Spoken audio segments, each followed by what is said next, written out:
Hello, everybody, and welcome to the Rainbow Factory live stream. I guess you could say one of them, because I'm going to be honest, there's a lot of Rainbow Factory. There's so much Rainbow Factory.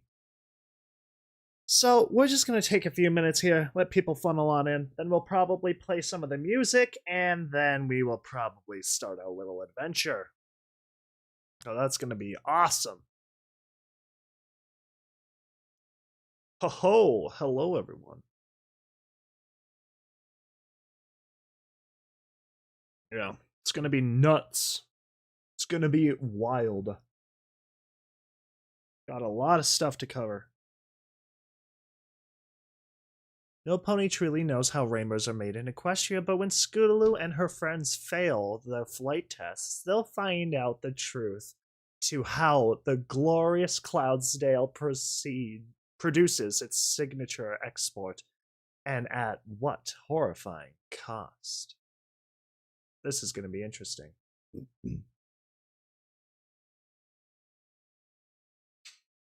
What's up, folks?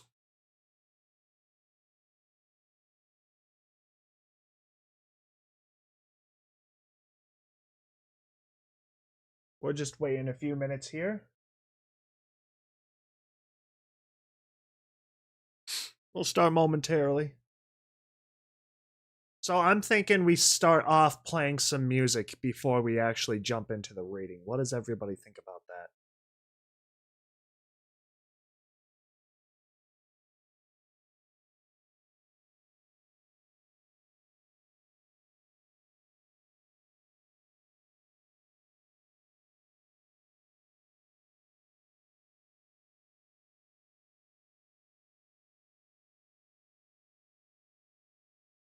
And of course, I have to throw this like little disclaimer there, just so people understand.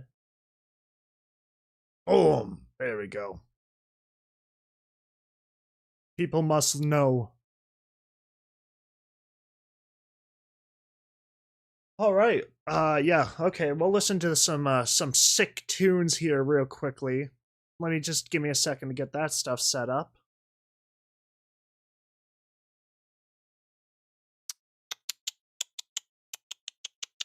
You can't beat the classics. Ooh, a little teaser right there. Oh, okay. Let's see.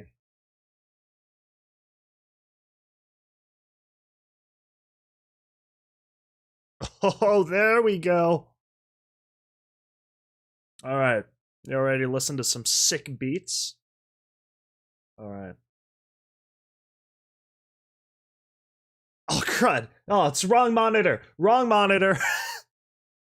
Wrong monitor. False alert. I need it on the right monitor. That way everything fits into screen. All right.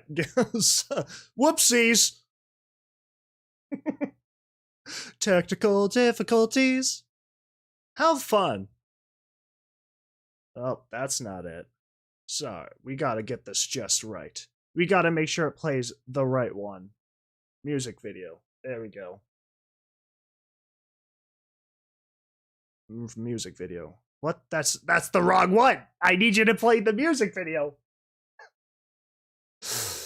Oh gosh, guys, I love technical difficulties. It's hilarious. Okay, give me just a second. And yeah, we probably will, as you have seen, we'll probably end up watching Lost's video here later, and also probably Scribbler's Awoken video also. Who knew trying to play some sick beats was gonna be rough. Okay. Okay, we're good. We got it. We got the classics all set up and ready. I just need to move this over here real quickly. All right.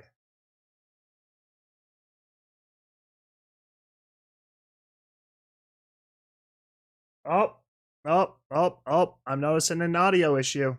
Something isn't picking up. Okay. How about that? Gosh, dude. I prepared for 2 hours for this stream.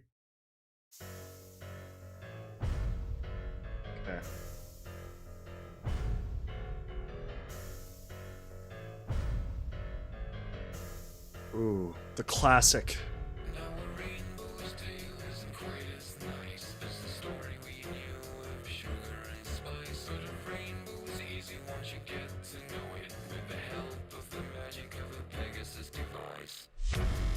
Oh, yeah! Dude, we gotta raise that volume. Yeah! Rainbow Factory!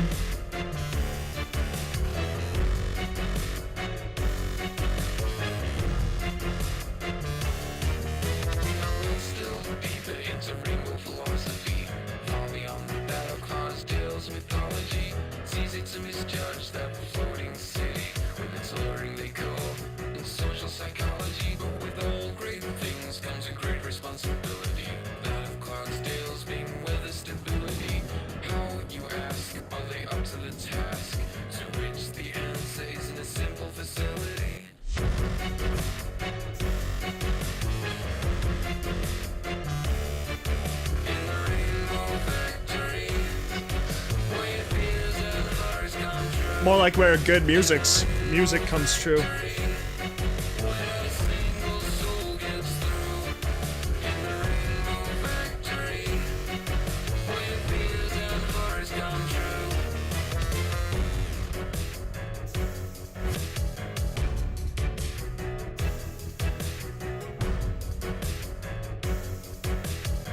Y'all know what's coming up? The grand violin? Freaking love the violin!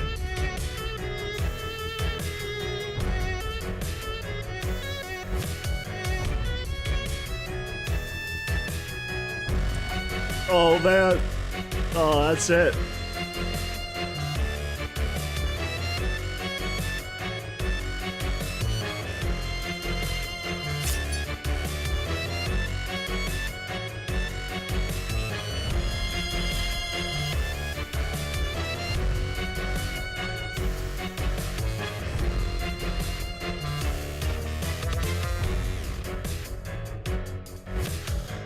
Those two love their job, I can tell. God, I can't wait to get into this story.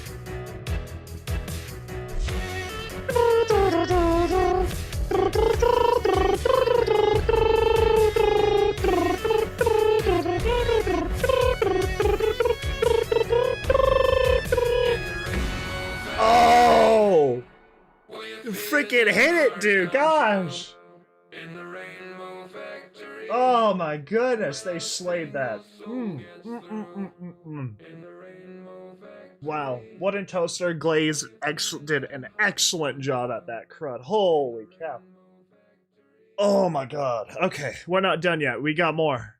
We got more I gotta get for folks. We're not done with the Rainbow Factory crud yet. We got much more to go.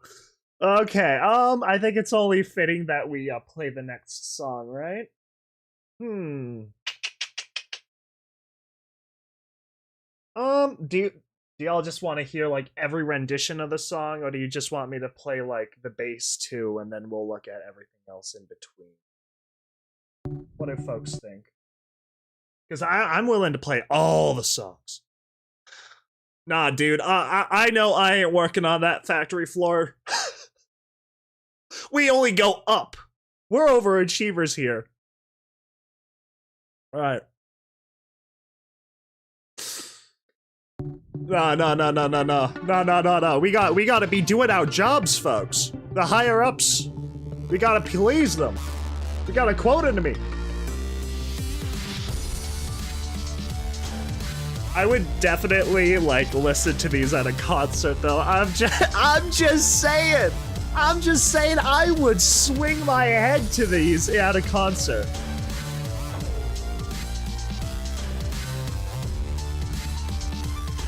Oh yeah, for sure. We'll do that one too.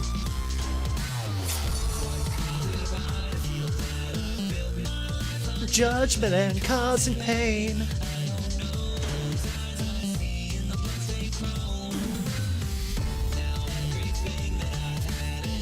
Everything I've known has been thrown away. God, dude. The desire to sing along.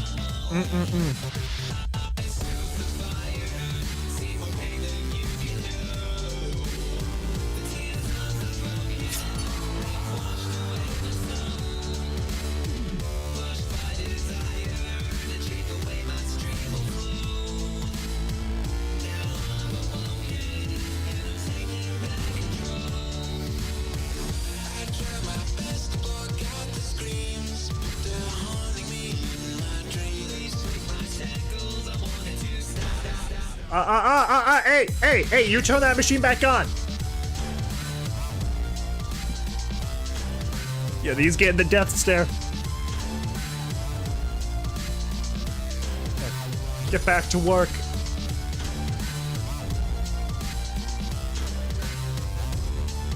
I did a reaction video listening to these songs.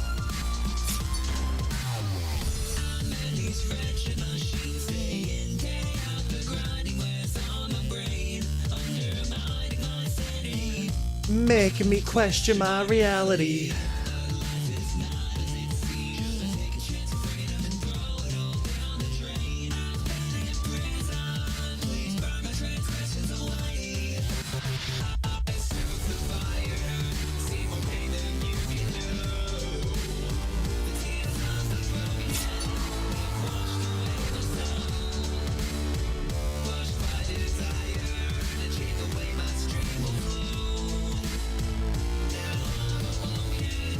I'm taking back control.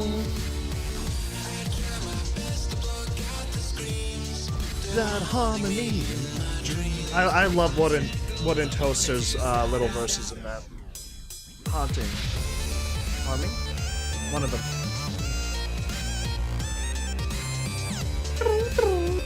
Gosh, dude. Oh! I like to imagine everything started because of this. I feel like everything started because of these songs. The whole Grimdark era, the uproar.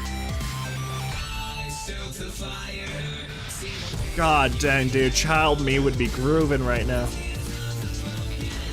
It washed away my soul.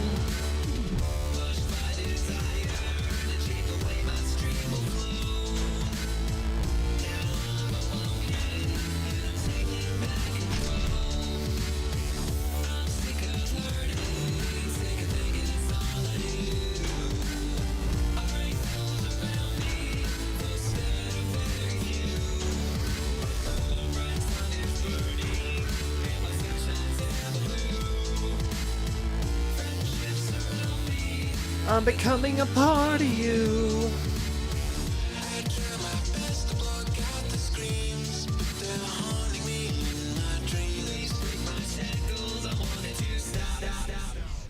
I go help your employee.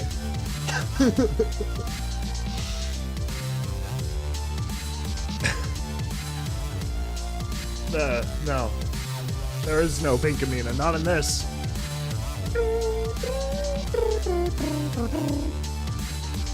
Honestly, I should have played this song afterwards.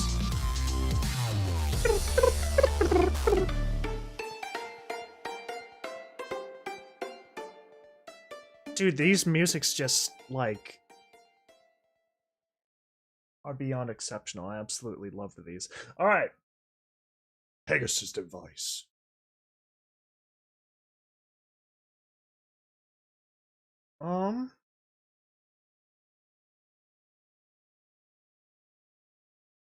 Okay. I'm just gonna assume you all would rather,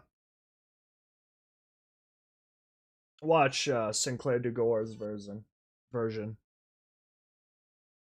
That way, there's something to watch.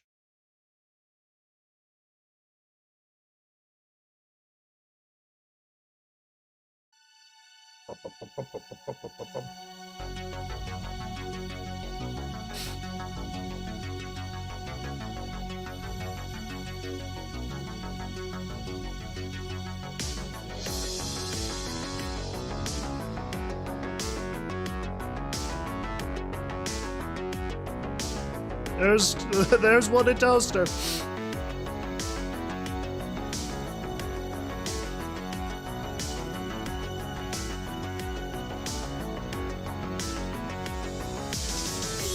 pages of history, like a shadow hiding in a mystery. A late night story very far away, tell once again sees the light of day.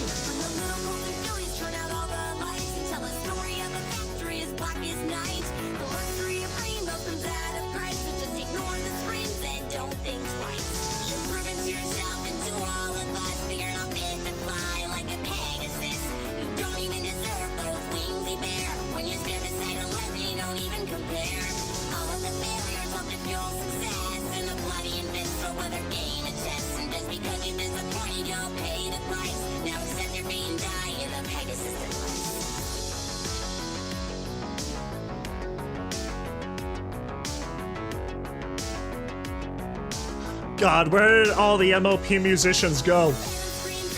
We need them back.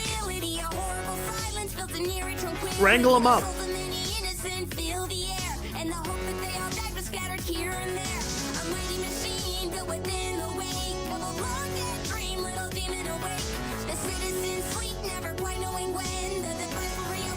Hungry again. You're not fit to fly like a Pegasus. The Rainbow Act.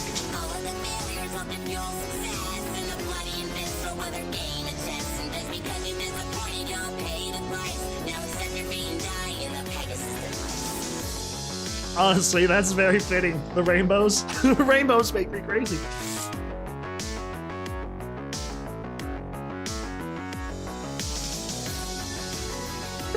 Oh, I just love this verse.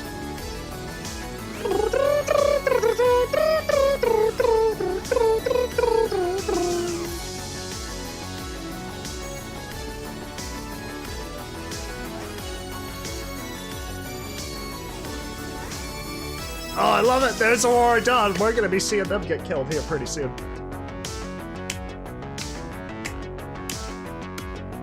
I think. It's in the bloody and visceral by the game of chess. Just because you disappointed, you'll pay the price. Now accept your fate and die in the Pegasus device.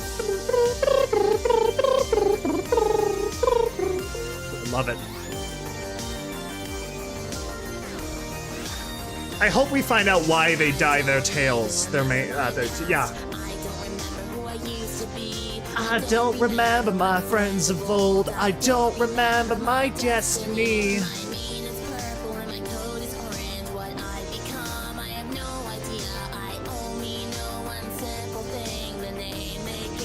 Absentia.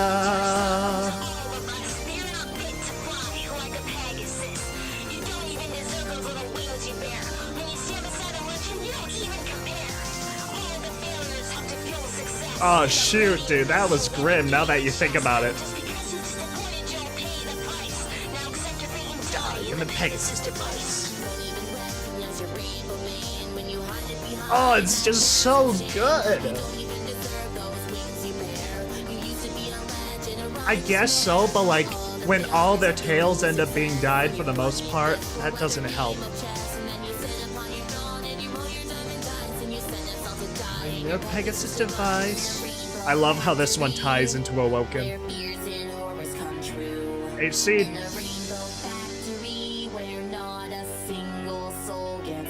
Cattle prod. Where failures pay their toll. Now I'm awoken and I'm taking back control.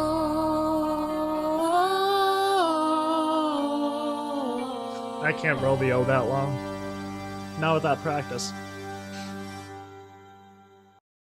Dang. Oh, nope, this ain't Rocket to Insanity. This ain't Rocket to Insanity. Okay, so, what we are going to do next. Do you all want me to start the story, or do you want me to play the next part of this? I don't know specifically. I don't know. So do y'all want me to just keep playing more of the songs, even though they're like repeats at this point, or do you want me to start the song? I'm gonna listen to these crud all over again, like after we probably finish the reading. So don't worry about not hearing enough of the music. We keeping that crud going.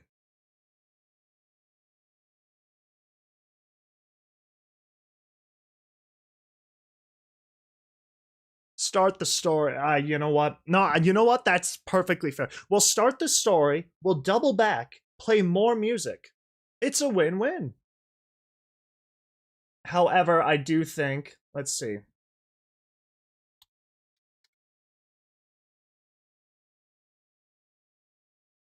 Oh, just a sec.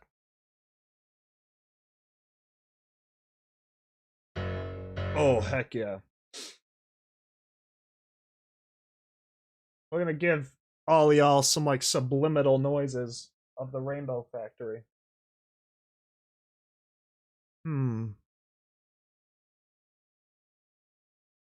That's not it. Why does it keep opening that one? Ah! Makes me mad. Indirectly, of course, but. Oh gosh, where is it? There it is.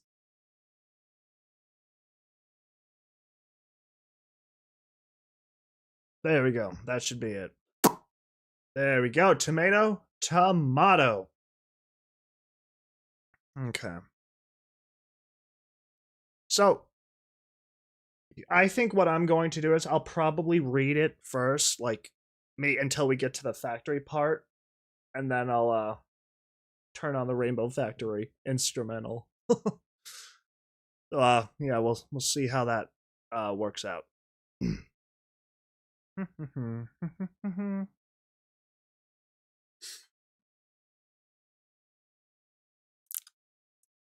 Oh, don't forget to take a drink break, folks. Stay hydrated.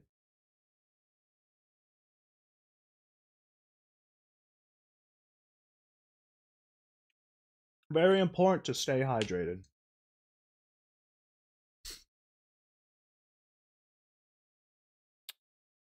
Okay, let me put that back.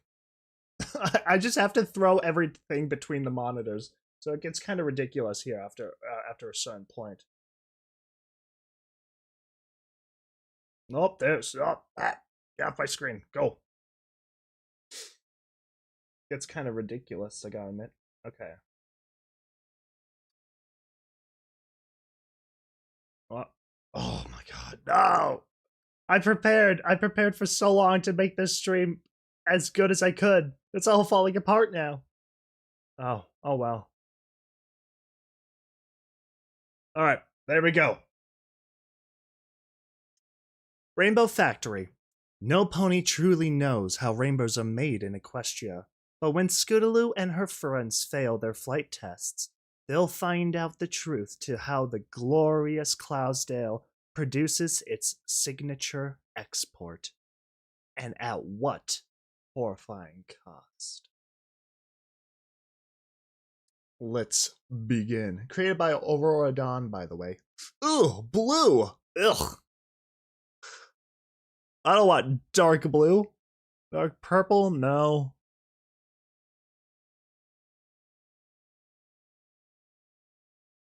Ooh, no, that's not it. That's not fitting. Ooh, Cloudsdale. It could like simplify the computer terminal. What color do y'all want? Ultra dark is basically night mode.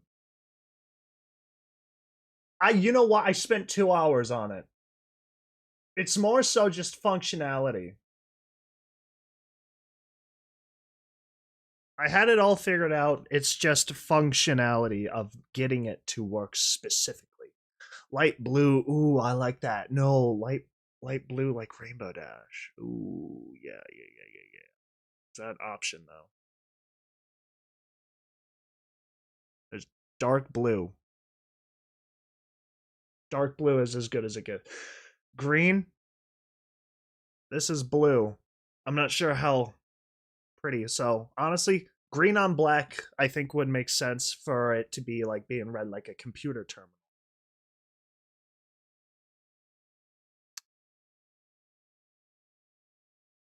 There is no such thing as light blue. It's dark blue. It's only dark blue. All right, screw it. The people's spoken. Light blue, you got me saying it now. Dark blue. Author's note. This is the edited version of the story released on February 17th, 2021. God dang it. No, that's fine. God. Edited version. Oh, shoot. Do y'all want the edited version or the unedited version? Do y'all want the unedited or the... do you want this one? I guess I never made it this far. I really try to avoid, like, spoiling myself when it comes to these.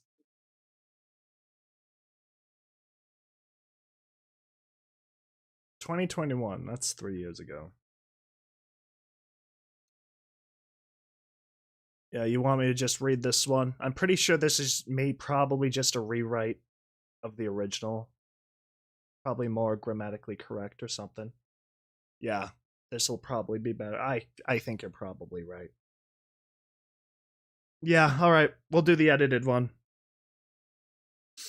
I assume this one's probably just more grammatically correct. Yeah, but it's not hard to scroll to the bottom of the page and click a link. That's easy. So, now a rainbow's tale isn't quite as nice as the story we knew of Sugar and Spice. There's long been rumors as to how exactly rainbows are made in Equestria. While a great amount of Pegasi are employed in the rainbow department of the Cloudsdale Weather Corporation, almost all of them do the lower factory work. What is known is that great streams of spectra, the individual colors of the rainbow, flow out through large grates down into vast vats. From there, workers carefully mix the spectra into the coagulated rainbow pools that dot and run throughout the factory and surrounding city. Next, the mixture is pumped to the floor below, where other employees atomize it and store it until the active weather Pegasi deploy it in the field. However, no one knows how the individual spectra are made. Supplies are never seen being brought in, leaving no clue as to what goes into a rainbow. Tourists visiting the factory are treated to a featureless and foreboding wall, with massive reinforced doors barring entry to any pony at all times. While most of the facility's various signs and architecture is bubbly and welcoming, the Rainbow Factory's upper floor is protected by harsh imagery of potential hazards and death, and the cloud wall is made not out of the clean white of the rest of the city, but of a black, quietly thundering fog. Dude, I don't know why, but just like reading those two paragraphs alone is like making me geek out. I'm so excited. This is great. I've actually never read The Rainbow Factory before. I've learned everything through exposure, essentially. So this is absolutely awesome. This description is so good. To become an employee of the Upper Rainbow Factory means sacrificing any life outside those ominous walls. Workers are sworn to secrecy, forbidden from living inside the facility itself. Those few who ever managed to make it out, not in a body bag, were twisted and disturbed, too damaged to ever bring themselves to talk about it. Many theories were proposed. Dark magic from captured unicorns, chemicals and environmental hazards that no sane pony could tolerate, and even thoughts of another unknown sister of Celestia's, destined to create the spectra instead of controlling some celestial body. Holy cow, dude, this is awesome. None of them could be further from the truth. So do they get paid? Do they get paid to work at the higher levels? Why would you work at the higher levels? Why would you bother getting promoted if it means sacrificing any life you've ever had? Why would you do that? At that point, you're working for free. Do they have like a little mini mart you can go to or something? Do you get to like play games and everything? Well, you got like games on your phone up there in the upper levels of the factory? I don't get it. I don't get why you would realistically need to sacrifice your life like that. But I'm sorry. I'm just geeking out. Like I said, this is awesome. But a rainbow's easy once you get to know it with the help of the magic of the Pegasus device. Come on, Orion. We're gonna be late for our final test, Scootaloo called to a friend of hers. She was older now, in her last year of flight school. She, like all other Pegasi in the school, was terribly nervous for the final test. Those that passed were granted freedom into the world to find their cutie marks if they hadn't yet, and become working ponies. The staff arcade next to the children's torture machine. No! A little note, or at least little thought about fact, was of what happened to the foals that failed their test. Well, uncommon. One or two of them from every class generally didn't have it in them to perform the rigorous acts and maneuvers. Those that failed their tests were looked down upon in the worst of ways, shunned and hated. Cloudsdale had always bred a form of nationalism amongst its occupants. If you weren't the best or didn't show the potential of being the greatest, you weren't allowed to be part of the flock. The glorious collective that Cloudsdalians referred to themselves as. Scootaloo moved a little to the side as Orion, a tall yet fairly skinny pony, settled next to her. He fluffed his light brown feathers and gave a worried attempt at a smile as he scanned his surroundings. They were sitting with all the other graduating Pegasi in a large and open waiting room overlooking the Colosseum. Just visible in the distance was the Rainbow Factory, and Orion glanced at it and gulped. What's the matter, Orion? You afraid of getting a dead-end job on the snow line? Dude, okay, second question. Why would you volunteer for that? I volunteer to sacrifice my entire potential life to being locked in this room until the end of days. Truly doing a service for Equestria. They must really love their job. I don't think anybody loves their job that much to volunteer for free till the end of days. There's gotta be a reason. There has to be a greater good reason why. Orion chuckled a bit, then closed his eyes and sighed. No, it's just... I don't know. I don't think I can do this. What if I fail? What if I don't fail, but do just bad enough to still be disliked by everyone? I don't know if I can take being deported. Where do we even go, anyways? Scootaloo gave Orion a friendly punch. No one knows, you dolt. And we're not going to fail. Everyone here is going to be fine. I know I'm gonna pass, she laughed. Thanks to the tips from Rainbow Dash, I'm sure I'll be fine. You're volunteering for a job you don't know anything about. Just you wait till you get to the part, I'm locked in here till the end of days, no paycheck, slave work. Yup, sounds like a plan. Honestly, yeah, it's probably the only form of entertainment is when they get a new body to throw into the meat grinder.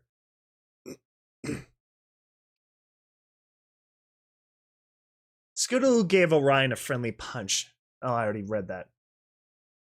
Oh yeah, sure. That reassures me. That's actually just as, if not even more reassuring than the psychopathic hate every pony here seems to love to spread. Quit panicking, scaredy wings, Scootaloo teased. The only one here I think that might fail is that yellow pony with the dark green mane. She's the one who was out sick for a month, you know. AuroraDawn, you okay?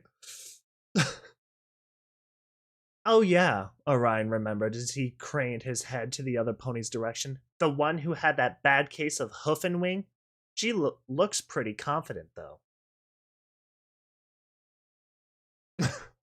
I suppose we'll see, Scootaloo trailed, turned to look at the factory herself. It gave her chills. Not chills of fear, but of pride. I hope I get some cool active weather job. Can you imagine?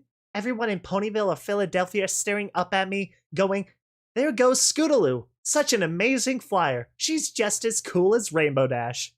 She smiled in excitement, forgetting her tension for the moment. That would be something. I'll admit, mind you, just you coming from Cloudsdale. Who wouldn't be in awe? Exactly. Praise the flock. Praise the flock, Orion replied reluctantly. Places, places, every pony. A massive muscle-bound Pegasus walked towards the entrance to the Colosseum. We're going to do this by name. Your adjudicators, I don't know, are on the east side of the field. Do not, I repeat, do not fly too far west. If they lose sight of you for any reason, you'll be failed immediately. Take deep breaths, stretch your wings one last time. The test will consist of 3 sections: weather clearing, agility, and finally, recovery. Clear the clouds, fly through the hoops, and then fly to the marked elevation. Close your wings for at least 3 seconds. Any less, and you'll fail. But keep in mind, there's no extra points for extra seconds. Finally, recover before you hit the cloud floor. Understood? Any questions? The instructor paused and carefully glanced at every pony in the room. Everyone's eyes were completely focused on him, and none were creased with confusion. All right, AuroraDawn, you're up first.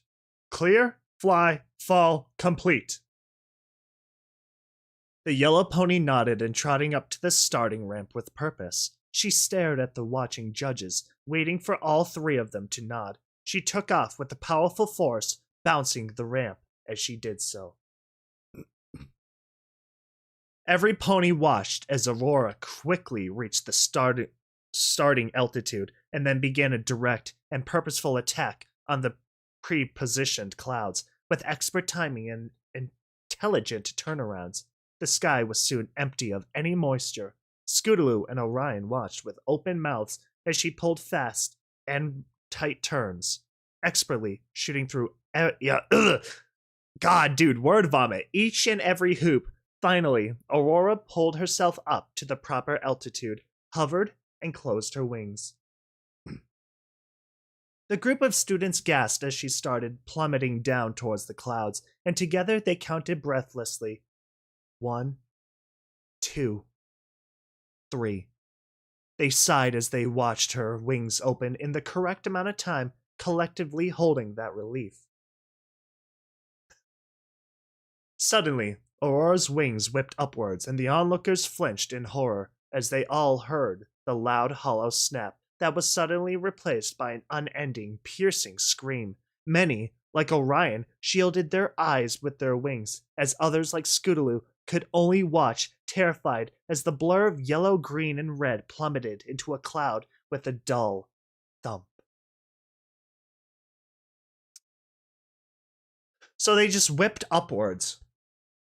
Does that mean they just stopped working, or what? Did she pull a muscle? What does that mean? Whipped upwards, and the onlookers flinched in horror. Oh, snap! That was replaced by she broke her. That explains the music video. Okay, that makes sense. Okay. Her freaking wing broke.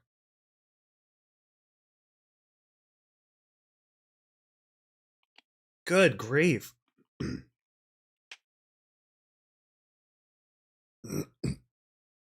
Wasting no time, the instructor walked forwards again as the 3 judges simply pointed down and started shuffling papers around, speaking loudly as if nothing had happened. He called it again.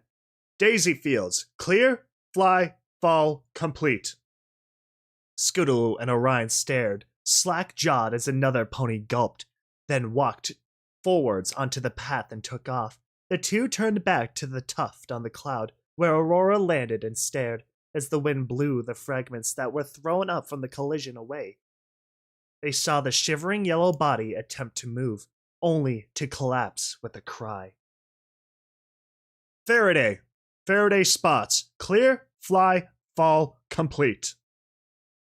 Aurora still struggled to walk, wailing with every step. Her legs weren't broken. She could use them fine. but it was obvious the pain from her wings, joints, and the loss of her future was crushing her. Scootaloo felt Orion shuffle uneasily, tears welling in his eyes as a frown formed on his face. Holiday shine! Clear! Fly! Fall! Complete! No one's coming to help her, Orion seethed through closed teeth. Scootaloo felt extremely sad for the yellow Pegasus, but couldn't see herself helping her. She would be failed herself and be sent far, far away from Cloudsdale and any familiar place in Equestria, to a place where she and the other failed students could never stain Cloudsdale's reputation. It was a terrible shame, but Scootaloo couldn't fail herself. She couldn't fail her friends, and she definitely couldn't fail Rainbow Dash, not after the care and help she had given her for most of her life. Scootaloo blinked, the tears from her eyes, and forced herself to watch the competing students. One after another, they took off, successfully passed the test, and flew to the east gate under the judge's spot in the stands. That's all Scootaloo focused on. Pass the test, fly to the gate, live a happy life. You're right, it might not be their fault, but it's weakness. Whether broken wing or not, you're a crutch to their society. You have proven to yourself and to all of us that you're not fit to fly like a Pegasus. Orion Solstice. Clear, fly, fall, complete. No. What? The instructor took a step back, his front leg left raised in the air. You can't just refuse your flight test. Get out there before you piss the judges off and ruin your life. No, don't even pretend you care about my future if you don't care about hers. Orion defied, unsure of himself. You say you want me to get a good life, and yet you let those that fail suffer unbearable pain? Get the flock onto that field before I fail you myself, the instructor shouted menacingly. Fine, Orion snapped before walking onto the ramp. He stared at the judges, waiting for the individual nods, and the second they came, he took off. However, long before the starting altitude, he turned sharply and landed gently next to Aurora. She looked up at him, blood running down her forehead and sides, and tears streamed down her face while she spoke. What are you doing? You'll be failed, like me. You'll get exiled. I'd rather be exiled from a place that treats ponies like this than live my life while others don't live theirs. Aurora smiled, happiness briefly replacing the sadness in her blackened, puffy eyes, until she stumbled again and intense pain ripped across her body. Orion leaned in close, using his wing to brace the yellow pony against himself. He glared up at the judges, projecting his hatred at them. They stared down, unaffected, and simply pointed down before looking back towards the ramp for the next contestant.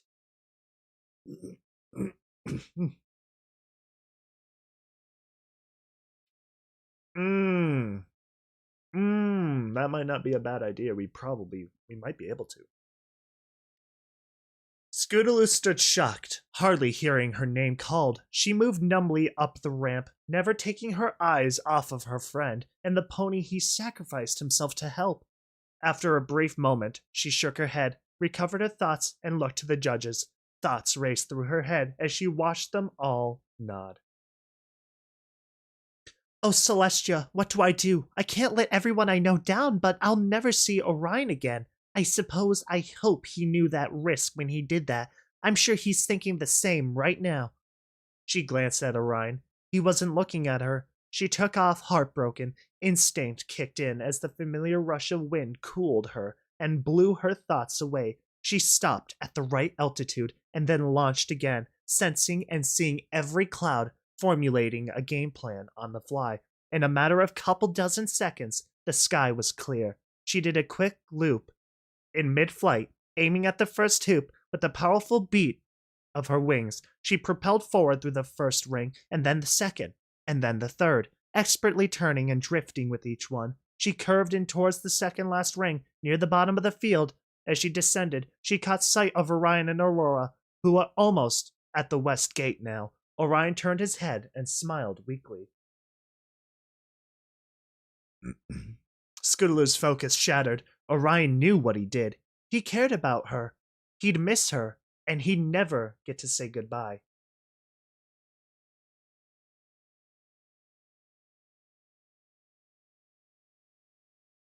Scootaloo cranked into the bottom part of the ring, falling backwards several feet and hitting the ground. With a sudden, intense flash of fear, she flipped herself onto her hooves and began flapping her wings, levitating off the ground. Maybe that didn't count as a failure, she thought. I can still fly. There was a distraction on the field. She spun around to the judges, 3 hooves pointed down. Scootaloo started crying there, tears welling up and blurring her vision. This wasn't right. This shouldn't have happened. None of it. Orion should have passed his test and cheered her on from the east gate. She shouldn't have looked at him. She should have focused on flying. But there was no room for excuses. Defeated, she slowly hovered towards Orion and settled down next to him. She looked at him through her purply eyes. He looked back, offering a smile. You did a good job. Scootaloo dropped her head and sobbed. She then walked around Orion, lifting a wing of her own, and helped Aurora walk to the west gate. Before them stood a long, unlit hall with only a cheap sign stuck to the wall notifying Test Feliz to proceed down the hall. They waited only briefly to gather themselves and prepare for where they would be taken, and then all stepped forward together. Let's delve deeper into a rainbow philosophy, far beyond that of Cloudsdale mythology. It's easy to misjudge that floating city with its alluring decor and social psychology. Scootaloo could have done it. I think Scootaloo definitely could have done it. Absolutely could have done it. Scootaloo proved that they could, but unfortunately, they got distracted. Against an empty carriage at the end of the lonely hall were 3 imposing ponies, leaning in disinterested and bored poses. One of them happened to glance up as the sorry-looking trio stumbled out into the open. They were on the bottom edge of the Colosseum, with the vast rolling hills and plains of Equestria visible far below. Hey boss, we got them. We got some dumb worthless Pegasuses. The first one called to an even bigger pony on the other side of the carriage. I suppose it's get to work time, is it? Cool it, Hotshot. There may be more, too. No, I was the last student to go. Scootaloo spoke in sobs. Orion could only hang his head. It's... She paused, and then breathed deeply, determined to remain as strong as she could. It's just us 3. Aurora's wings? They're broken. She needs help. Ain't that just a crying shame? It is. What's it to us? All the better she don't come flying back to us no more.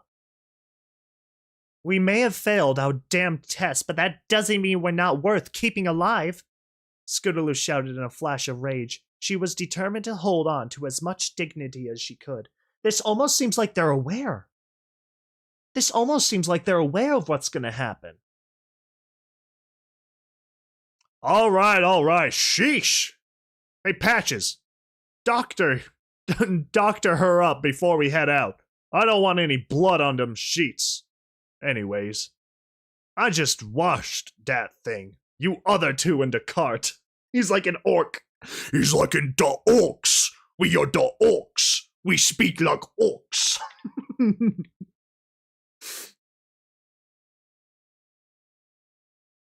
That's the impression I'm getting from him. Orion and Scootaloo hopped into the carriage and got as comfortable as they could on the hard seats, but made sure to leave room for Aurora. As soon as the third of the large ponies finished bandaging her wings, Aurora carefully stepped onto the vehicle and lay down on the bench at the back. Scootaloo inched closer to her and leaned down to talk as the door to the carriage slammed shut. The boss pony was inside the back, standing by the door, watching each of them.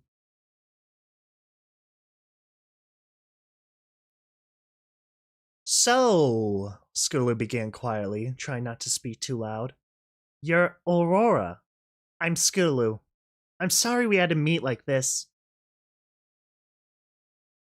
Any meeting of a friend is a welcome meeting, Aurora spoke gently, with a sincerity in her eyes. We did our best. That's all we can say. That's all any of us can say. Who's to say that the city of the departed isn't a good one anyways? I don't... They're really making it sound like a one-way trip. I'd be very concerned. I'd be super concerned. Honestly, what Scootaloo should have did is fly around, complete the thing, instead of walking through that gate. If Scootaloo didn't walk through that corridor, hallway, or whatever, might have been fine. Yeah, if Orion and everybody just left Aurora to walk like through the gate, they probably could have like been okay. If they just flew back up and completed everything. Their wings worked. The thought struck Scootaloo as she considered it. No one was ever told about where the Pegasi were brought. Most ponies considered it to be some odd land, like where the zebras hailed from. That made Scootaloo realize something even more profound. Hey, if where we're taken is where Zikora's from, then there's got to be a way to get back. It's not as if we're banned from Equestria. Fluttershy, a former friend of Rainbow Dash's, she's a Pegasus who lives in Ponyville. Rainbow Dash told me we couldn't speak to her because she never passed flight school. She never took her test, but they've never come and taken her away. Ho ho! Ho ho ho! Exactly, Aurora agreed, nodding. Orion overheard and offered his thoughts. I think the reason we're sent far away is because no pony from Cloudsdale ever wants to admit that someone who failed flight school could come from their city. What a fucking horrible place now that I think of it. I never want to go back.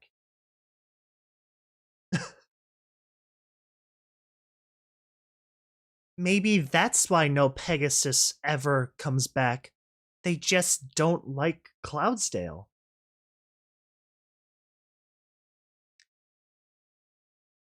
You goddamn worthless ponies can hardly call yourselves Pegasi. Boss spoke from the door. He was swaying ever so slightly as the carriage was lifted and began moving to an unknown location. Useless failures is what you are. No pony comes back from exile, regardless of reason. Can't even pass your flocking test. You three make me sick. Scootaloo jumped up from her seat, lifted herself into the air with her wings, and dove legs first at Boss. You shut the Tartarus up about us. You have no right to treat others like this. Boss raised a hoof and backhanded Scootaloo out of the air onto the floor. I can treat you however I want. You hardly classify as ponies to Cloudsdale, or any of Equestria for that matter. Now sit the fuck down and shut up until you get to your destination. Where are we being taken anyways? Not like we can tell anyone now. And I'm sure as the deliverers, you guys should know, Orion cautiously reasoned. Damned if I know. We hand this carriage off to ponies in suits, and we get a bag full of bits to keep quiet about the whole thing. It's how it's always been for 1,000 years. The three foals huddled together again, scared of their unknown fate. They kept quiet as they waded through the unbearable trip, all lost in their own thoughts. Friends, family, loved ones, and pets, all would never be seen. All would never see them again. And some would never find out why. An hour passed, and then another. Finally, the uncomfortable quiet was broken by a sudden lurch as the carriage stopped in its flight. That's what I'm saying. They could have just got up and flew away from the hallway. Who's to say you failed until you walk through that hallway? That's all I'm saying. Sure, you're not going to get a good score, but you ain't going to be executed either.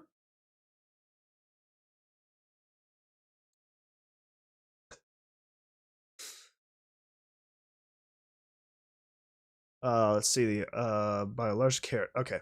Boss smiled. There's my stop. You ponies play nice now. Have fun wherever the Tartarus you're sent to. The carriage door shuffled open and Boss hopped out with a gust of cold wind. It was night now, with hardly any light to see with at all. Scootaloo stared outside and noticed another figure staring in. It was dressed in a shadowy suit, its tail dyed an unnatural black. Its face was covered by a dark, loose-fitting mask, concealing its mane. All that were visible were rose-colored eyes, staring empty at the three ponies inside. They stopped on Scootaloo momentarily, indifferent, but she stared back. A second passed. The dark pony slammed the door shut, and the carriage took off once more. At least we can talk now, Aurora whispered in the dark. But they had nothing to talk about.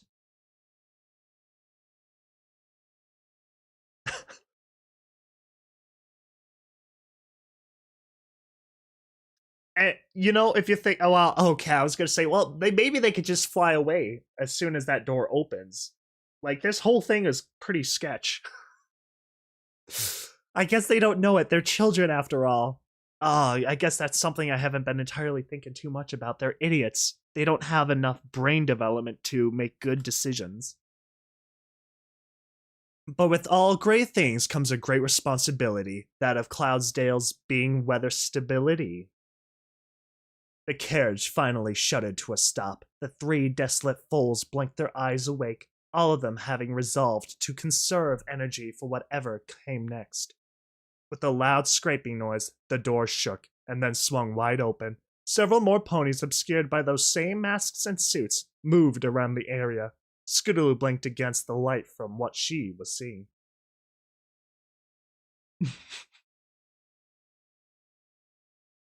They were in a cloud building, and as her eyes adjusted, she noticed more details. Several of the cloaked ponies were rushed around, some holding clipboards, some carrying briefcases, and other important-looking items on their backs. The complex was full of machinery, and signs, pipes ran along the ceiling, and a loud, consistent hum ran in the background, occasionally joined with other industrial sounds such as crashes and alarms. Scootaloo gasped.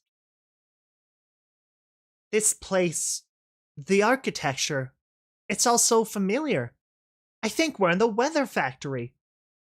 Orion frowned. That can't be right. We were traveling for way too long. We've got to be far away from Equestria now, not to mention the city.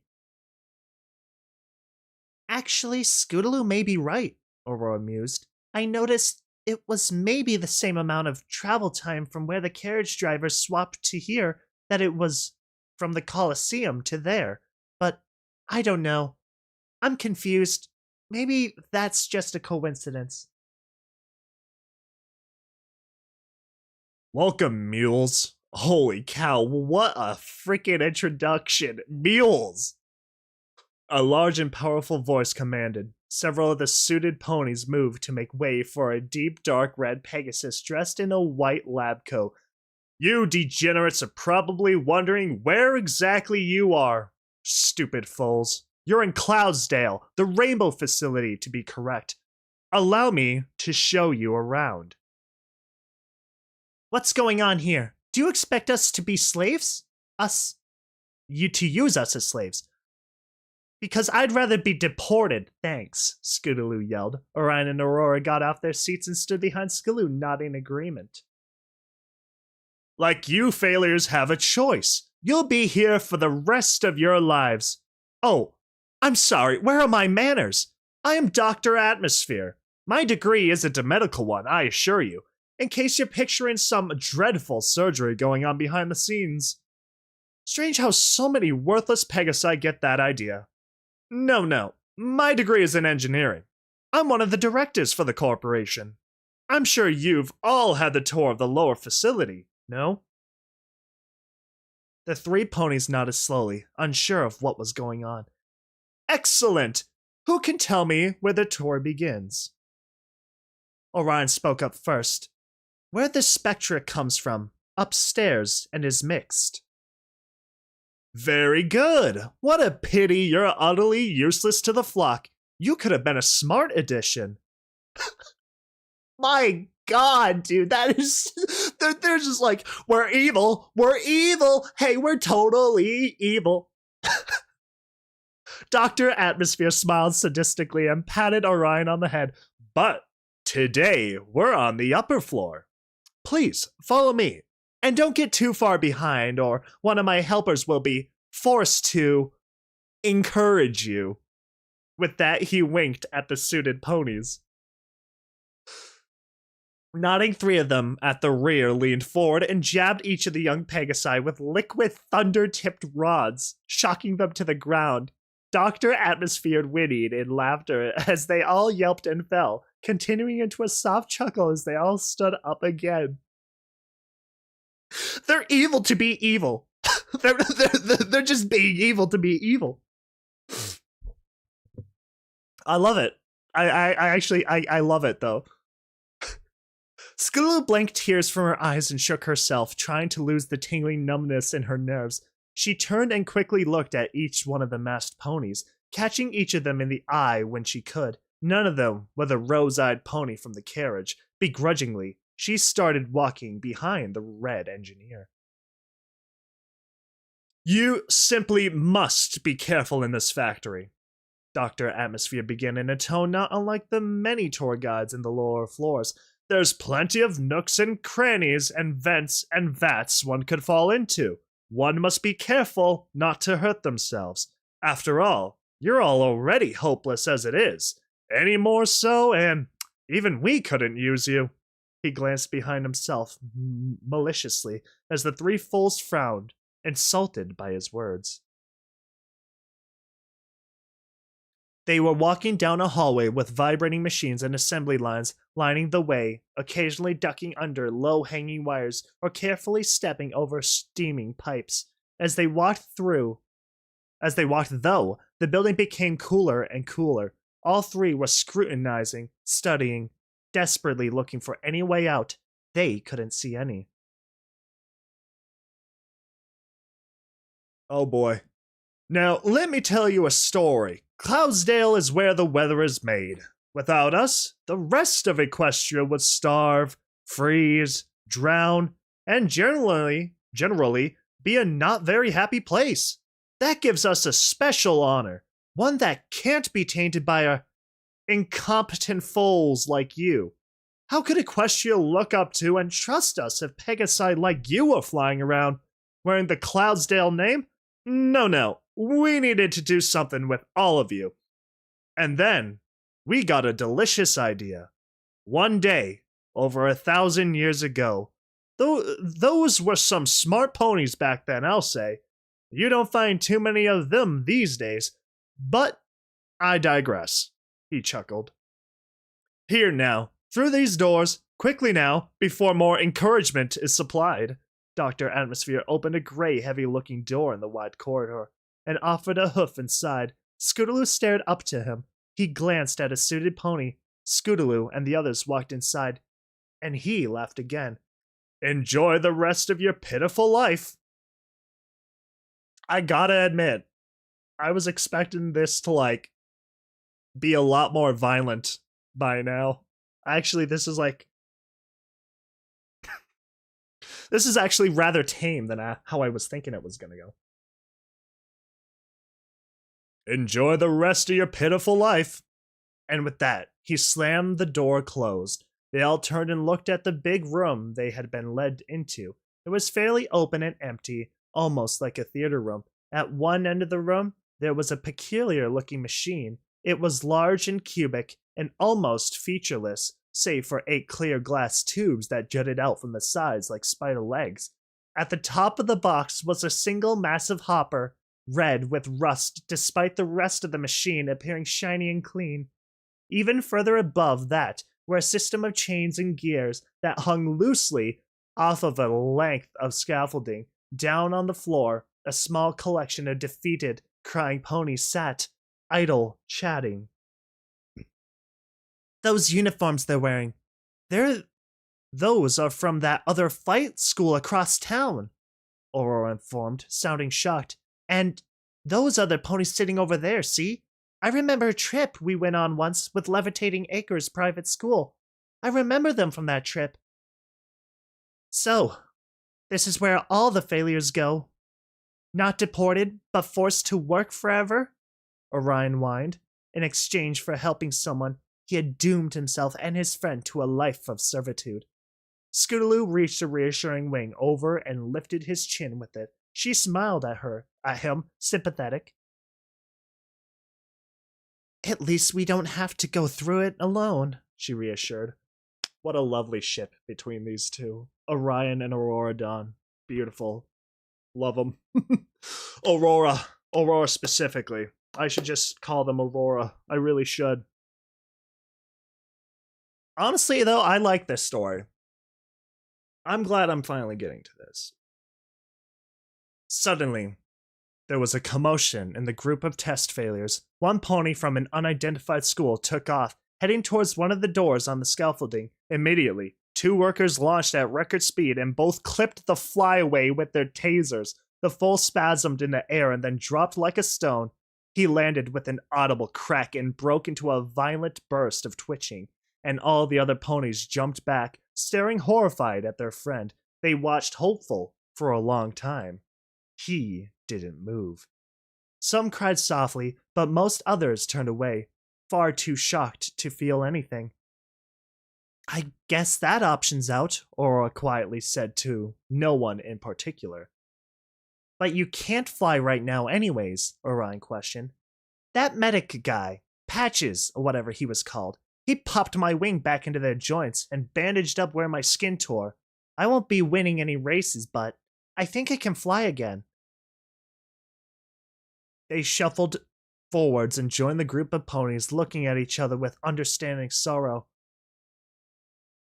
Eyes front and center, you inept mules! One of the workers shouted. After the previous display, no one challenged that order, and they stared at the scaffolding just as one of the doors opened.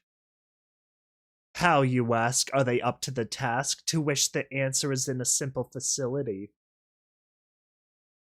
A few official-looking Pegasi walked in on the scaffolding and turned to look down on the group with disgust. Dr. Atmosphere stood onto a small podium set up in the center and began speaking loudly and clearly. By now, you've all clearly determined that you are not going into exile. There is no deportation. There never was. You are in the factory. You will never leave the factory. And while you may be called useless, that's also not entirely true. You're worthless to the flock as a pony, but you still have a purpose. Purpose to all the ponies in this land far and wide. You get to help us make rainbows. Beautiful, magical rainbows. Doesn't that excite you? He grinned ecstatically, taking in all the disgusting looks from every foal on the floor below him. I thought so, he chuckled. It is just such an honor, you know? It leaves every pony entrusted with the task speechless, too. Now, do we have any volunteers?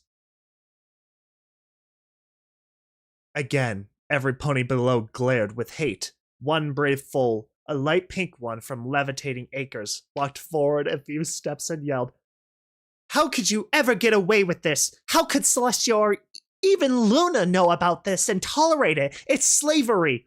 It's torture. I think you'll find it's more than that. A second official pony walked out of the shadows and up to the podium. Oh shoot, hold on, this might be— I'm waiting for the Rainbow Dash really. They were still obscured by suit and mask, but Scootaloo noticed that it was the same rose-eyed pony from before. Dr. Atmosphere walked off the podium and allowed the second to talk, and Scootaloo watched more intently now. The voice was familiar, and she focused, trying to place it.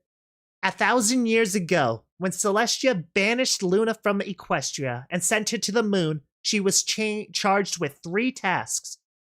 She originally was in charge of raising the sun and showering the land with rainbows, but with the moon being an additional task, she had to hand down the responsibility of rainbows. Celestia entrusted the Pegasi of Cloudsdale to make rainbows for her from then on. For the first dozen years, we were given powerful unicorns to help create spectra. Spectra is pure pigment, pure color, Everything is full of spectra, but you can't just harvest it. You can never separate color from an object. So it was made artificially with magic. The masked pony never took her eyes off of the brave pink one. That is, until our top engineers made a breakthrough. They discovered an ingenious way to extract pigment. And it was so beautiful, even a simple machine could do it. But it couldn't be done with just anything. The conditions had to be right. Dude, this is intense. What sucks is that some days I can just read these perfectly without pronunciation issues, and then there's days today like I mysteriously end up screwing up for whatever reason. And that's a bummer. I don't care how you justify this. This is wrong, the pink Pegasus screamed, growing angrier by the minute.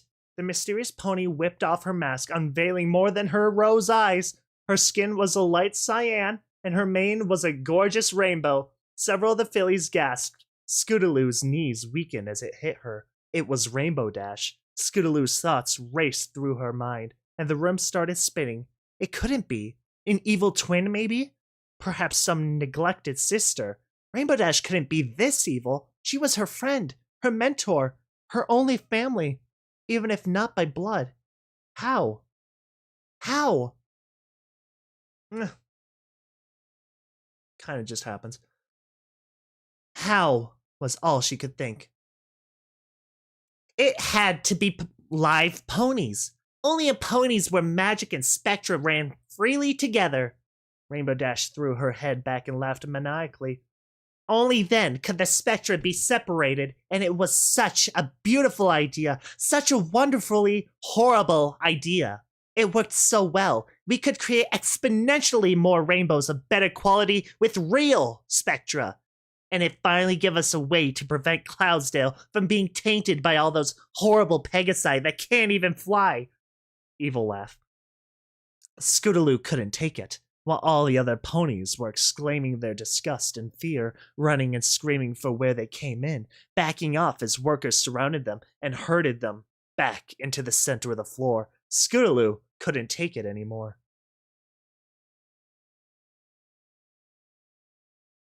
Oh my god, dude, Rainbow Dash with the frickin' insult. I thought you loved me. Oh my god, that is horrible. How every pony, looked up to Rainbow Dash. Everybody was so envious of her, and then she just brings out, the frickin' evil, oh my god, that is so good. That is so good. I love that. I thought you loved me. Oh, wait a minute. Was that Scootaloo? Scootaloo. I'm so sorry. I made a mistake. Scootaloo said that. I completely mixed that up. You know what? I think regardless, that would have been awesome.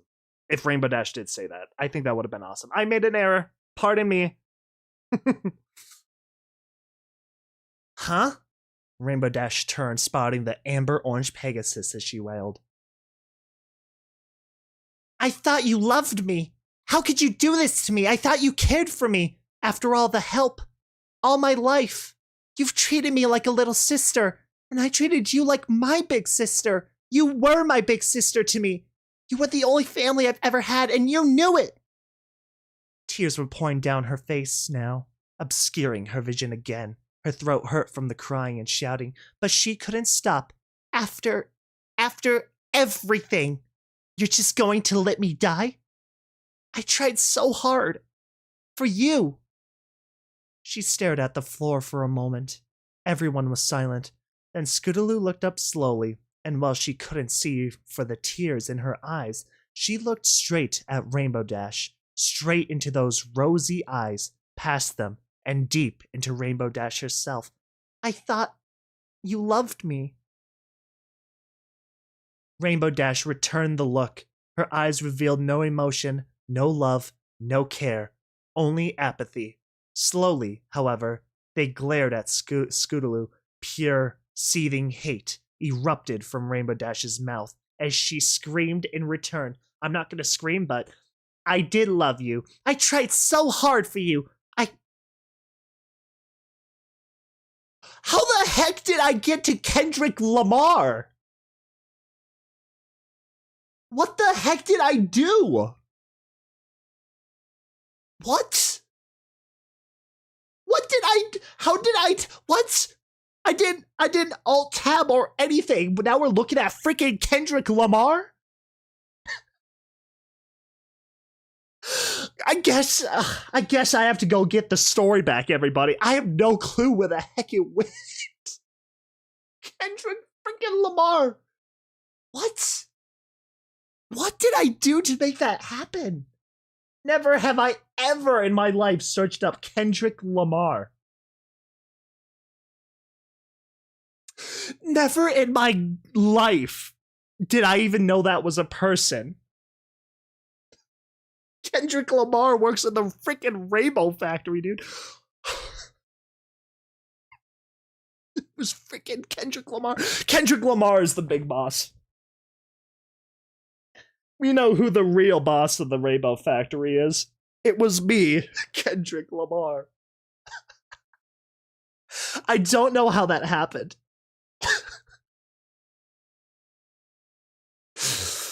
Oh, God, dude. That's so funny. We were like right into like some serious like emotional character development, and then suddenly we get freaking jump scared.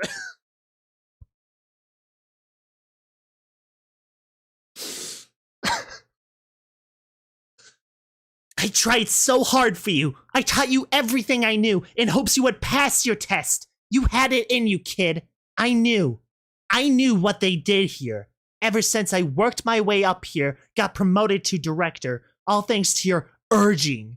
I learned a lot about this place. Why do you think I pushed you so hard to train? Got so mad when you skipped practice. How do you... She trailed, shaking her head, remembering her anger suddenly. I tried, all right?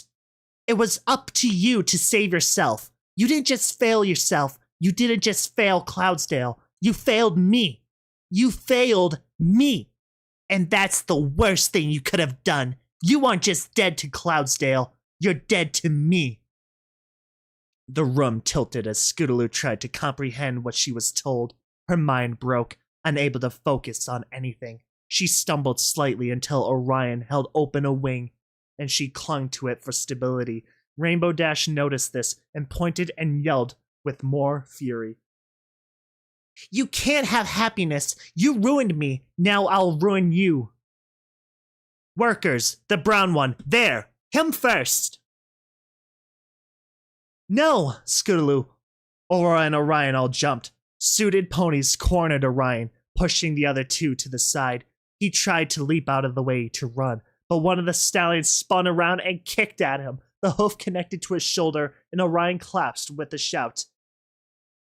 Get back! More workers yelled at Aurora and Scootaloo as they dragged the whimpering Orion to the front of the room. The giant machine at the back started humming to life, and the assembly of chains lifted off the top and moved towards the floor. As they dropped, it became clear that they weren't chains, but shackles, and the workers clasped Orion into them. Braving a look up, he turned to Scootaloo. Don't worry, Scoots. I love you.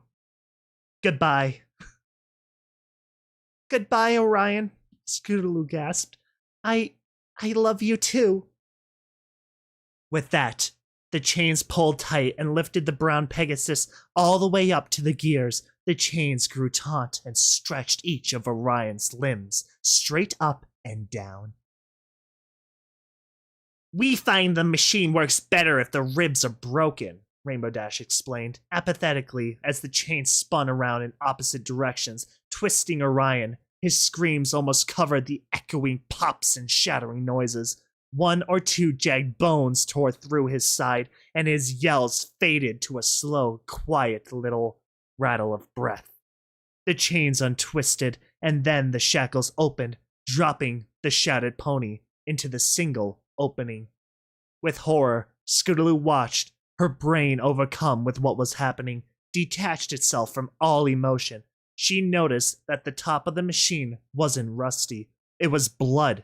Blood. Just like what was being tossed up from the mangled remains of Orion. as the rest of his body was swallowed into the great machine. Altering rows of scythe-like blades drug him down until only one lone hoof, directed straight up, could be seen, and then there was nothing. If I pushed you into a meat grinder, and all that comes out is left is your finger, said Germa. Oh my god. You're probably dead. As the tubes of green and red spectra started spearing their brilliant colors, her vision started to fade, and the last thing she noticed was Aurora's concerned, broken voice saying Scootaloo's name as she flopped to one side. In the Rainbow Factory, where your fears and horrors come true. In the Rainbow Factory, where not a single soul gets through. Scootaloo, get up! Get up now! Hurry, Scootaloo! Wake up! Wake up! Scootaloo shook her head briefly, wondering where she was and what was happening. In a flash, it all came back, and she jumped to her hooves. Aurora was shaking her, fright encasing her face. The workers were starting to approach the two now, tasers and shackles, up and ready. Scootaloo, they're coming for us! What do we do? Scootaloo looked for an opening. All the doors were blocked except for one. Up on the scaffolding next to the directors, the suited ponies were slowly approaching, not rushing as they delighted in the foal's terror. Fear was their tool. Scootaloo spun around, looking for an exit.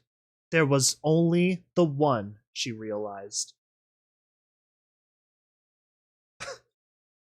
That's true. You never forget the one character that showed up for like 5 minutes and then disappeared.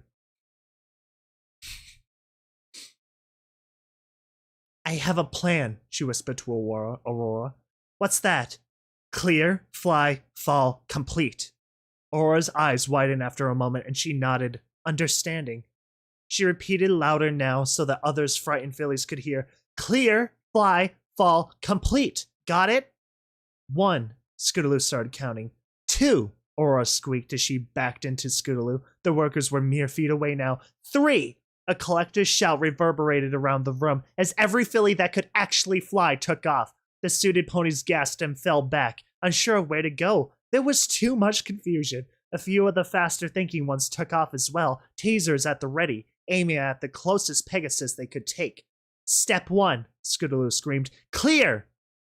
With her command, the failures started targeting the dark ponies in droves, hooves connected with heads, and while some of the students fell lifeless to the floor, the majority of casualties were the suited ponies. Scootaloo and Aurora landed on the scaffolding right by the door and reached to open it. It was locked. Oh, Celestia, what do we do now? Dang, it was that easy? It was that easy to take care of, huh? That's news to me. I'm not gonna lie. That seems pretty easy. I'm surprised they never had this issue happen before. Why don't they just have like a Resident Evil like laser grid that just keeps them all down there in the lower levels until one of them is needed? Or like maybe like a giant like glass barrier or something to keep them in there. I didn't know they just had like free reign to fly all over the place. We're still unclear, Scootaloo shouted, turning around and bucking the door. Aurora followed her lead, focusing the brunt of her blows on the part of the wall where the latch would be. Rainbow Dash on the other side of the scaffolding recovered from her initial shock of the rebellion and noticed Scootaloo pounding on the door. Kill her! She screamed at the other important-looking ponies. Kill her! She started to gallop towards the fillies, forgetting her wings in the moment. Scootaloo closed her eyes, pounding harder and harder on the door. It started to creak and bend. Any second now, she thought Rainbow Dash will get here. It's over. I'm doomed. She would have cried had she any tears left.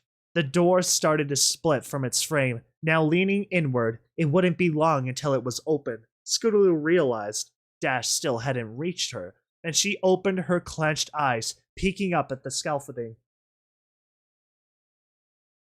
All of the remaining ponies were there, pressing together, holding the enraged blue Pegasus and her cronies back. They wouldn't last long, however. Even as Scootaloo watched, twitching and yelping, foals were falling to the floor below, some even landing in the great maw of the Pegasus device. Dang. The pink pony from Levitating Acres was there, and she turned to Scootaloo and Aurora just as the door blew open into the hall behind. Fly, the pink pony demanded with pain in her voice. She opened her mouth to speak again, but was cut short as the pile of Pegasi blew apart, with Rainbow Dash standing enraged in the opening. She was on her two back hooves, her front two rolling in the air. A small gash down her side leaked red, and her multicolored mane was torn in a patch. An unearthly howl passed her lips, and her rose eyes were drained of any sanity that was left. Come on, Aurora, Scootaloo pleaded as she spun around. We've got to fly if we're gonna live. I can't. This is too much. I haven't healed. Flying up here hurt too much. Aurora looked at Scootaloo with wide open eyes. You go, Scootaloo. Tell everyone what happens here. Let them know. She glanced back at the wall of students, almost bare now, as Rainbow Dash's bloodlust tore them to pieces. Dude, I don't know why, but like this whole thing just like makes Rainbow Dash seem like Anakin when he goes to Mustafar and slaughters all the separatist leaders. I just imagine Rainbow Dash standing there in the fire and just like ready to just kill. Blood, death, gore. Dash's blue coat was now glistening crimson, almost dripping as she ignored the need for live ponies. There would be more. Cloudsdale could take a small shortage of rainbows in another few months. There would be more classes, more failures, but for now, all she knew was that Scootaloo had to die, violently, if possible. Decades of working for the Rainbow Factory had fractured her. Being a director, she was one of the only ponies allowed out in public, and keeping the horrible secret with her had only led to psychological problems that no amount of therapy could cure. Scootaloo was her last link on sanity, and her failure had deleted that. There was no logic in her mind anymore. No care, no capacity for compassion, only hate. Pure, concentrated, evil hatred filled the gap her love for Scootaloo had once occupied. Rainbow Dash was no more, only this monster. No more, only this monster remained. I hardly knew you, Aurora, Scootaloo said softly to the yellow Pegasus beside her. I'm sorry I never knew you until all this. I'm sorry we had to meet like this, and I'm sorry we have to part like this. She sniffed, and she had found more tears. Any meeting of a friend is a welcome meeting, Aurora reassured Scootaloo. Now you heard the other pony. Fly, Scootaloo. Fly. Goodbye. Goodbye, Aurora. With that, Scootaloo hovered and spun around, glanced back into the yellow pony's eyes one last time, and launched down the cramped corridor. She had no idea where she was going, but any chance at freedom was one she had to take.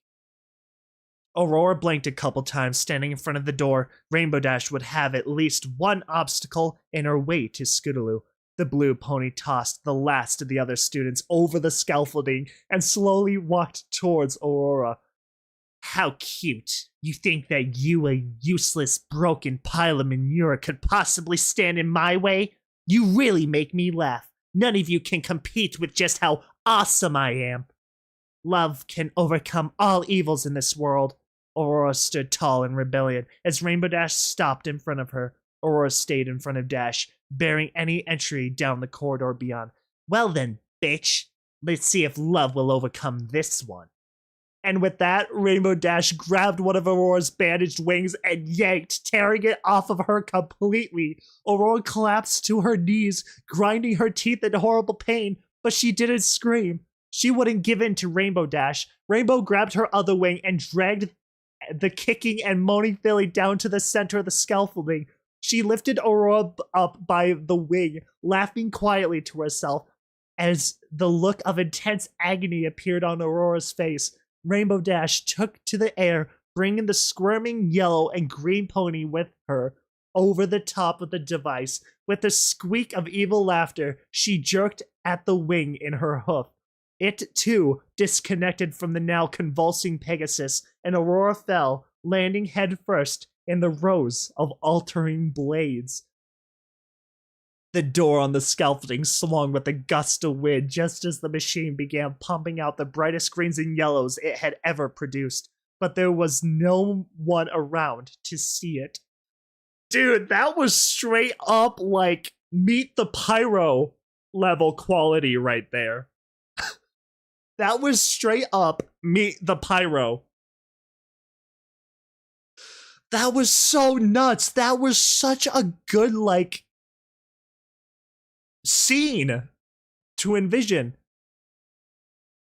Scootaloo glanced backwards momentarily, her heart pounding. The noise of the constant thump, thump, thump drowned out any other sound in her head, and her ears throbbed along with it. The corridor was just like the one that led to the theater room, cramped with dozens of obstacles jutting out at random intervals. Straight behind her, maybe 100 meters now, the bloody mare that used to be Rainbow Dash was cruising along the scaffolding. Both Pegasi were completely straight, hooves forward, wings beating at an impossible count, the one trying to escape, the other to capture. Scootaloo looked forward again, focusing on what lay ahead of her.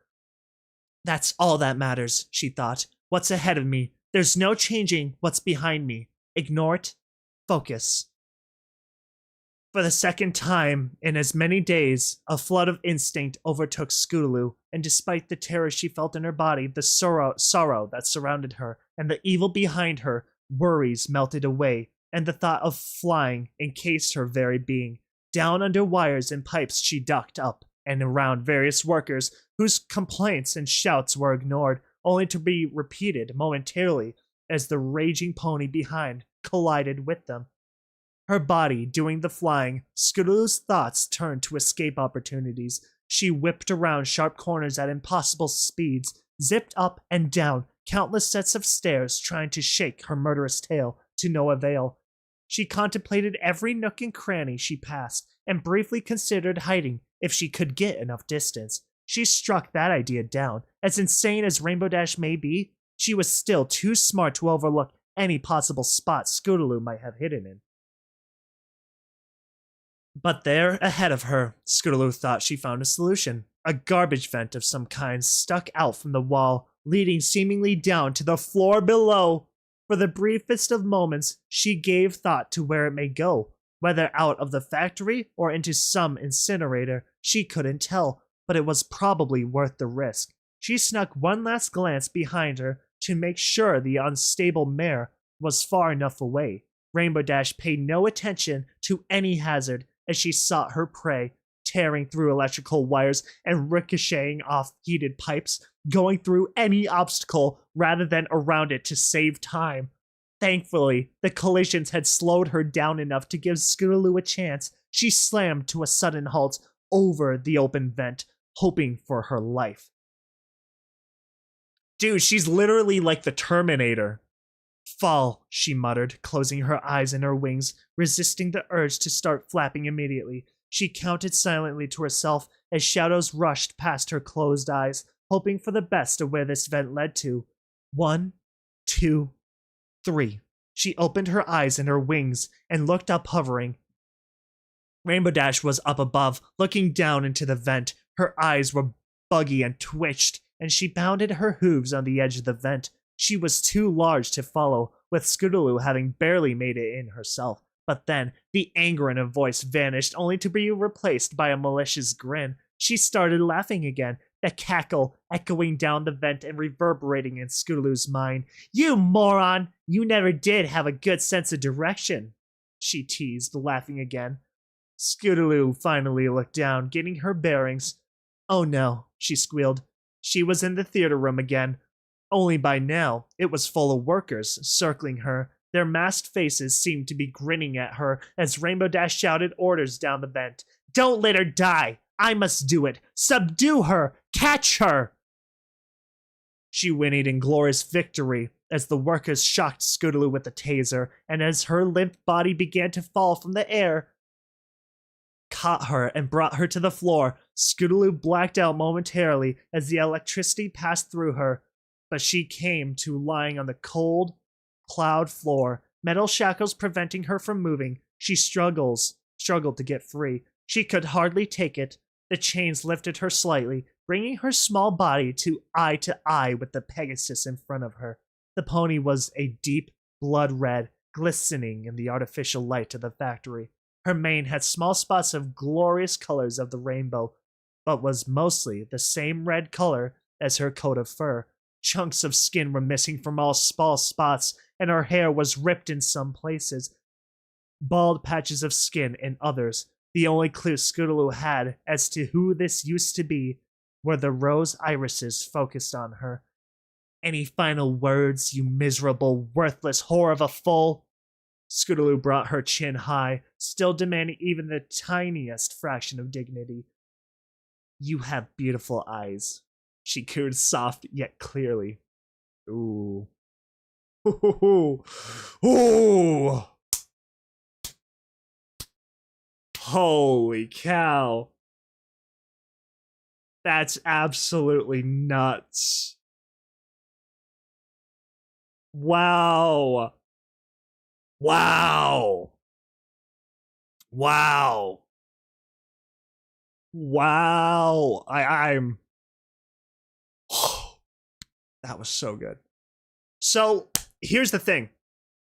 There's a lot more of these. My only question is this one associated with this one? We're going to take a quick look. A sister story. It's a sister story.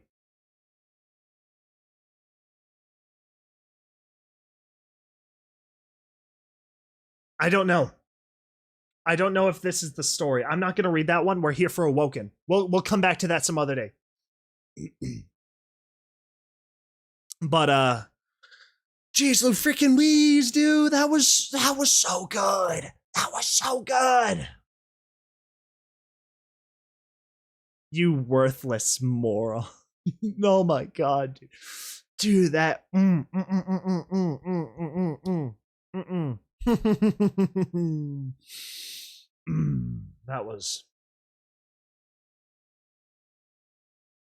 that was so good. Okay, so hold on here. I want to play some more music.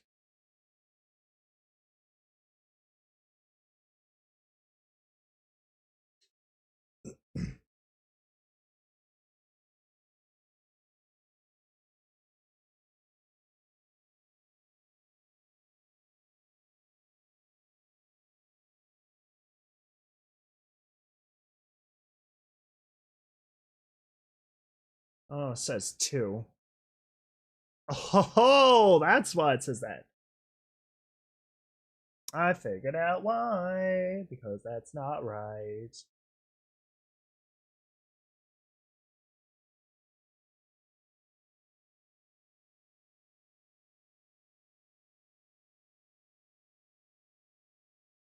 Oh, that's right. What the heck?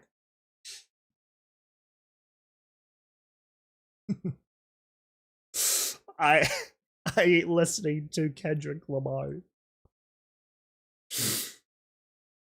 That was just an accident that happened for whatever reason. And I gotta admit, it was pretty hilarious.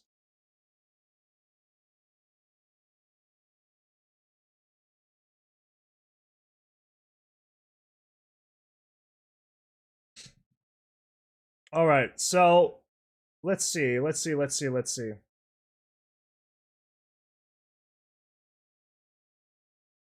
Shoot. Okay. Actually, you know what? No, I can't. I can't just jump to Awoken. I have to listen to the. We have to listen to all 3 of them again. But I ain't no barbarian, so we gotta listen to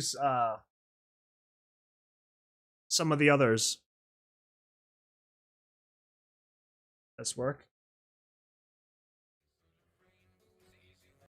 No, that's odd. Why is the screen not showing? There we go.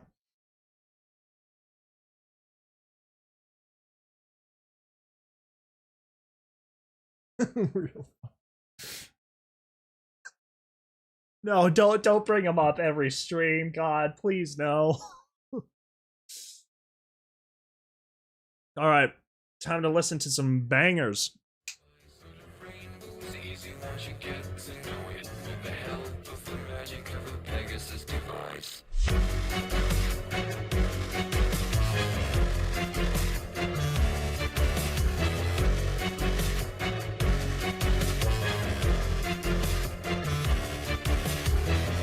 Now, what I like about this one is it's made by a lot of different people.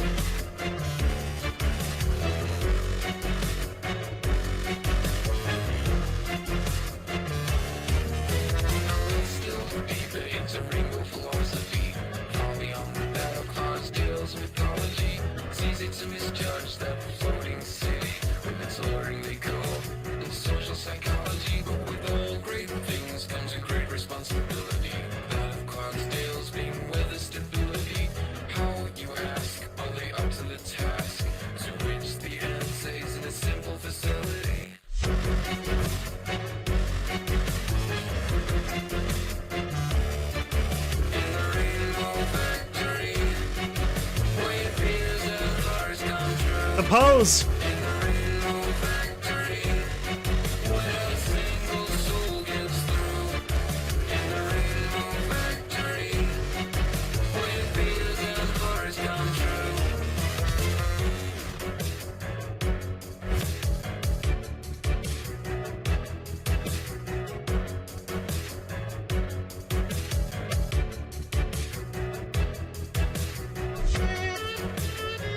So good.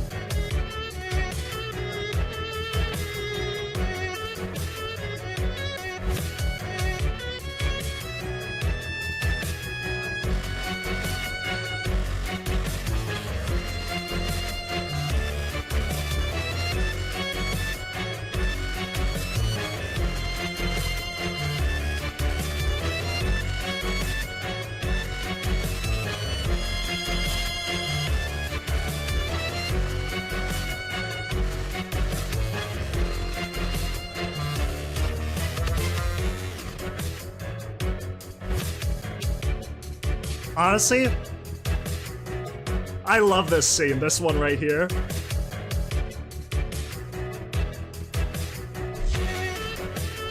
Oh god, it's so cool, dude.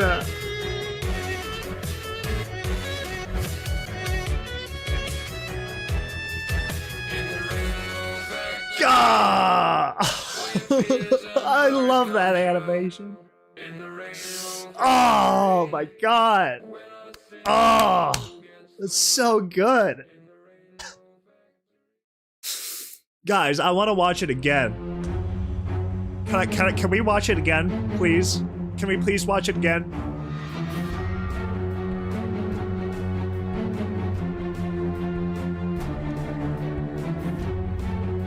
I love it. I just love it.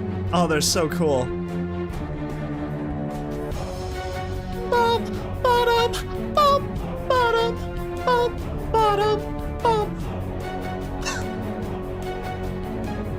Yeah, let's watch it again. Yeah, yeah. Hey, I know we got more, but the stream's not going anywhere. Oh, it's so good.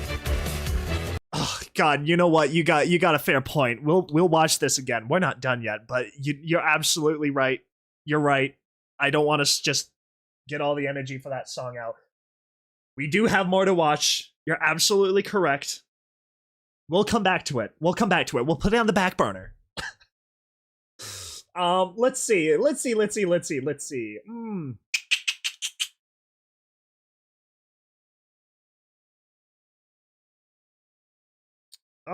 Pegasus device.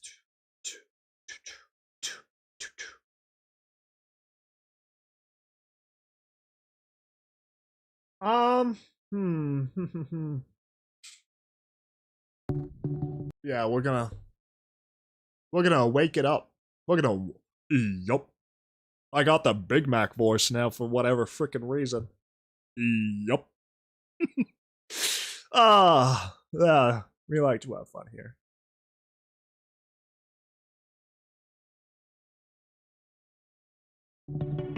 Do-do, do-do-do.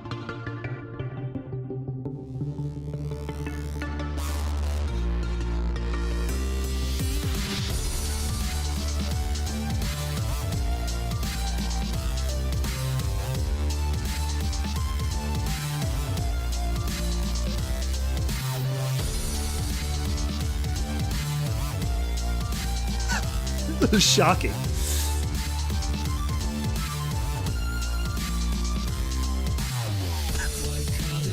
It's a sign, right? He must.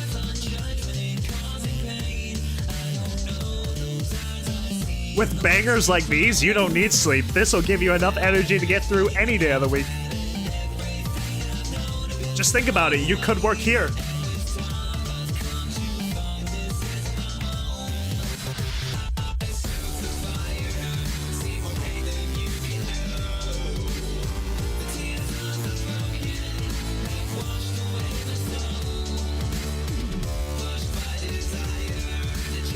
Dang. Oh, that's the pink. Oh my god, I get it now. That's the pink pony.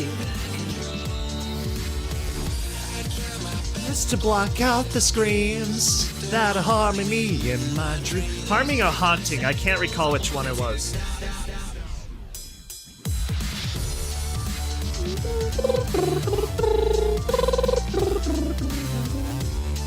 I think it's haunting.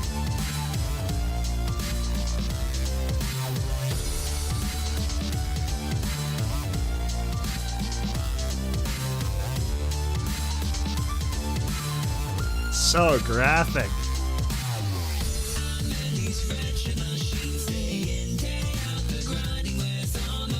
I get it now. I get all of this now. This all makes sense to me.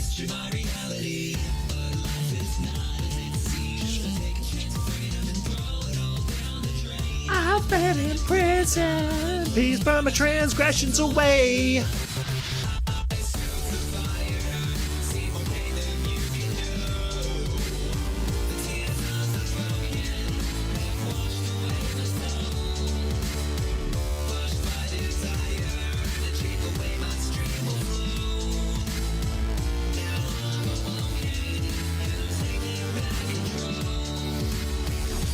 I have processed the info.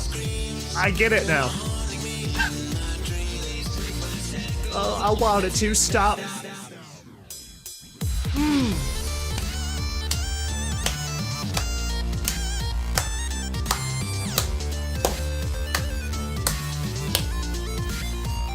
Never ever disappointed. Sinclair DeGore, everybody. That, I think, would be interesting to watch. That gives me, like, Darkwood game vibes. I haven't seen it yet, but it's probably very good. Okay, so let's see here. Do we want to listen to another song, or do we want to start the next story? We just watched Awoken, so...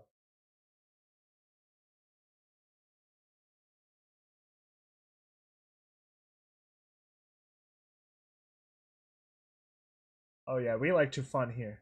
Have fun here.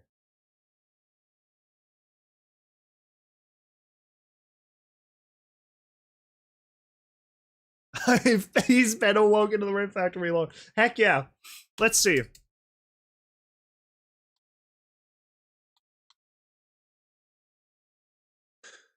Should I play some just like instrumental music? I actually meant to play like the okay, I'm seeing a lot of other ones. All right. I'm a people pleaser here. All right, I get it. The people have spoken. Okay, let's see. Mirror, mirror on the wall. Who's got a good song of them all? Y'all remember the Source Filmmaker animation? Oh, that one. I gotta admit, it slapped for its time. Absolutely iconic. Bum bum bum bum bum bum bum bum bum bum bum bum. I remember this one. I love this one. Classic.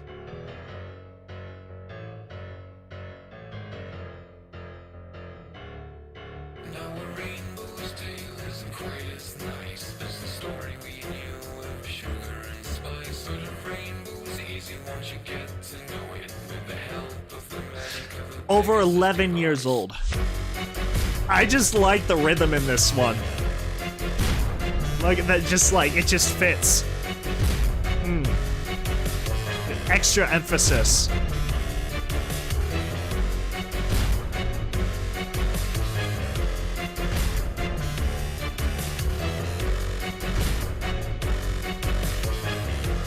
Oh, Fluttershy is gonna do some Flutter harm. We all know. Zarishan's, she's the boss.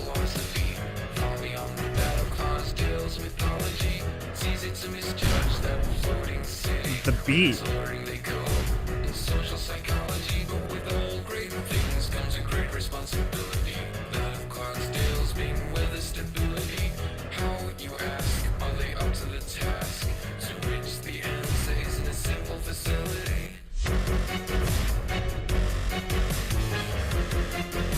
Goated.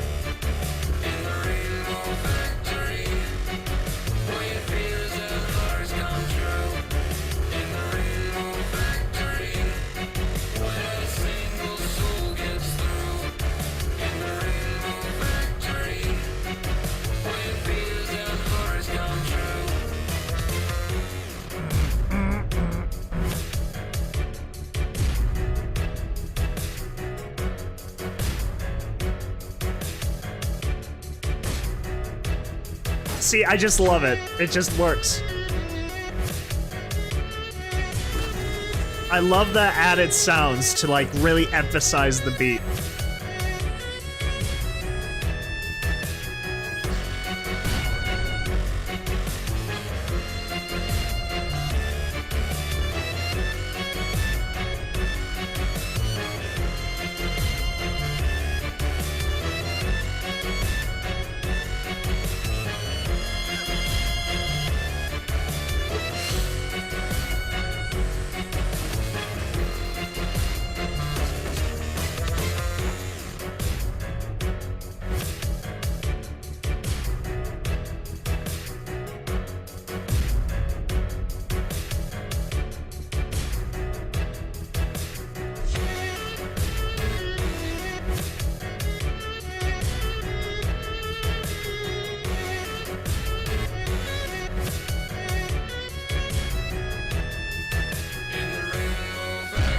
Ooh.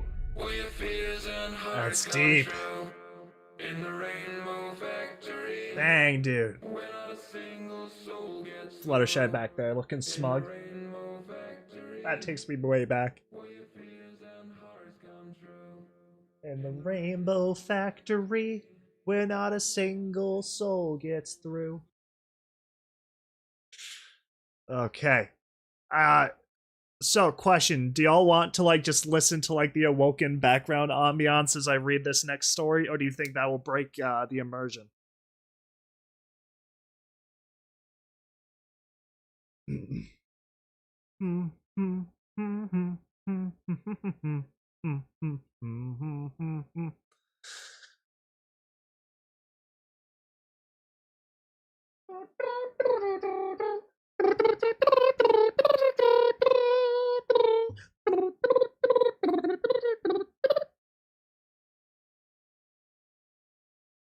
Yeah, I guess we'll do a poll.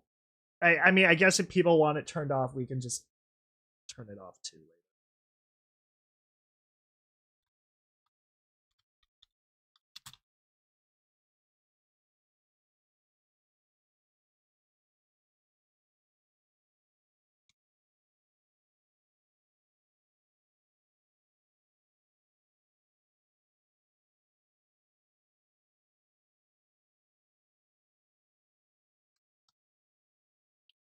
I get it. I get that it would ruin the immersion. I absolutely understand, but we're just going to see what people here currently want.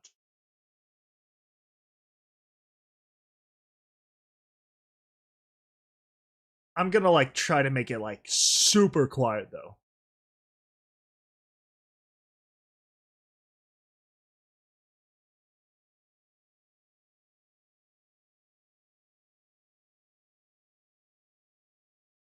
I spelt that so badly.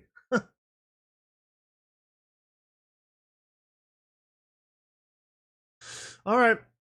Enough people have spoken. The people have spoken. Okay. Well, we'll do some of that. But first, we have to adjust it to a very subliminal rate.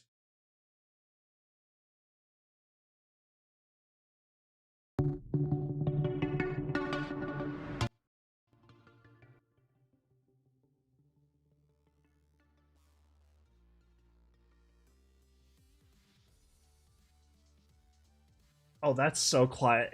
There's a certain point if it's too quiet, why even bother?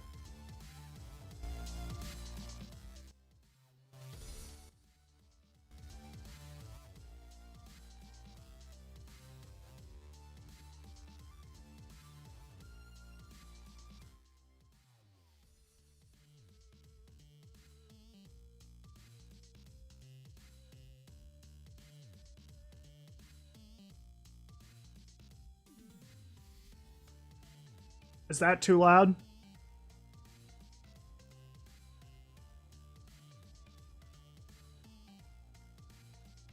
Or do you think that's okay? Honestly, no, I think those of you that said that it would break immersion, I think those of you who said that are correct. I'm sorry, but I'm listening to it, but like when I'm listening to this catchy pop music, I don't think it works. I respectfully don't think it works. I'm just gonna be honest. I'm gonna be completely honest here. I feel like that's gonna throw me off. Like, dang, why am I listening to this sick beat? Why am I reading when I could be listening to these absolute tunes?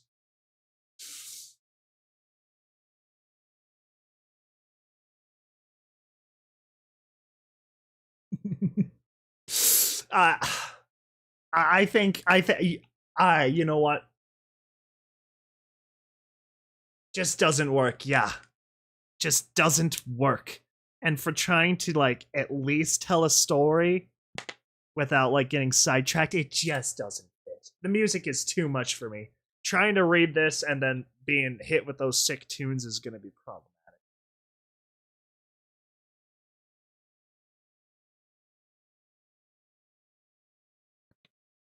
But I considered it. And trying is better than not, so we live and we learn. Oh, that was weird. Yeah.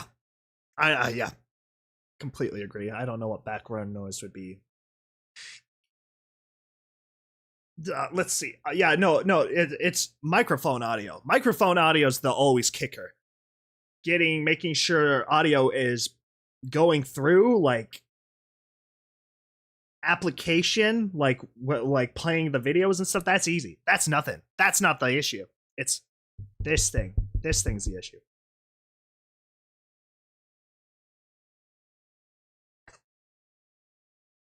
Live and learn.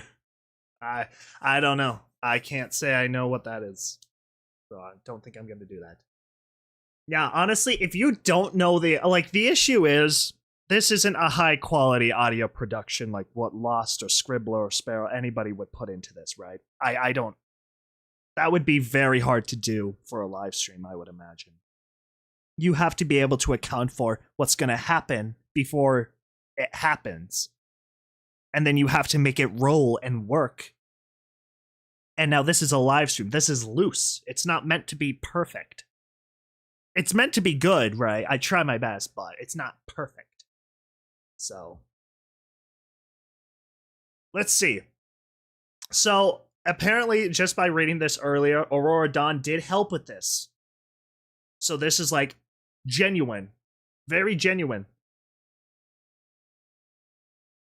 So, this is made by Synergy, Psychological Grimdark. The story was directed based off of Awoken, what Intel Store and H8C's spirited successor to the Rainbow Factory. Food for thought, folks. I wrote this story on my own time, and Obab later added extra material 3 years later when she converted the story into her audio production. She did not participate in the original publishing. That was not clear already. If you read the story below, you'll see the original untampered text.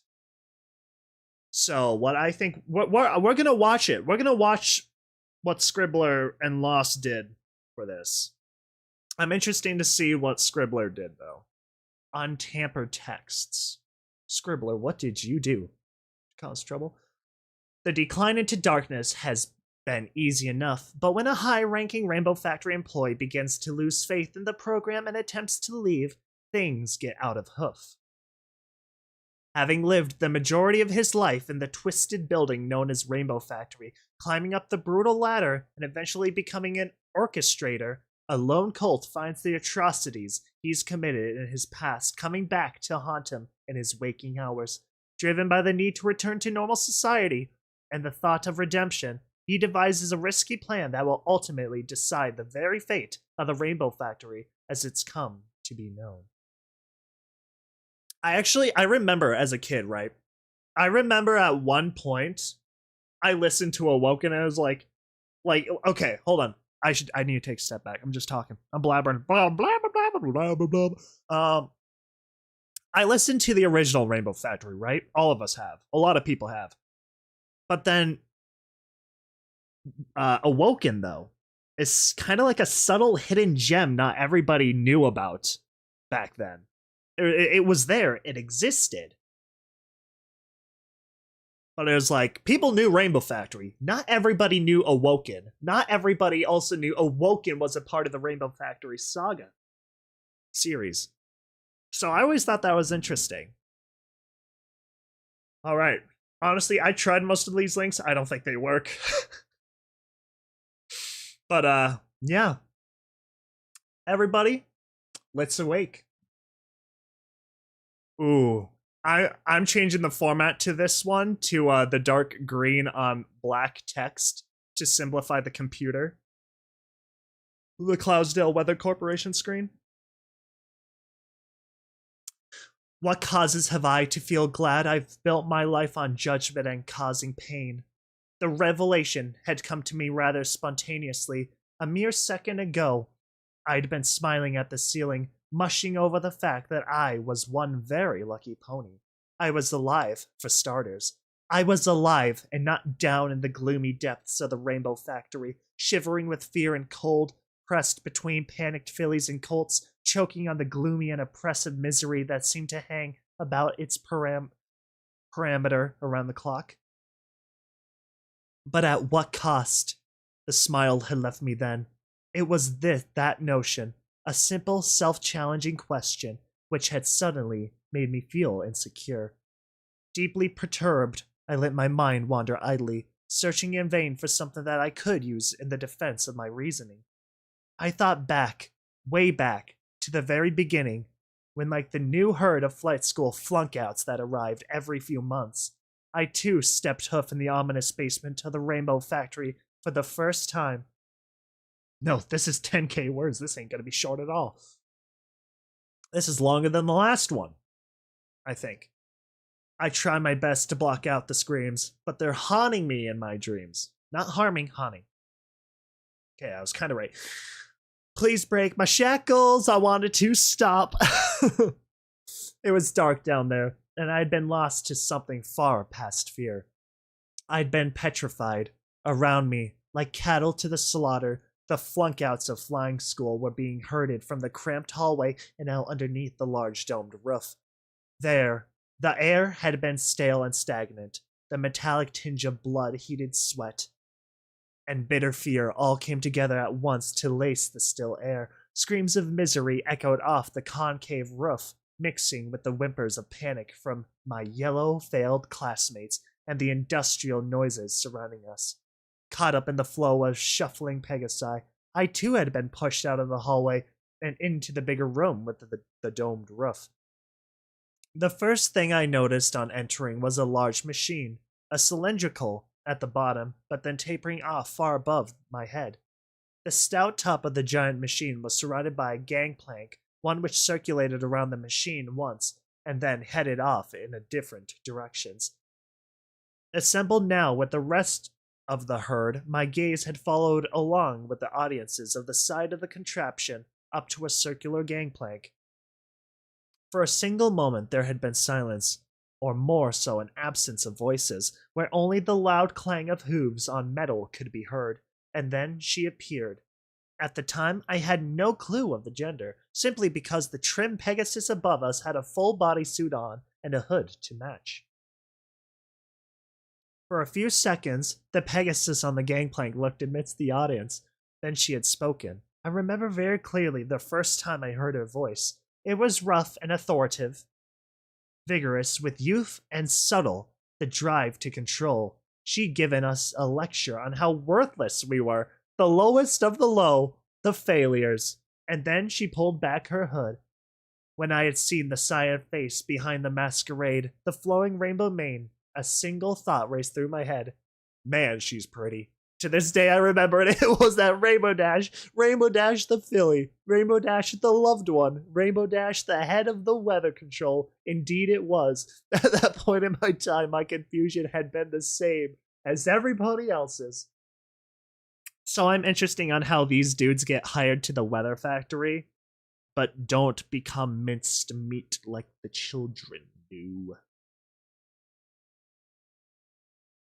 It was when she kindly treated us with an example that my confusion gave way again to fear, the sort of fear one might feel when they were all alone in the Everfree Forest, surrounded by flickering shadows and noises, chilled to the very bone. I clearly remember the mood of the crowd as one from our ranks was secluded and tied up with a set of chains that had descended from a pulley system above the machine. It was total panic. We had to get out. But where could we run? Where could we hide? The hallway behind us had already been excluded from a chamber by a set of sturdy wooden doors. I remember clearly having to sit there, unable to help, frozen in panic and despair, as that orange-colored Pegasus was pulled up into the sky, given one last chance at being off the ground. For a moment, the Colt had hovered over top of the machine, wings fluttering in a manner that projected his burning desire to get away. He had been struggling terribly, screaming for help, screaming at whatever he saw at the top of the structure. It had been probably the darkest minute of my life then, and the longest. My jaw had gone slack, and my heart had begun beating as fast as the dangling Pegasi's wings. And then it happened. The thing that both scarred me beyond repair and filled me with something stronger than hate. The chains began to pull their captive in all directions, splaying his four hooves painfully apart. Then they began to twist, as if attempting to wring him out. Quickly, the hollers of panic from the Pegasus turned to screeches of suffering as pain washed over him, a loud cracking noise. And then it was over. The chains had broken his ribs, leaving him looking very similar to a rag doll. With a hiss, the clamps around the orange Pegasi's hooves opened. He fell lifeless into the top, where his convulsing body remained, till it was grinded down into a bloody pulp. A humming had started up in the body of the machine, the turning of gears, an occasional puff of steam. My attention had been drawn down to a tube off to the side. It had been orange, if I remember correctly. It accompanied 6 others: red, yellow, green, blue, indigo, and violet, the colors of the rainbow. After a bit, and to the audience's horror, 3 of the 7 begun to vibrate profusely. Then gradually, a flow of according colors was spewed out into a dozen medium-sized vats. When the vats were full, a group of younger Pegasi, about my age at the time, shuffled out from the shadows and took them away. What came after the demonstration was nothing short of panic. The audience erupted, some flying into the air, others just straight out trotting, all looking for an exit, all failing in the end. Soon, the riot had been returned to order, broken, hollow. I think it was about then that I realized that there was no glimpse of hope for me. I'm sick of hurting, sick of thinking it's all I do. I break those around me. Those spared are very few. Dang. That's deep. That's actually a very deep verse. I rolled over in my bed, my head was buzzing again, and my downy mattress had acted like a sponge. I was wallowing in my own sweat. The origins of my experience in the Rainbow Factory were nothing to be happy about. That period of time had really bucked me in the head. Taste the rainbow. I gazed dully at the papers up on the wall of my bedroom, the tally chart, the statistics page. It all came to me in high resolution. Murder to me had become a statistic. I realized something to be tallied and occasionally bragged about. To this day, I had directly partaken in ending 74 lives. Dang. That's a pretty impressive KD ratio you got there. The blood stains no longer wash away from my hooves, no matter how hard I try. I man these wretched machines day in and day out. The grinding wears on my brain, undermining my sanity, making me question my reality. Somehow it happened. I didn't die when all the odds were stacked against me. Okay, so hold on, curiosity's sake. I think he must have been indoctrinated as a filly, right? Instead of being killed off and everything like Scootaloo and Co. did, this guy, this one specifically, this pony got recruited instead. Does that sound accurate to everybody? Because that's the assumption and impression I'm getting from this. Somehow it happened. I didn't die when all the odds were stacked against me. For weeks after my initial arrival to the Rainbow Factory, I was not picked to be drained. My jobs were many and gruesome, cleaning up the excess blood that would overspill as the machine grinded up its victims, transporting the filled spectra vats to the holding chambers, cleaning out the gate where the excess body parts went. Not nice stuff, to say the least. Okay, that means I'm entirely correct. Good to know. When I wasn't on the floor, I was in the holding chambers. Ironically enough, it was because of my containment in those filthy cells that I eventually ended up gaining my freedom. Let me explain. Though I've never really been told, I imagine that the reason why I ended up being drafted into the permanent working force at the factory was due to my aggressive nature, amplified 100 times over due to the living environment. At first, I fought only to defend myself and the food I was eating, but then I began to fight for the sake of fighting. I found that the longer I remained in the damn building, the angrier I got. Unable to take my rage out on any pony, the pressure just kept building up until one dreary day, I blew up and really hurt a younger mare. I lost practically all my friends then, and around that time, my wits as well. I had manifested into a monster. I started finding relief in harming others. At first, it was minor fights. Throw 2 bucks and then call it a night. But then it turned into something more along the lines of brawling.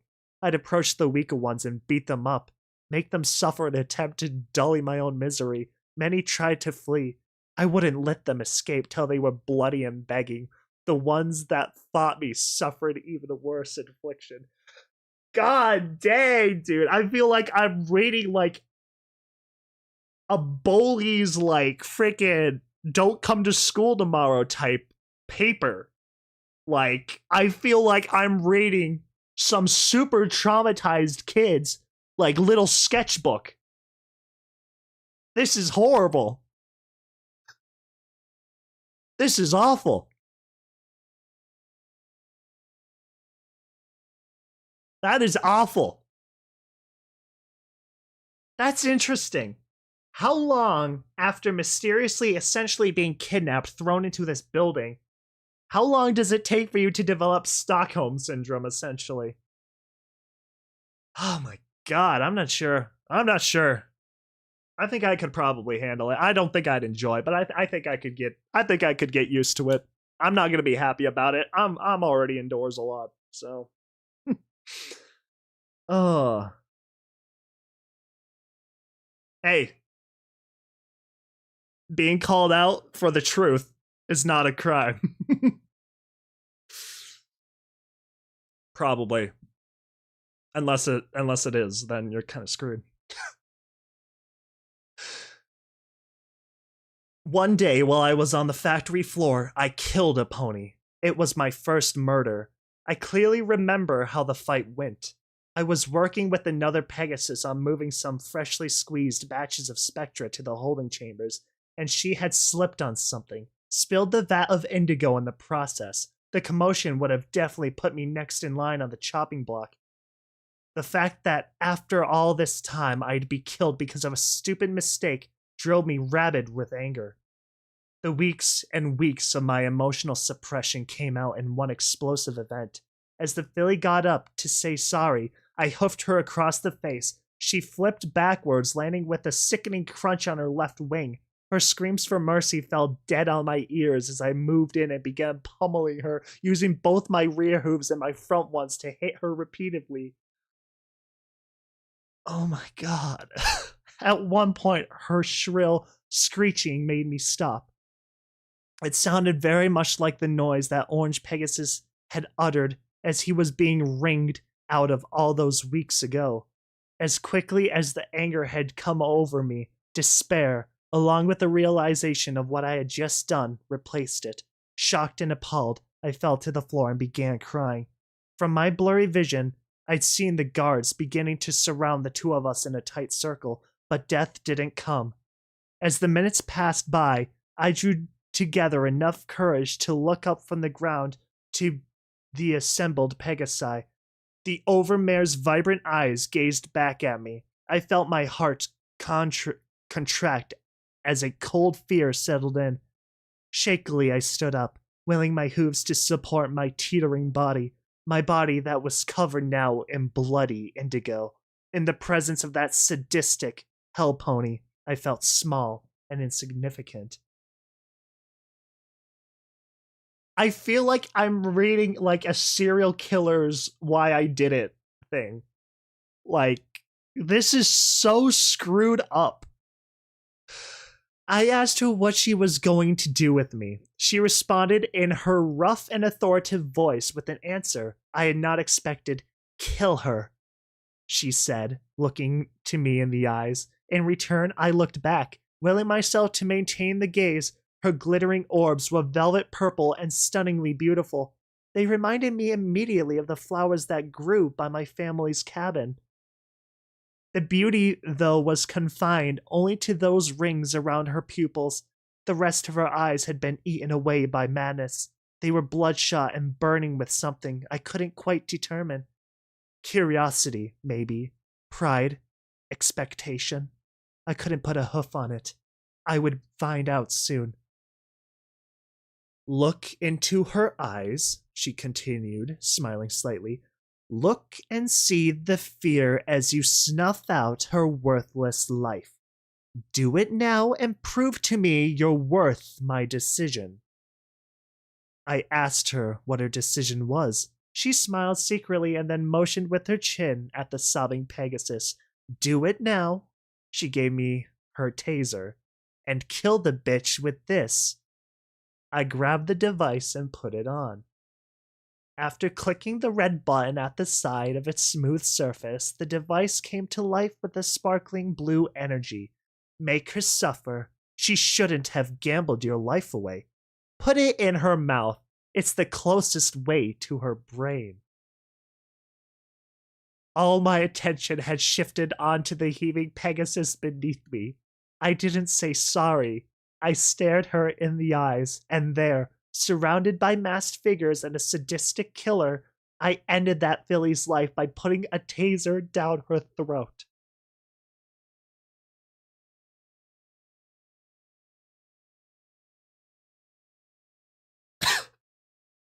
Wow. Jeez, Lou frickin' wheeze, and I thought cupcakes was bad. Jeez, dude. I don't know those eyes I see in the blood-stained chrome. I felt tense and uneasy. I couldn't stay on my bed. I had to move. I had to do something. Anything.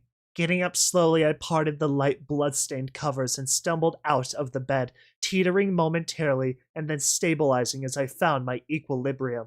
Dragging my mind, hooves, I made it to the washroom and clicked on the faucet, bringing my face down to the marble countertop. I washed the sweat from my mane and forehead. Momentarily, my world spun as I looked up from the sink and into the mirror. What looked back at me was some pony I never really got to know. "You bastard," I murmured, attempting to stare down the other Pegasus in the mirror. I lost eventually and resigned to simply gazing hatefully at him. "You've made me do all of this. It's not me. I wouldn't have committed these atrocities." I was talking aloud now. My voice was becoming maniacal. The Pegasus in the mirror did not respond to my accusations, choosing instead to smile mockingly. His eyes, they were purple like rainbow dashes. "No!" I screamed, rearing up and shattering the mirror with my hind hooves. Shards of glass flew by me in a flurry, leaving thin graze marks and cuts all across my flank. "It's not..." I caught myself in the middle of talking to the wall. What am I doing? I have to get a hold of myself. This is stupid. I'm not going insane. I'm not. Yanking out a few larger glass shards embedded in my hoof, I walked back up to the sink. Taking a breath, I looked at the smoothed chrome frame, the only thing that remained of the mirror. It was freshly speckled with my very own blood.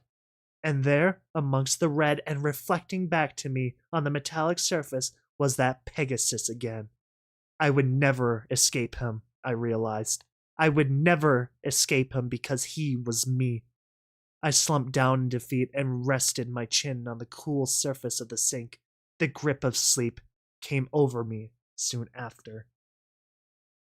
I've stoked the fire, seen more pain than you can know. The tears of the broken have washed away my soul. A mere day after the brutal murder of the Philly Pegasus, and to the other's greatest surprise, I was back under that domed roof again, doubling as a mechanic and a floor supervisor. I remember how surreal it felt for me that first day in the field, how alien. A mere day ago, I was in the horseshoes of those I could now command. At the time, I hadn't been given the full bodysuit that the guards got to wear around, but I did have a white vest, trimmed neatly with yellow. My ID card hung from a clip on my collar. I had gone to wear a helmet while doing the mechanic part of the job as well.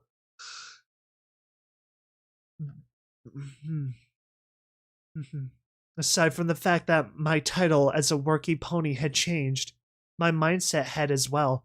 I was almost constantly craving for those lively feelings I had felt while standing over that bleeding Pegasus. The empowerment, the satisfaction, the one time where I could have control over something in my dreary life. Forced respect to the overmare eventually mutated into outright admiration. She'd become a role model. I found her ways of total control very effective. She could disarm any problem with the look, and every single pony, male or female, young or old, was compelled by fear to obey her. I sincerely wanted to master her art.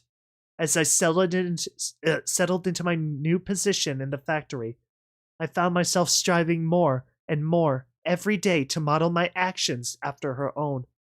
On the floor, I'd been ruthless, lashing out with my taser at the slightest falter, bucking those that were too slow.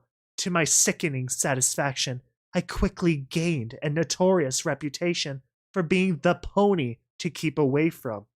This was success to me, a ruined concept of reality. I liked being feared, because as long as I was feared, I was in control, and I craved control more than anything else. This is so effed up, and I love it. My God, I love it. This is great.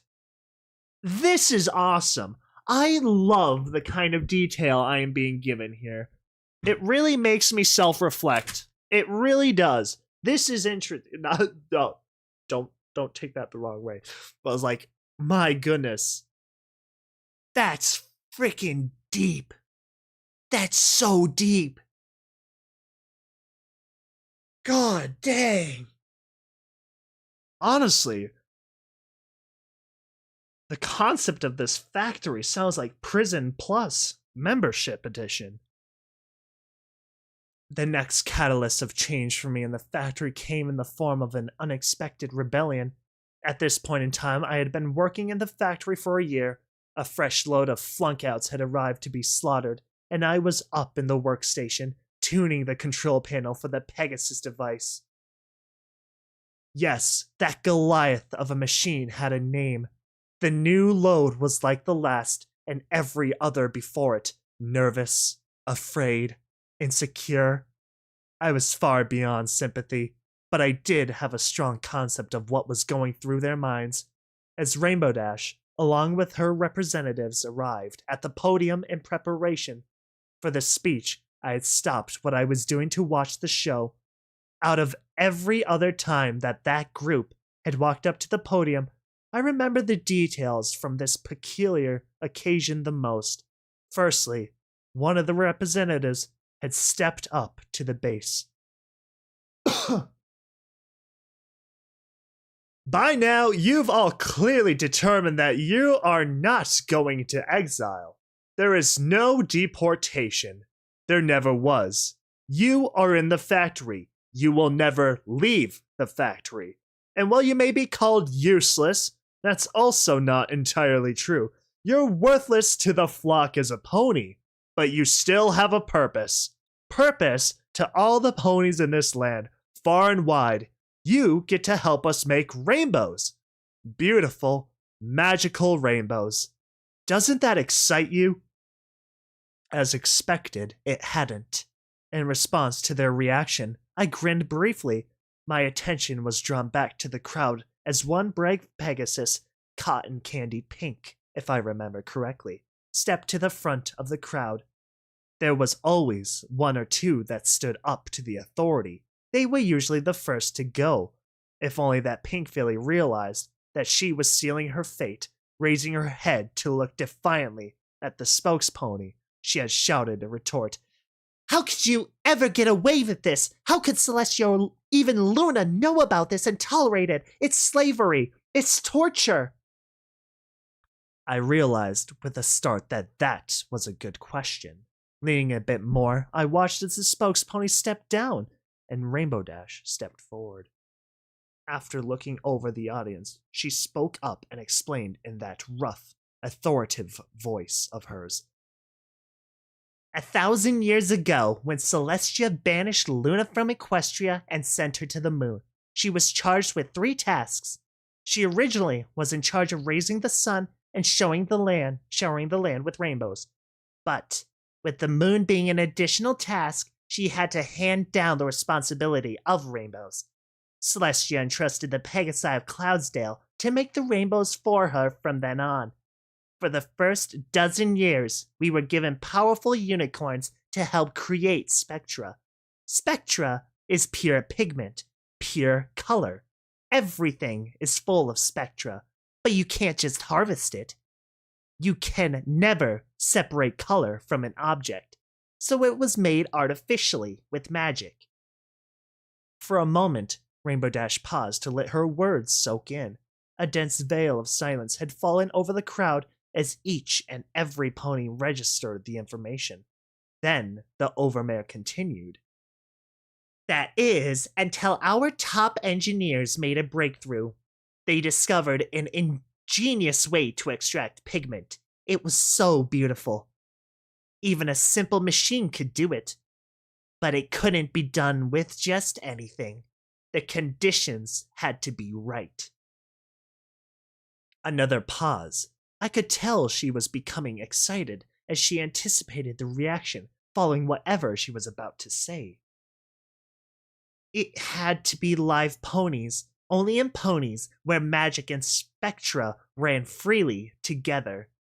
That was the trigger, both for the catalysts and the captive pony's sanity, as that wonderfully sadistic cyan-colored Pegasus laughed maniacally, gazing down at the panicked crowd that had now been pitched into frenzy.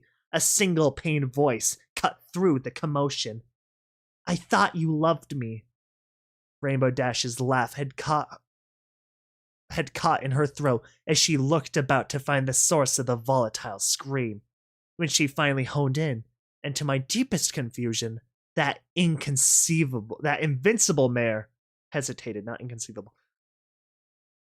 The single strand of conscious thought that flew through my mind at that point was something I remember to this very day.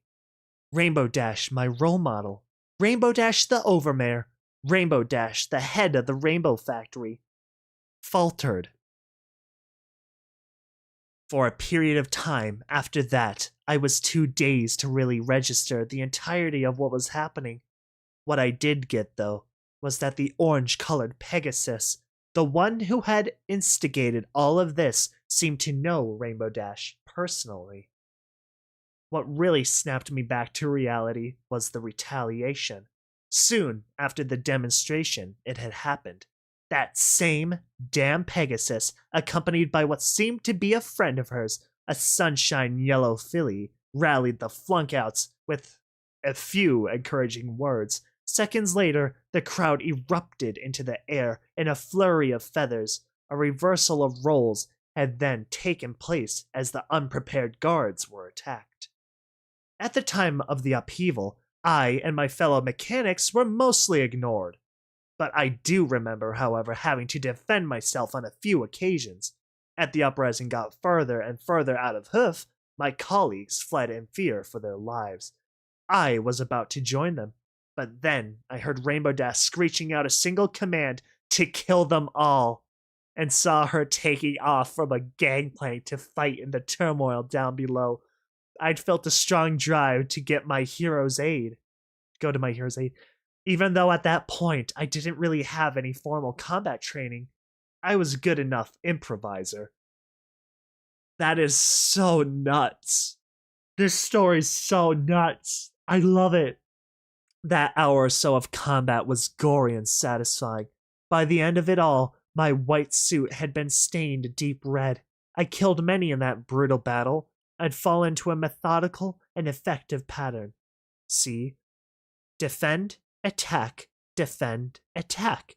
Back and forth until the very last rebellious Pegasus fell, overcome finally by exhaustion, and was trampled to death. At this point in time, Rainbow Dash had disappeared somewhere in pursuit of the lone orange filly that had started all of this. I remember wishing bitterly, standing defiant amongst the corpses of her friends and foe, that bitch of a Pegasus would be brought to justice. And in the end, I'd been glad to say she was, disposed manually by the overmare herself. Mere minutes after the orange Pegasus had been fed to the machine, and the tubes began to pump out the spectra, Rainbow Dash descended from the stout top of the Pegasus device to meet me on the floor. As she approached, I stopped wheeling the vat containing the Pegasus spectra and saluted her in respect.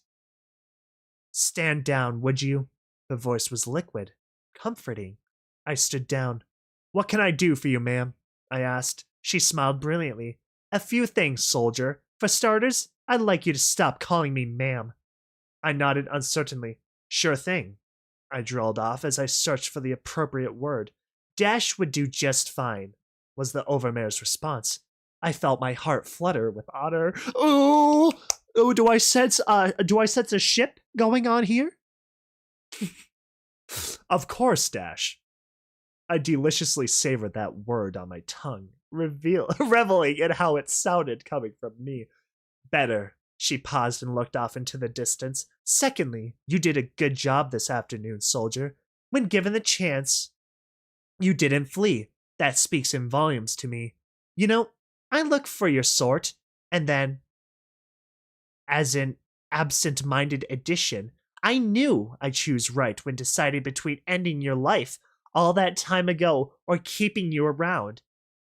She just insulted him like that. Oh my god. She refocused, and again, I found myself gazing into those mesmerizing eyes. "I'd like to promote you, soldier. draft you into my core group, the Orchestrators. My heart stopped completely then. Were my ears betraying me? Was I dreaming? No, it was really happening. 3 days later, I had moved up the ranks into the Orchestrator's upper circle. I had a nice new private living quarter, and all the time I could have dreamed for around Dash. The days from then on began to fade together, blurring at the lines between creating a waking hell for the new and coming Spectra donors and living in a self-induced one as the heinous crimes committed came back to haunt me in my sleep. I was too far in, though, now to do anything about it, so all I could do was go forwards. But life is not as it seems. Should I take a chance for freedom and throw it all down the drain? I've been imprisoned. Please burn my transgressions away. When I awoke, I was sprawled out on the bathroom floor. I felt groggy. The question that buzzed around inside my head was, what had happened to me? Shakily, I got to my hooves. It was then that I noticed the shattered glass littering the floor like snowflakes. With a start, I partially recalled the events of last night. I had shattered that mirror. I don't remember why, but I had been angry at something. Shaken once to clear my head, I went over to the sink and splashed my face. Briefly, I took note of the blood splatter across the chrome. It looked like fireworks. Feeling better every moment, I walked out of the washroom and into my bedroom. Once there, I reached into a drawer and pulled out my bodysuit. After I had put it on, I made my way to the metal countertop where my StatCon was charging. Taking it off of the charger, I clipped it around my ankle. With a small beeping noise, it came to life. I was set and ready to start my day. Leaving my room, I entered into an elevator. After the doors closed and I pushed the basement button, I leaned back on the railing and waited out the trip. As the elevator came to life and began to drop, I felt a sudden bout of concern. A moment from the night before flashed behind my eyelids. It was of me, gazing at my own rage-filled reflection in the mirror, and then smashing it. Concerned turned to insecurity. Recently, I'd been having a harder and harder time coping with, well, myself. God dang.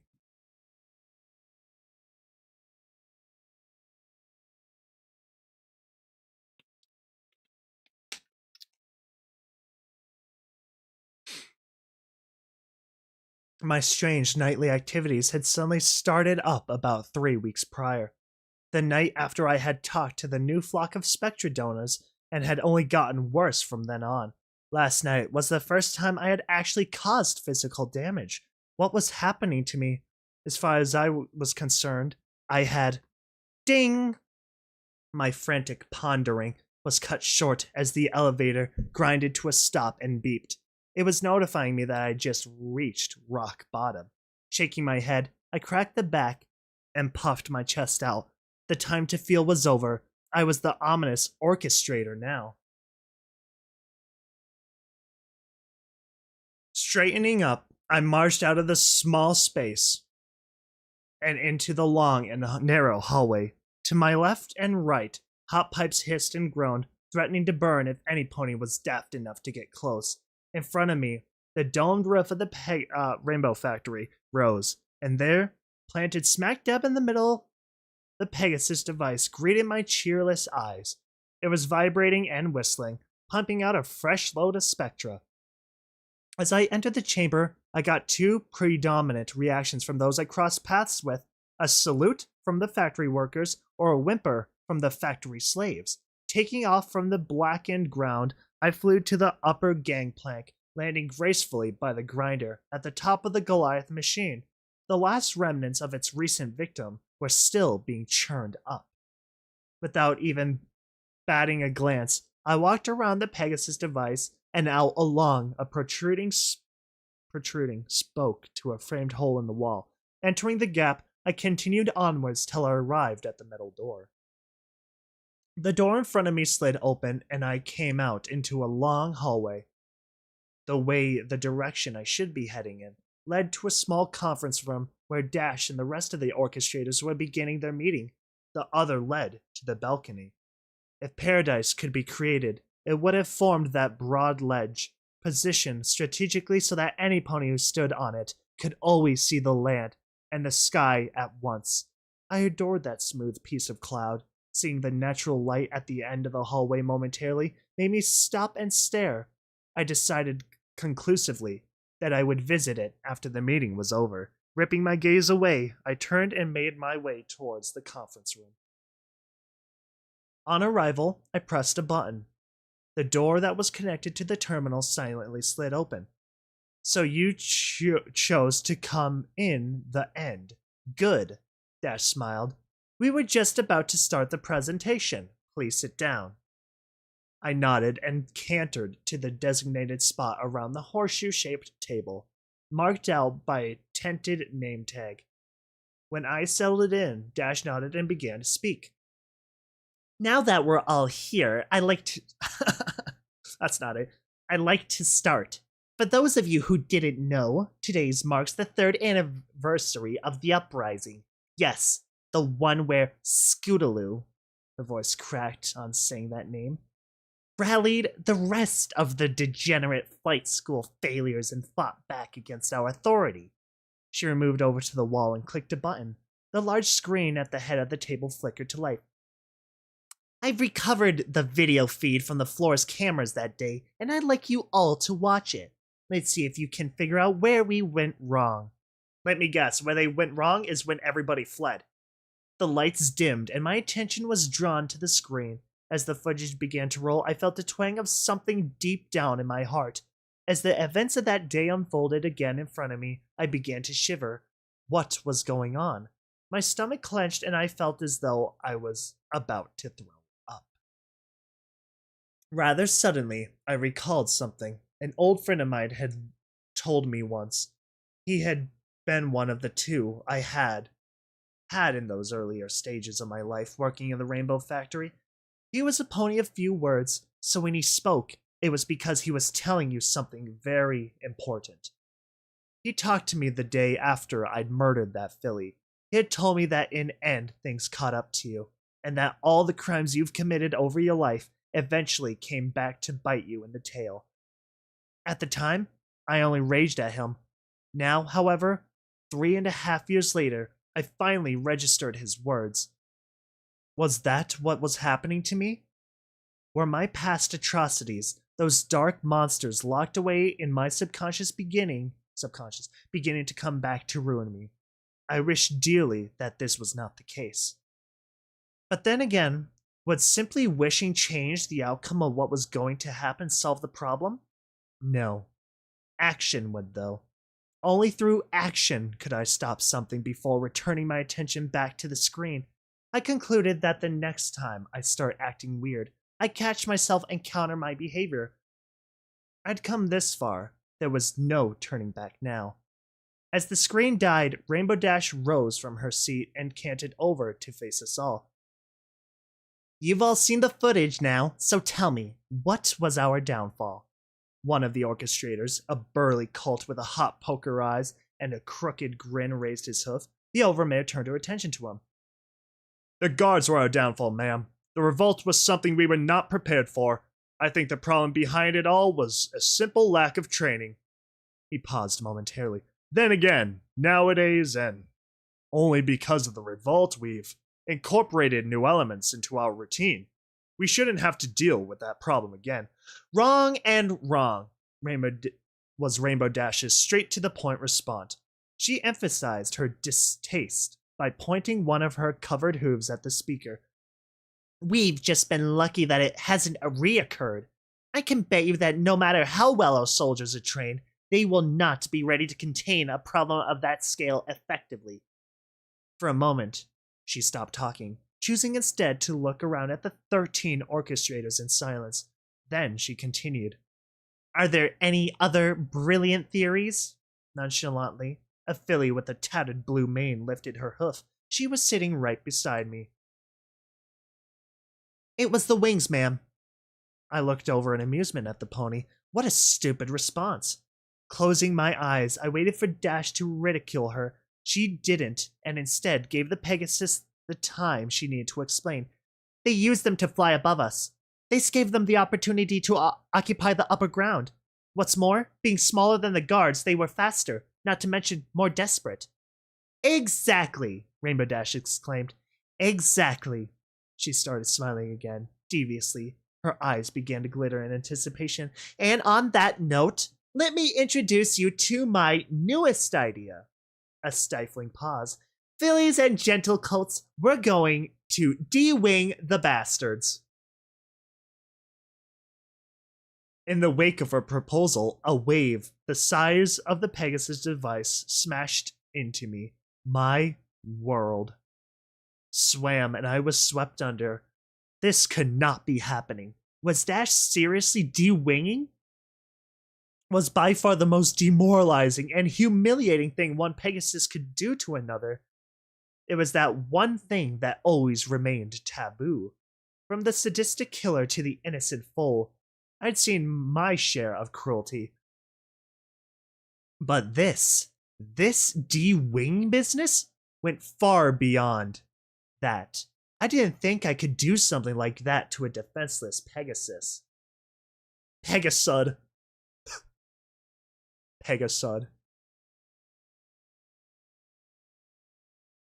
You, she looked at me. You've been given the honor of overlooking the operations. The words jolted me out of my thoughts and into a reality even worse than I could have created with my mind. Me? I said, sounding like an idiot. No, the one behind you, she replied sarcastically. Well, I started to say. I was more than apprehensive. Well, she repeated, her wings fluttered in annoyance. Do you mean to say that you have no desire to run the program? I caught myself. Of course I do, Dash. I was just wondering where I'd be located is all. Her wings fell to rest idly again. I sighed in relief. As I suspected, I've always known that you'd be the cult for the job. I think you'll do excellently. You start next week when the new shipment arrives. Thank you. I nodded and got up. I knew that I'd start screaming in hysteria or something if I stayed in the room for much longer. I have some things to tend to, gentle colts and fillies. I nodded at the other orchestrators. I'll see you on the floor. As soon as the door slid closed behind me, I fell. My breathing was choppy and my heart twitched sickeningly. Willing myself to get up, I stumbled down the hall and out onto the balcony. When I arrived, I collapsed, exhausted and with only a half notion of getting back up. Lying with one hoof dangling over the edge, I looked down at the world. We were drifting over Ponyville. Far below, like colorful ants, ponies milled about, bartering, interacting, playing in the fields, all oblivious to the fact that Equestria's largest slaughterhouse was floating right above their heads. I felt a twang of something I hadn't felt in a long time. Sadness. I tried desperately to remember my life before the Rainbow Factory, but came up blank. I realized with the start that I'd forgotten what it felt like to live in a normal society. I began to cry deep, heaving convulsion that threatened to rip my lungs out and tear my heart in half. For minutes, or maybe hours, I had no way to keep track. I sobbed, crying till I had no tears left to shed. Only when I had drained myself dry did I take a deep breath and use the railing as a crutch. Got up. I'm just saying respectfully, I can't feel bad for a guy with 74, 73 kills under his belt. I can't feel bad for a person like that. I don't pity this guy. Yeah, he screwed up. But his screwing up saved him his life. And now he's paying for his life. This is his price he has to pay.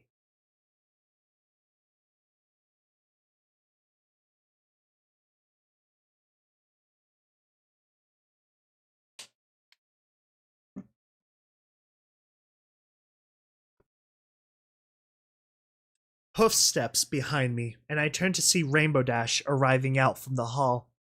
Paying little heed to me, The mayor walked right up next to the railing and gazed at the horizon. A moment of unease went by. I don't think so. No, I think he's an adult now, for sure. Life is a simple game, she said, looking out over the balcony, and we have become the game masters. What the hell are you, Rainbow Dash Jigsaw? I want to play a game. We set up a world inside of the bigger one and controlled every single thing that went on. We became gods. She stopped and looked at me. I am a god, and those worthless souls down there. And up here are my pawns.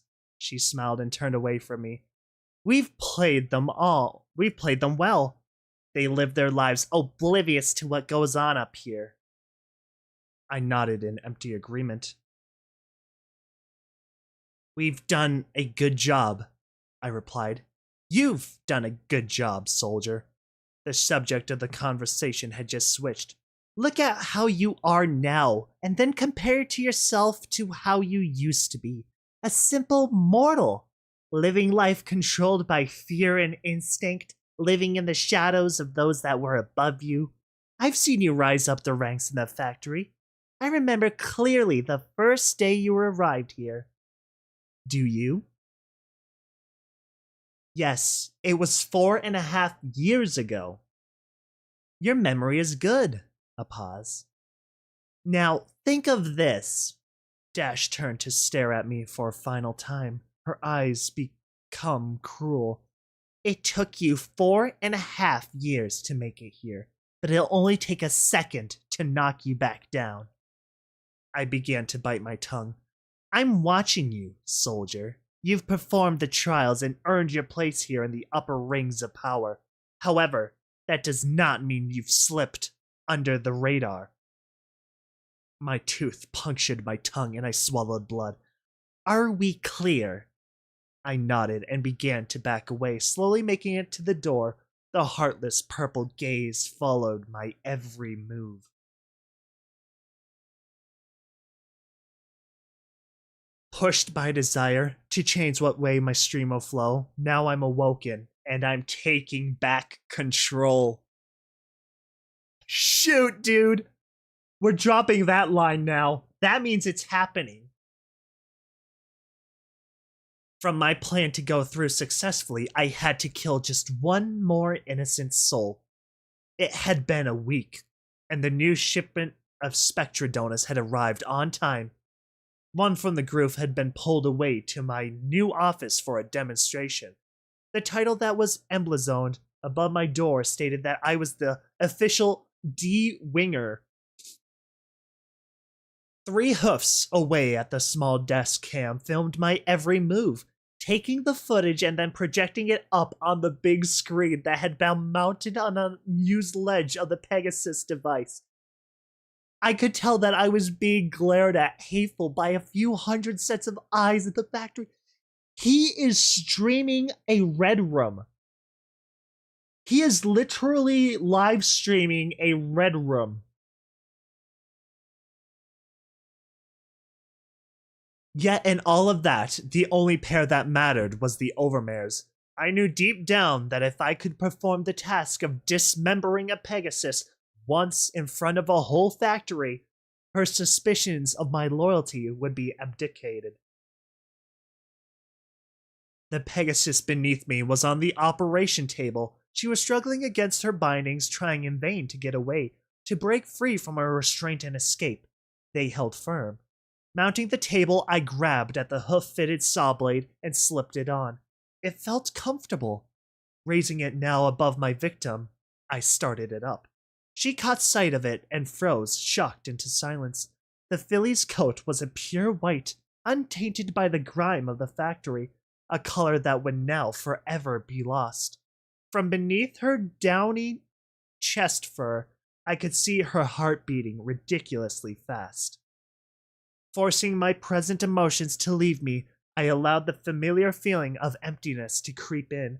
It spread, starting in my head, but then rolling over me to affect my whole body, stealing my heart and stabilizing my breathing. Slowly, I brought the humming saw down to the joint where the wing connected to the body.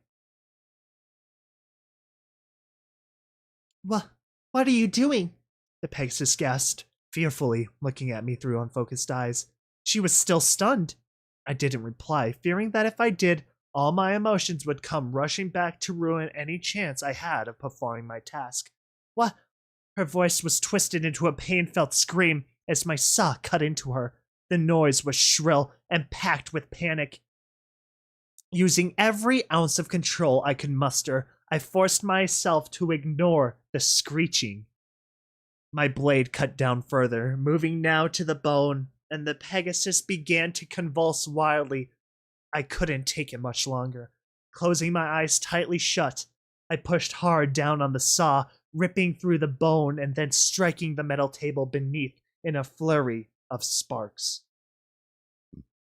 Silence. Blissful silence. Confronted by an overload of pain, the white filly had passed out. If I was lucky, the poor soul would be unconscious till the operation ended. I was not so lucky. Please, the innocent voice came to me as I brought the saw to her other joint. Please don't. It hurts. Please. She began to cry, and I felt my facade crumble. Emotion swept back into me in a momentously torrential strike. The world tilted. If it weren't for the fact that I was leaning over a table, I would have most definitely fallen into the blood-slicked floor of the operation room. My will had failed me completely, leaving me a mere shell of my former self, cold and distraught. Yet still, I could not give up.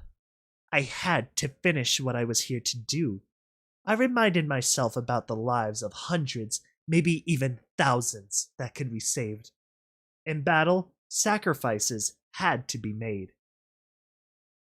Clenching my jaw till it hurt, I pushed the saw down, cutting into the second wing joint, thrown far beyond hysteria. The little Pegasus could only groan in misery as she lost her second wing.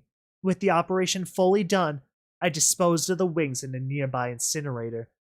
Why not just throw it into the Pegasus device and get free spectra out of it? Then using the rapidly degrading determination flowing through my body like an adrenaline rush, I brought the burning, hot, cauterizing poker down on the two gaping incisions. A brief sizzle of burning flesh and the blood flowing from the wounds stopped. Making quick work of the bandaging, I flipped the blood-matted filly over and wrapped her up, laying down numerous layers of gauze around her chest and wing stubs. With my task done, I injected the needle into her and she fell unconscious. The red light on the desk camera flicked off. I'd done it. Falling to my knees, I threw up. Never again would I kill an innocent. Rising, I trudged over to the nearby wall and turned on the water. In moments, the high-pressure jets had washed away everything, leaving behind two de-winged Pegasi. I'm just saying, you can get free spectra out of those wings. That's all I'm saying. This evening, I'd put the rest of my plan in motion. We were getting out of here.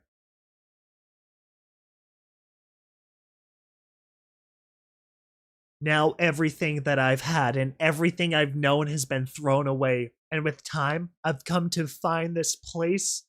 Find this isn't my home. Find this isn't my home. My bad. And with time, I've come to find this isn't my home. Dang, dude. That's freaking nuts, dude. I love how the lyrics of the song tie in so well with the story. It just speaks on what's happening. It was the night after the operation, and the majority of the Rainbow Factory had been shut down for the evening. As I dropped towards the basement floor in the elevator, I couldn't help but feel good. The events that occurred today could not have gone any better. Ding! I went through the open doors and began walking along the hallway that led to the main chamber. At the far end of the corridor, alert and on sentry, A suited guard prevented any notion of entrance or exit. Approaching in a manner where I would be heard, I cantered towards him, calling out as I got closer, "Soldier, move aside. I'd like to get through." In response, he turned to me, cringing visibly as I walked up to him. Yes, sir," he replied, getting up and leaping out of my way. I could tell he was rather confused as to why I was up at this time, but I also knew that a lowly guard would never question an orchestrator's actions. I nodded in affirmation and briskly marched past him. In my wake, I heard the suited guard sigh a breath of relief. Arriving now at the door to my office, I continued down the hall. Its sole purpose in the factory was to end at the holding chamber for the soon-to-be wingless, my victims. As I approached the glass chamber, I was met by 100 pairs. Yup, 100 pairs. Pears? Like the fruit? Pears. Pears. Pears. But not pairs, like pair of. That's pair of fearful eyes. No pony was asleep for obvious reasons. As I typed the combination code and stepped into the room, the group of Pegasus began to shiver uncontrollably, backing as far away as they could from my shadow. I bitterly hated the fact that my simple presence elected such a response, but could I really blame them? "I'm not here to hurt you," I said, my voice echoing around the glass chamber. Silence met my words. "I'm here to help you escape." A clicking of hooves on the stone and a gray filly stood up. Her eyes were shining with conflict. A nearby pony with a silver mane, most probably a friend of hers, tried to pull her back down. The defiant Pegasus shrugged her friend's hoof away. With a disgusted shake of her head, she began to speak. "And why in the name of Celestia should we trust you? You ruined Crystal. She was our friend." The look at the filly gave me was one of pure hate. An electric murmur of aggrievement flitted through the assembled captives. "You shouldn't," I responded. "I'm not trustworthy. What you should do, though, is follow common sense. Tonight, I'm leaving this place for good, whether that be with you all or not." "But there's no exit," another Pegasus from the crowd wailed. "Correct," I replied. "There is no exit. There is, however, a balcony upstairs that an able Pegasi could take off from." Stunned silence. The gray-colored filly sat down. "To get to this balcony, you need to know a passcode. I have the passcode here." I pointed a hoof to my head. "Now, who's going to take a leap of faith and come with me?" No pony moved. They weren't going anywhere. What a stupid idea this all was. "Very well," I whispered. "No one will." "I will." The same Pegasus stood up, a twang of excitement. "I will." Her friend had agreed and rose to stand as well. "I will, I will, I will." The whole crowd began to rise till every single pony was on all fours. I felt something flutter in my chest. The emotion was alien, yet at the same time, so natural. I was feeling happy. I realized with a start, I was feeling genuinely happy. My ears perked and I raised my chin a bit higher, looking at the rallied crowd in admiration. "Follow me and keep silent." Is he just gonna navigate a whole group of field trip school children to a balcony at the highest point past everybody? Oh man, I respect this guy. He's got gall. "Follow and keep silent." I swung open the door to the containment chamber. After the last pony left, I exited the room personally and made my way to the front of the flock to address them all. "Once we enter the factory floor, the alarm will most definitely sound. Do not panic. Keep close and follow the pony in front of you. Do not stop to fight. A second of delay could lead to you all being slaughtered. The only advantage you have over them is your speed and desperation. Are we set?" Nodding all across the ranks. "Good. May Celestia..." "Celestia? Ha!" The cruel voice did not come from an individual in the audience. Turning around, I saw Rainbow Dash, a mere 20 hooves down the hall, blocking our exit. After all of this, you call on Celestia to help you. You're stupider than I thought. Celestia hates you. You've killed and maimed those that worshipped her for years now. Celestia is a dead soldier. Forcing down a wave of fear, I made myself walk up to the Cyan Overman. Ha ha ha! Not another step. Not another step. The tone of her voice made me hesitate. What are you playing, Dash? I growled. Oh, you misunderstand. Rarity. I'm not playing. I'm serious. Do you see this StatCon? She pointed down to her ankle where the golden trim device lay beeping. With a simple click, I can bring the whole guard force down on you. You're strong, and your followers are desperate. But do you really think you can win in a situation like that? I knew I couldn't. Too many times had I seen failed uprising attempts. Every fiber in my body willed me to just give up. My attempts at redemption were nothing more than fantastical theorizing. Yet still, something deep down made me want to try. It's not a matter of winning or losing, Dash, I murmured. It's a matter of spreading your wings and trying to fly. A clicking noise followed by a slamming of a door off in the distance, and at the far end of the hall, flooding out like Spectra from Pegasus device, guards began to arrive. Rainbow Dash had only been stalling time. Then fly, orchestrator, she shouted. Her guttural voice rose above the commotion. Fly to slaughter! She lunged at me, and I jumped to meet her. We collided in midair and fell rolling on the ground after laying a solid buck across Rainbow Dash's side, dazing her momentarily. I turned to shout at the panicked ponies. What are you doing just standing there? Leave! The guards will be on you here in a few minutes. Fly to the upper gangplanks and wait for me there. That was all they had to hear. In a massive flurry, they took off, flying over or running past me and Rainbow Dash. On seeing the departing Pegasi, the Overmare howled in rage. With a heave, she threw me off of her. I flew uncontrollably through the air and smashed head first into the wall. As Rainbow Dash took off, I groggily sprung up, grabbing her rainbow tail in my jaws and yanking her back down to the floor. She fell in a cyan pile, rolling quickly out of the way as I moved in to finish her. My one hoof smashed the ground where her body used to be and splintered painfully. I fell to the floor. Did you really think you could kill me? Was Rainbow Dash's mocking response. Me, a god, and you, a simple mortal. Using the wall as my crook, I pulled myself into a standing position.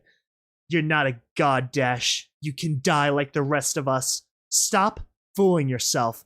Launching off of the wall and into midair, I attempted to ram into the Pegasus. She countered and spun me around, pinning me to the wall. At this point, the guards had caught up. Rainbow Dash turned her head to address them. Go after the others, she ordered over her shoulder. I'll take care of this one. The soldiers moved past us and took flight, leaving the Overmare to finish her victim off. She returned her attention to me. You, she growled. Look what you've done.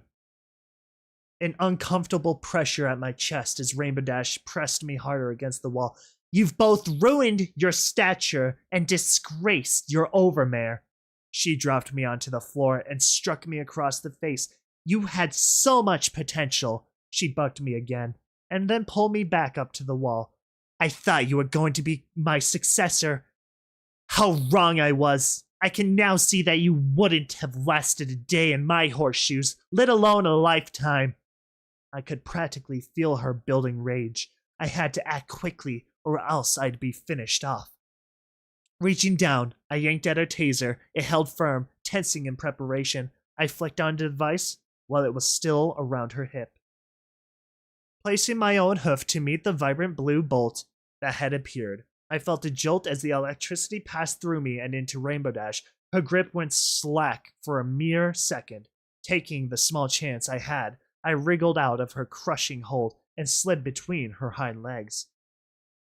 She turned to confront me, but I was too fast. Bringing both my hooves to the back of her head, I put all my weight in and smashed her forehead against the wall. She croaked and collapsed in a heap on the floor. My two front hooves, one burning with pain and the other shattered, were proving to be unusable, so I began to hover. Thankfully, my wings were still functioningly perfectly. As I went to leave the hallway, I took one last look at the unconscious, hopefully dead Pegasus. Already a pool of blood was beginning to form around her still body. To my utter disgust, I felt a shock of empathy.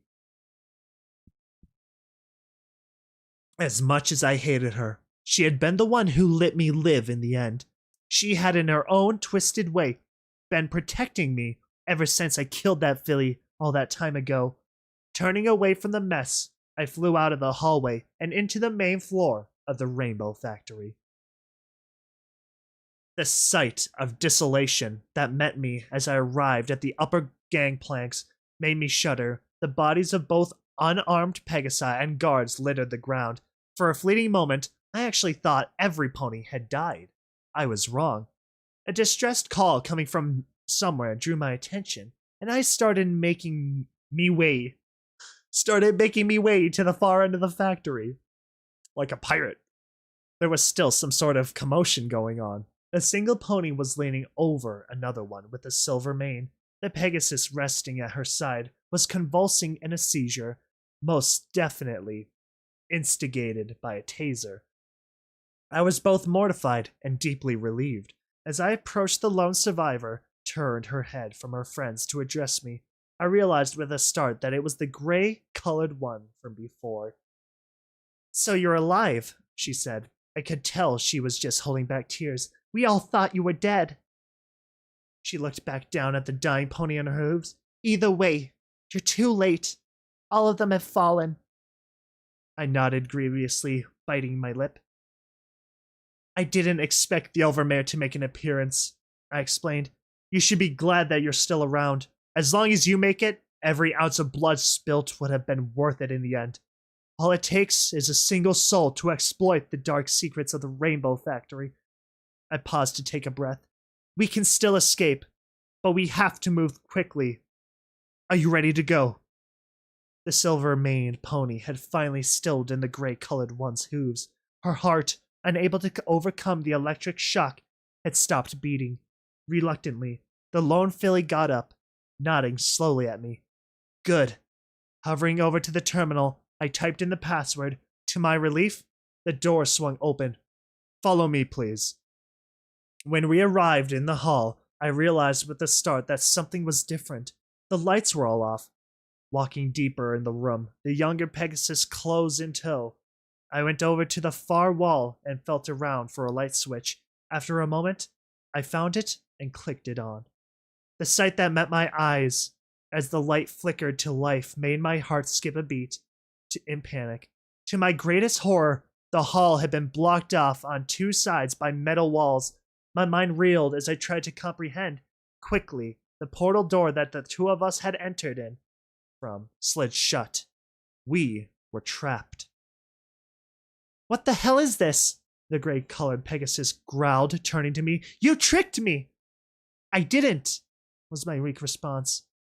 I raised my front hooves up in innocence. I was beyond confusion. "I'm going to die in here, you bastard!"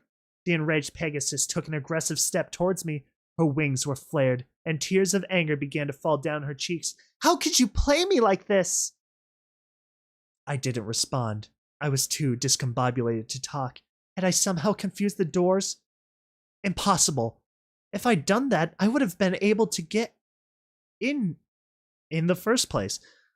What in the name of Luna was going on? "I win," the voice coming from a small camera mounted in an area over the door crackled in a pool of static. "I win and you lose, soldier." That voice. Impossible, or maybe not. I began to shudder uncontrollably. My world blurred around the edges. Confused? Let me explain. A moment of silence. Currently, you and your companion are in between two breach walls. Years ago, they were installed by the last Overmare as a foolproof if all else failed. I have to admit, this was the first time I actually got to use them.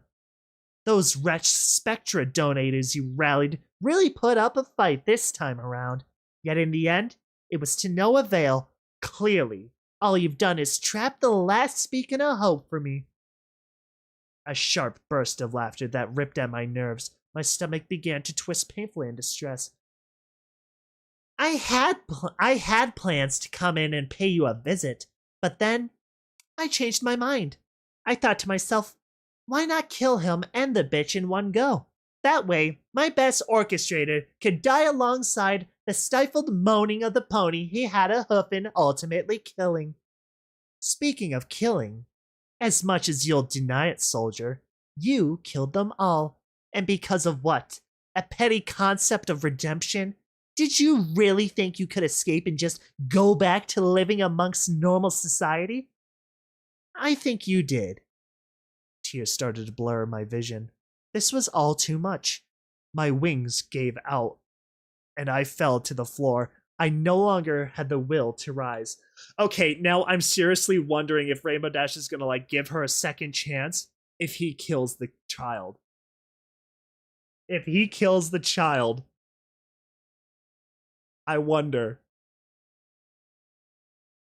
I was only doing what I thought was right. I couldn't live with myself any longer, and my voice cracked as I began to sob into the floor. Thick lines of moisture rolled down my grimly cheeks. Oh, I'm going to love watching you die, you sniveling horse disgrace. Hissing noise. I began to look around frantically. What was going on? Do you hear that? I think you do. As we speak, the oxygen is being drained from the room. Oh, do you hear that? I think you do. As we speak, the oxygen is being drained from the room. You have 2 minutes. With a resolute click, the audio cut, leaving behind a pressing wave of static. Already black dots were spreading to consume my vision. One of the symptoms, no doubt of oxygen deprivation, turning my heavy head into the gray-colored Pegasus I motioned for her to come to my side. At least I could die alongside a pony that hadn't been corrupted by the factory. A pony that had lived amongst the society I even now craved to return to. The society that will forever be out of my grasp. In a drunken fashion, the dizzy Pegasus tried to walk over to me, but her legs gave out underneath her at about the halfway point. I tried to crawl towards her, but I could no longer move. A deadly euphoria had paralyzed me to the spot. The black dots became frenzied, and my vision died altogether. What's your name? I whispered weakly, looking in the general direction of the filly, silenced for a second or two. Starlight, the frail voice replied. Starlight Sparkle? What? Then there was nothing. The 2 noises remained, the clanking of the Rainbow Factory 1 story below, and the ever-present static. It was truly over now. But the bright sun is burning, and my sky shines ever blue. Friendships surround me, I'm becoming a part of you. Clouds, stars, faces, illuminated by the shining sun and emphasized by the blue sky. Peaceful wind, lazy wind. A paradise I thought I could never reach. The Rainbow Factory remains, floating through the sky, far beneath me. God dang. Holy cow.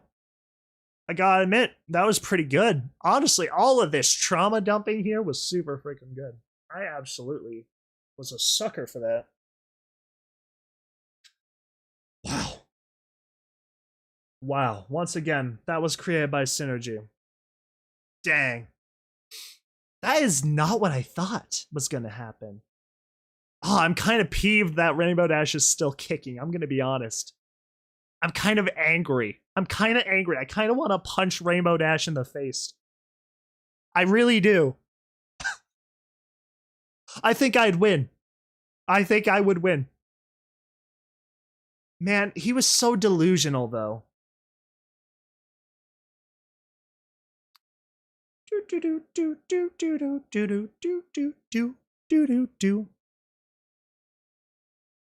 Yeah, dude, that was impressive. Sorry, ignore all that.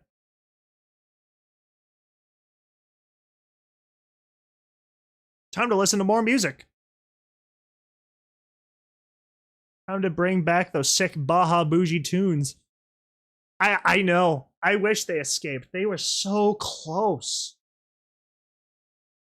All right, so you know what? I'm just going to go in order.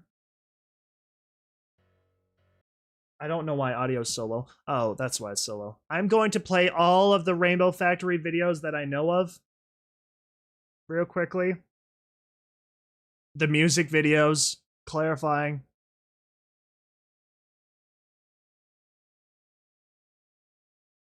And then, yeah, and then I think we will listen to the audio dramas.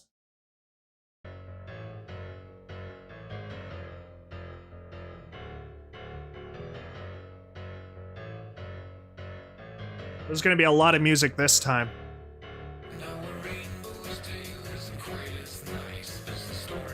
Do y'all ever just mess with like the audio, like playback speed and just like turn it up more and then just see like, dang, that sounds so much better.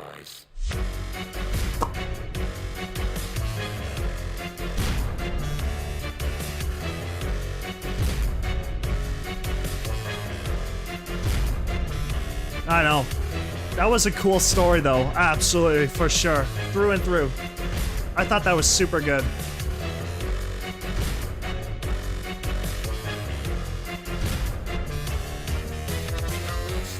What a buzzkill ending though. I like, well, I don't know how to say it, but you know what? Music first.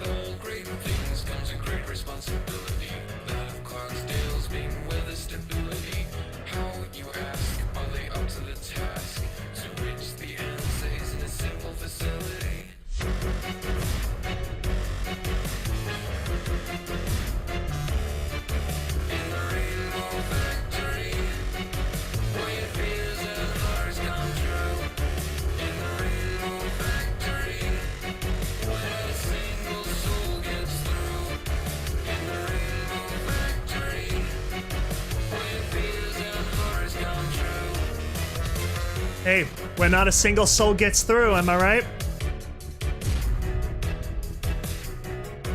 Where fears and horrors come true.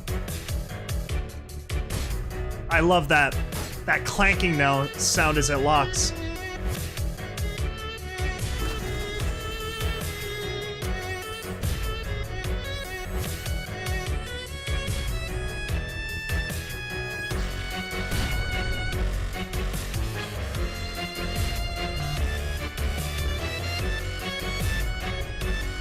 Yeah, they meant it, literally. Nobody escapes the Rainbow Factory alive.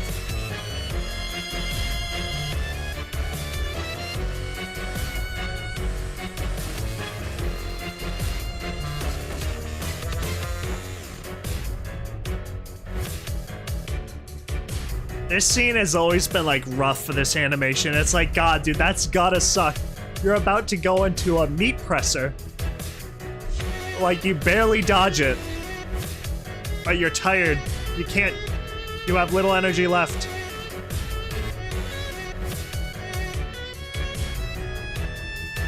In the Rainbow Factory, where your fears and hearts come true.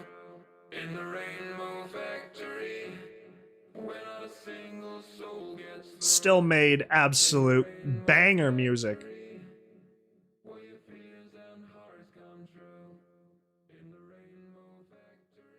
Not a single soul gets through.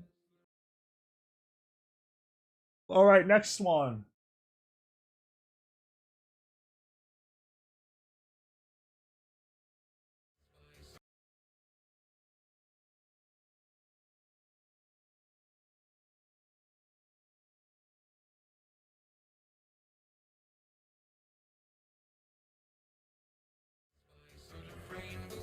Actually, wait, hold on. Should talk. We should talk real quickly. Oh my god, it was written for a music competition? Nah, dude, music competitions don't sound that good all these years later. Holy cow. Oh my goodness. Honestly, I like okay, let's have a little discussion about the Rainbow Factory, right? Reading both of those stories really gives you all the information you really technically need. Yeah, I suppose. But I think what they did was pretty good. For the first story, they ended it by leaving Scootaloo's fate ambiguous. But in the second story, they reveal Scootaloo got turned into fine powder. Spectra. And yo, what's up? Absolutely nuts. Nuts. Yep, that was cool. The stories tell a lot. Oh, absolutely. And you know what? We're going to go through all these animations already, and then we are going to be like, oh, that's what they meant. Oh, I get it now. Oh, yeah, it's going to be so obvious. Honestly, I loved those stories. Those were still so freaking awesome stories. I really don't know what else to say. I was happy with both of those, the way they turned out. I'm not going to be doing more reading of the stories today because that would, like, kill me. But that was freaking awesome. The Pegasus device is 50k words, so that's interesting. That's like a two-parter right there. Oh my gosh, yeah. For sure. For sure. I'm gonna let this run play. I'll keep thinking. Easy once you get to know it with the help of the magic of a Pegasus device.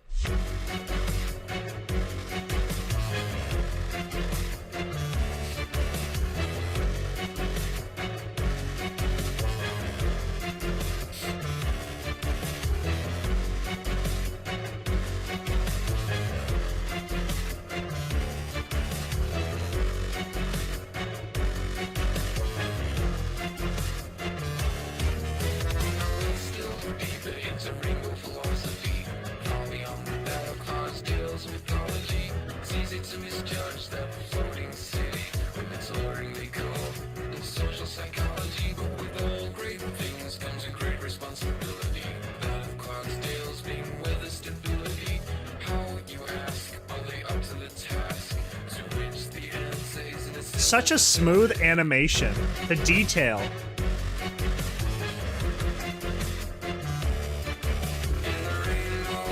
Rest in peace, Aurora.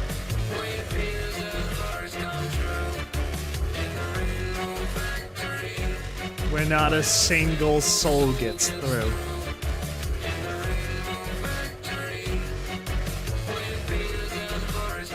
Oh, that blood smear was so unnecessary.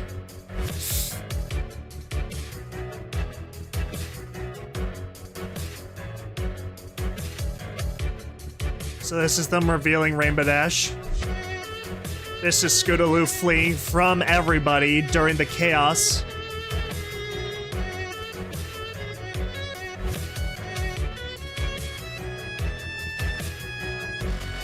Oh yeah, a lot of work was put into this, and I love it. The death of those two.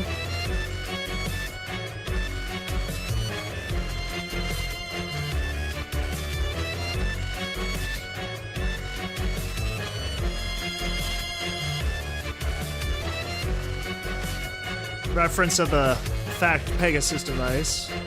Oh, maybe not, but like, that could very well be it. I love this part. Like I said it already. Where Aurora gets her wings freaking clipped right off. Oh my god, dude.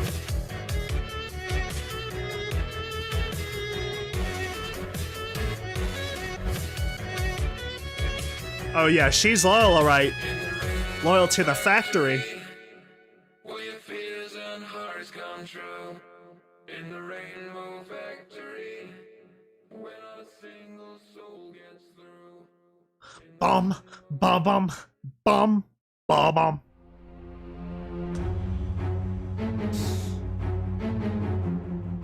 Bum.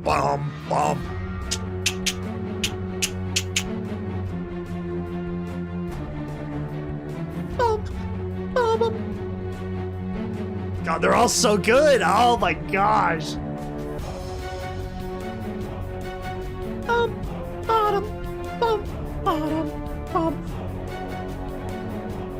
It makes me wondering now. I'm kind of curious. Like, now, what if the unicorns have a version of this, but it's for like Celestia's school for gifted unicorns?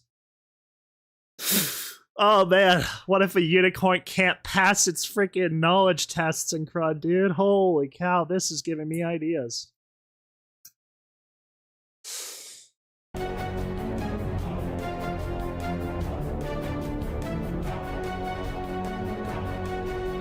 That scene. I want to watch that scene again.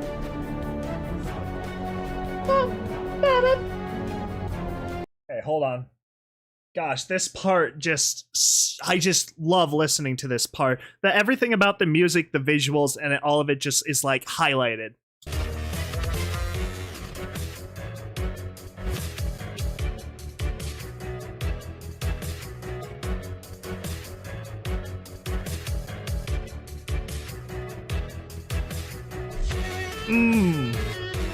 Oh my god, dude, it just freaking works.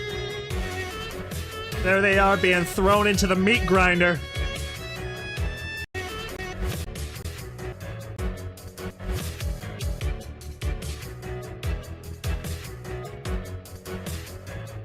This part, I just love this part.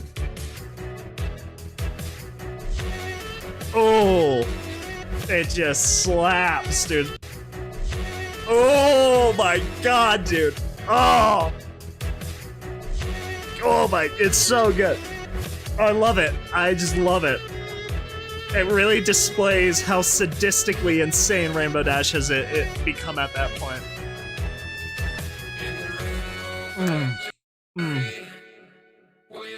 God dang, dude. Oh my gosh. Oh my god, it's so good. It's so good. Oh my gosh. See, that's what I like about the MLP fandom. Folks can come together to create some of the craziest crud. It's so cool. I absolutely love like the amount of teamwork people put into crud. It's beautiful. It's beautiful.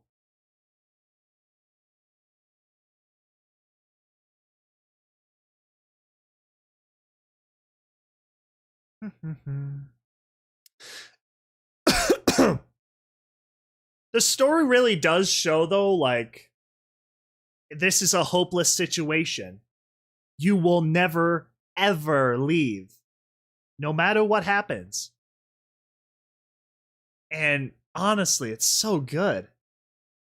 It's super cool. I love the Rainbow Factory. That was great. I have stuff I want to talk about it, right? I thought it was so good and worth having like a good, genuine discussion over, but like, I just don't have the words for it right now. This is another animation. We may or may not have featured this one yet. I'm sure it all seems familiar to you folks.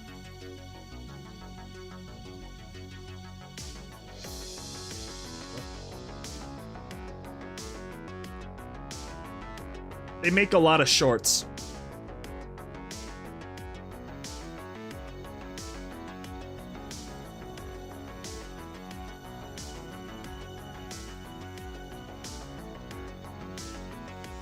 Meat grinder.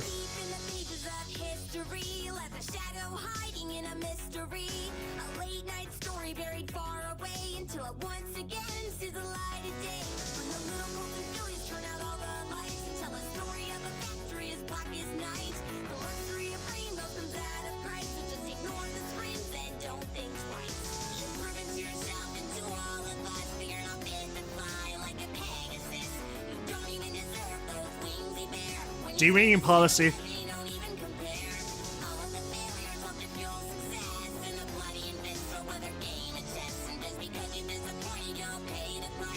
Dang! The eye, crazy eye.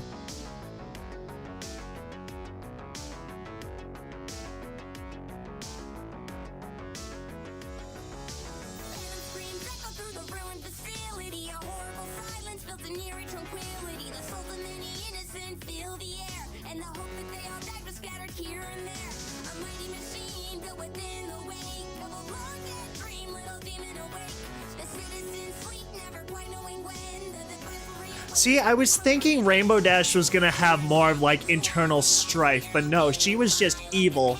Evil the whole time.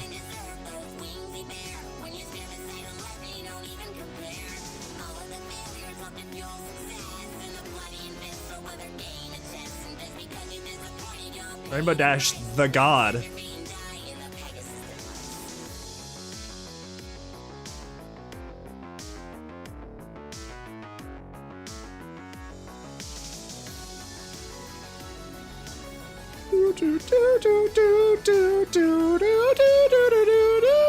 Oh my god, dude. Oh, I get it now. I get it now. It makes so much sense. It makes so much more sense now.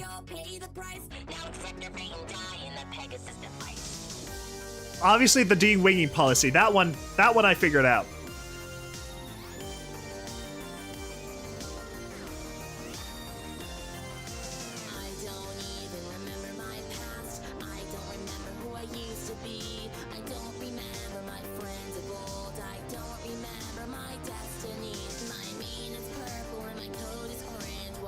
I like what they did with the wing coloring there. Purple. That was pretty cool. I'm Sentia.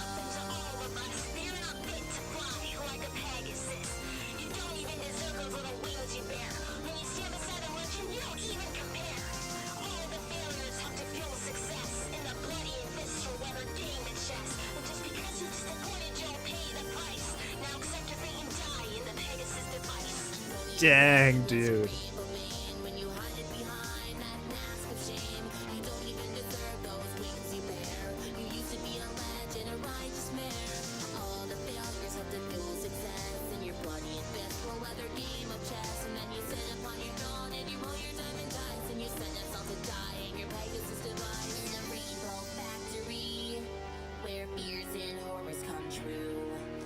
Dude, that's so nuts, though. Oh my god.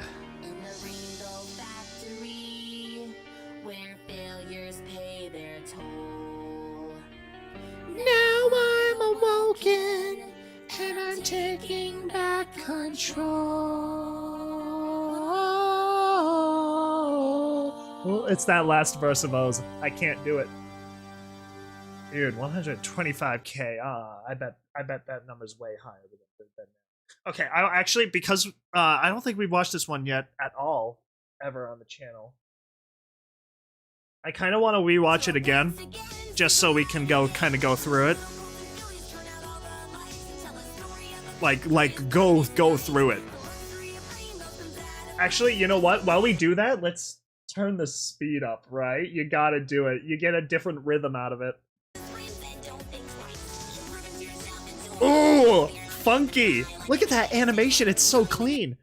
So by watching these animations here, see that no wing de-winging policy? I thought that applied to the factory employees. I actually wasn't expecting that to just be applied to the newcomers. But the de-winging policy thing that I've seen in some of these animations is how I figured out, okay, that's going to be a thing that'll happen.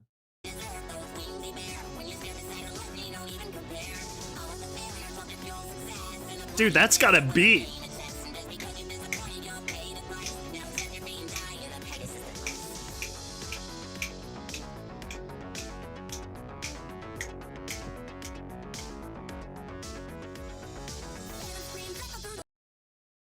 That's the guy. That's the scumbag guy who that we met when they got introduced to the facility.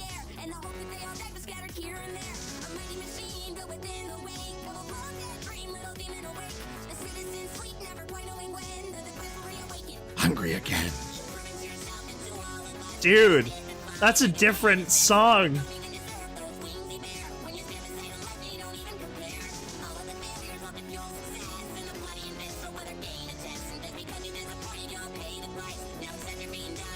And then there's everybody. There's a whole little cast here.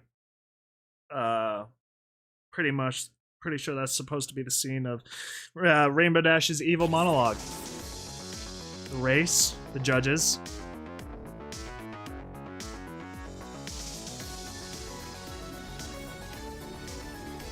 See, this part I understood. See, that's the freaking guy. That's the guy that introduced everybody to the facility, pretty much. That part I don't recall.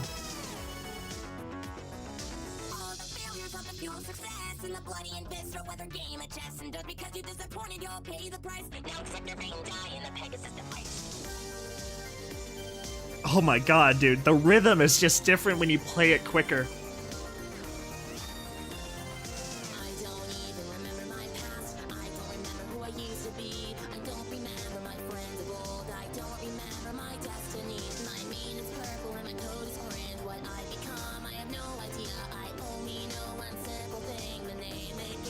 Absentia.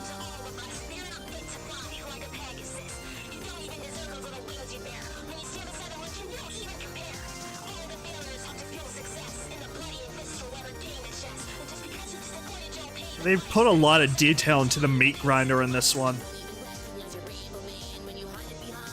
What a cool concept, though. Like, really, think about all the colors and crud all these animations bring out. They make the factory. Roll your diamond dice. Set us all to die in a Pegasus device. Oh, smooth line.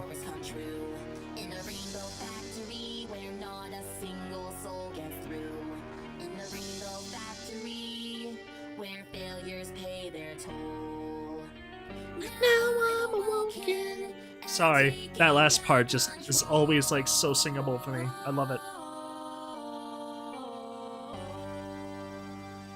Absolutely nuts. That was so good. All right, next one. Honestly, playing that with the audio going up a little bit was a lot more nuts.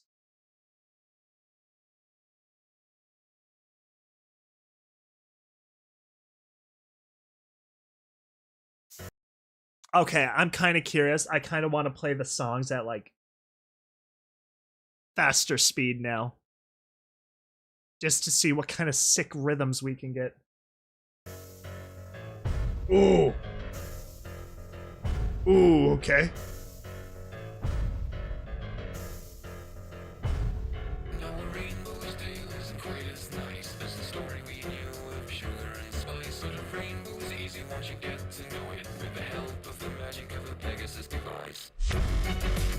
Ooh.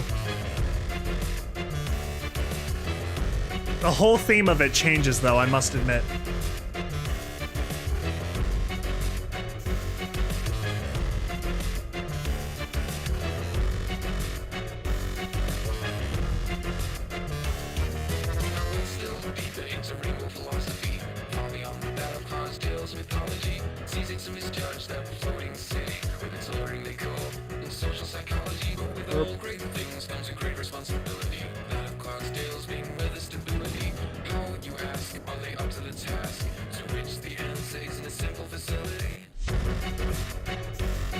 I feel like if I turn it up higher, it's gonna become too much. Ooh. Ooh. Okay. Still not bad. Dang, dude. He sounds like he's spitting rhymes.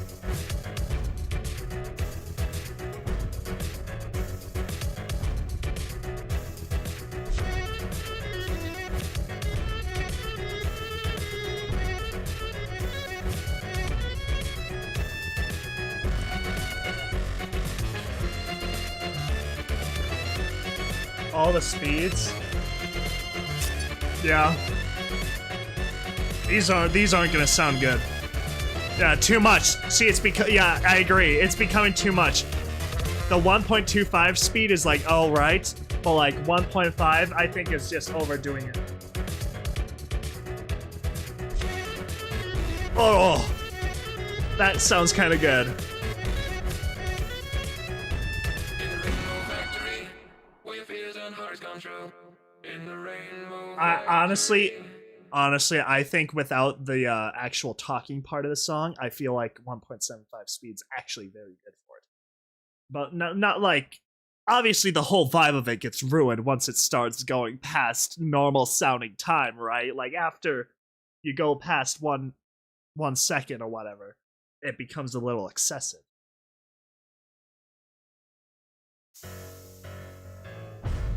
Now, just for the sake of not botching it, I'm just gonna play it again normally.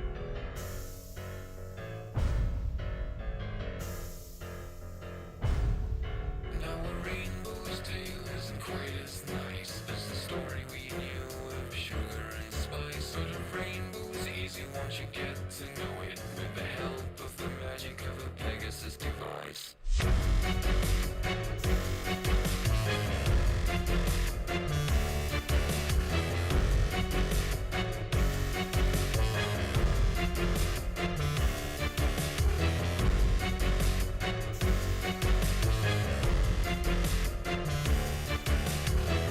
There's a lot of songs. The songs never end. The music is here to stay.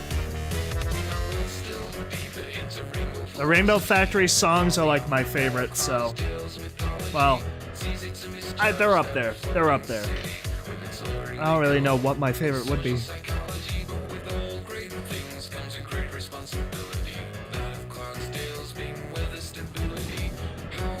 Probably at least 3. What does it sound like slow? It's gonna sound boring, that's for sure. It's not gonna sound good slow. See? It sounds awful.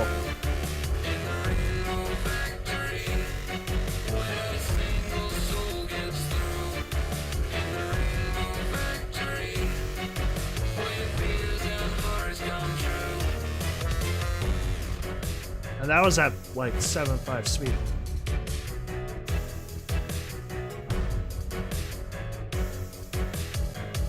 Gosh, I can only like remember how much I watched this animation as a kid.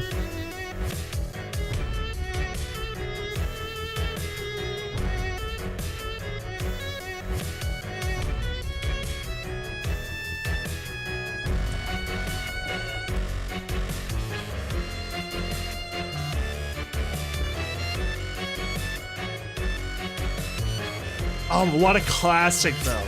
I love it.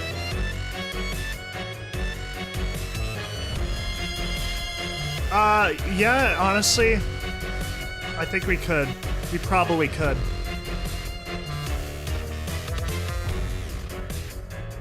I don't see why not.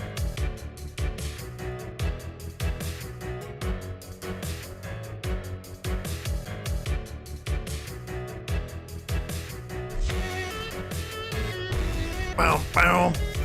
What kind of music genre would folks call this? I don't know the name, like words for this. How would you describe this kind of song? Factory, where your fears and hearts come true. In the rainbow factory. Wooden toaster glaze, come back. That crud was so good. All right.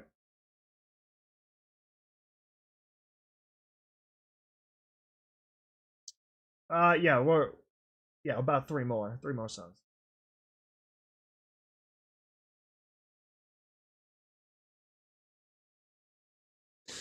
I take that back. 4 more songs. 4 more songs. We gotta watch all the Rainbow Factories, dude. All of them. Every last one of them.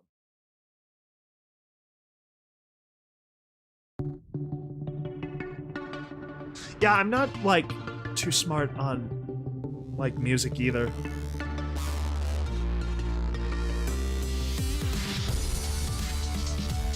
I just know if it sounds good, it's good. That's it, pretty much. I know some don't is. I can't just put my finger on that, though.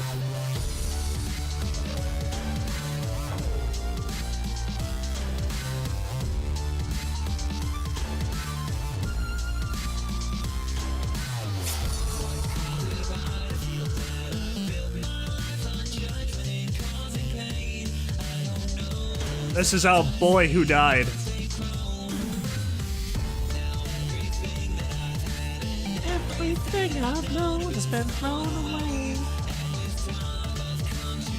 You can tell he loves his job.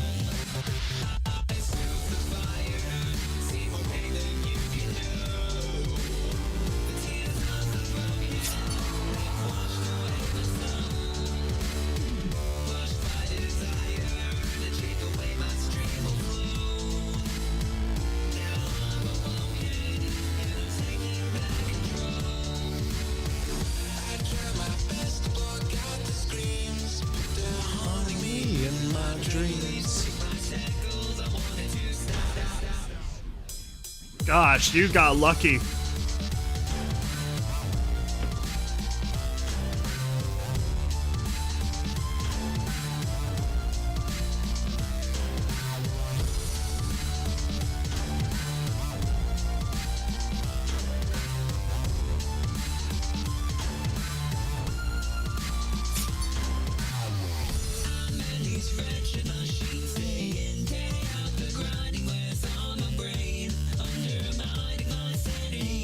Making me question my reality.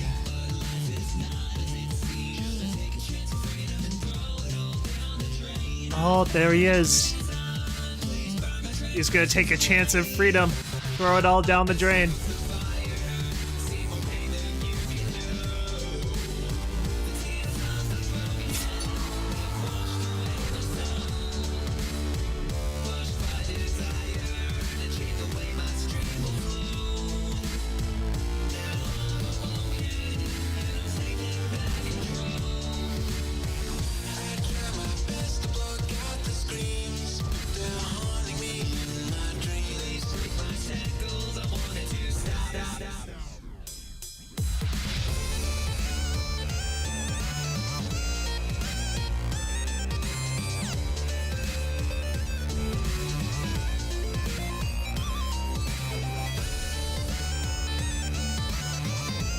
I wonder if the song for this one came out first or after.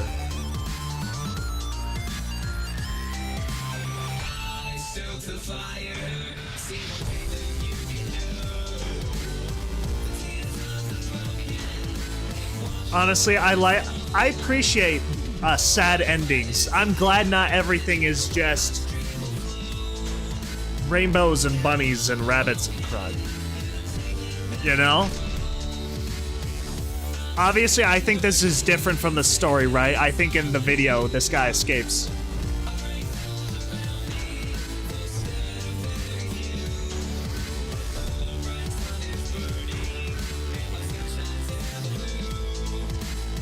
Because, like, that just leaves you feeling, like, a little empty. Like you lost something.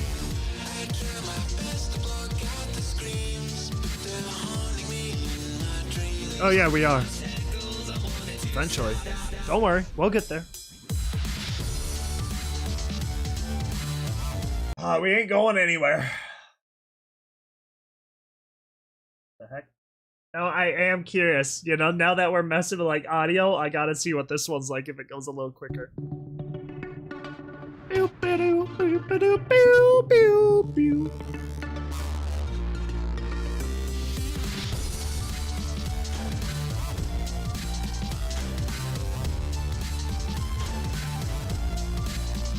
I'm not gonna play it higher than this.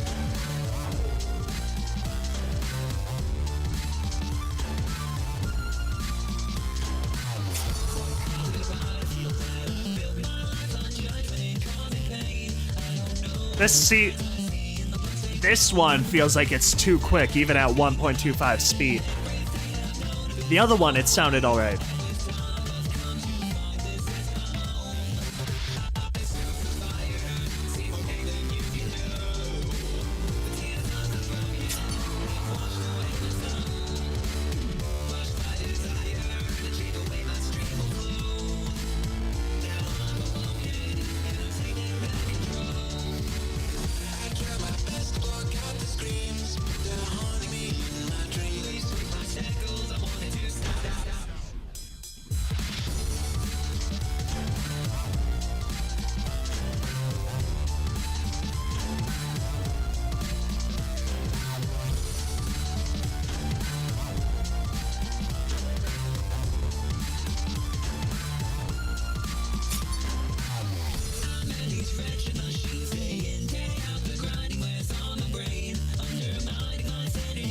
Make me question my reality.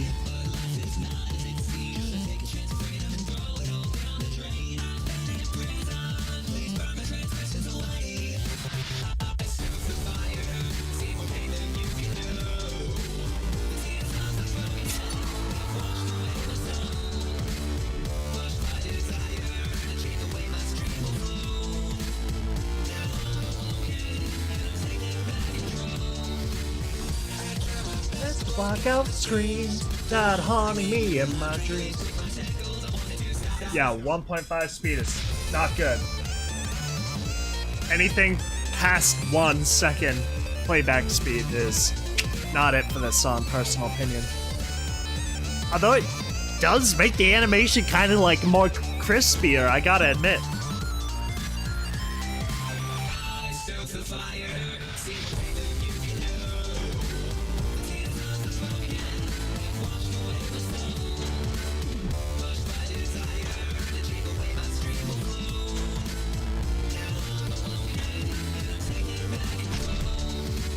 That kick, though.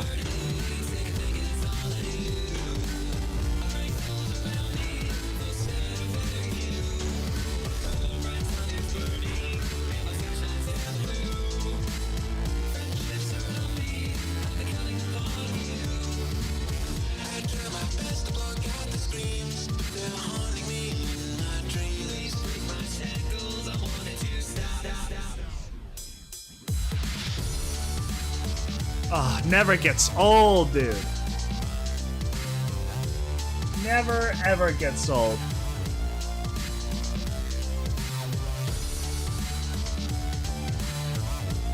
I like that most of this, like, stream, if it's not reading, it's me just, like, blasting out to Rainbow Factory.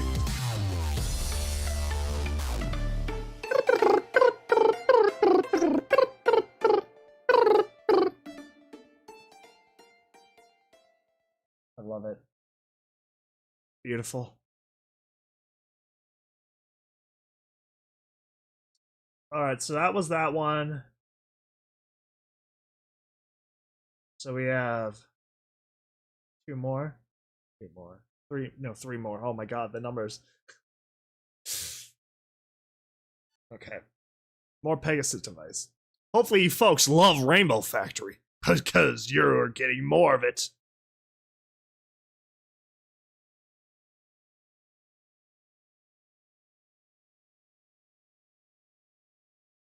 No, we aren't doing slow-mo. Slow-mo sounds awful. I'm not gonna sit around for like 20 minutes.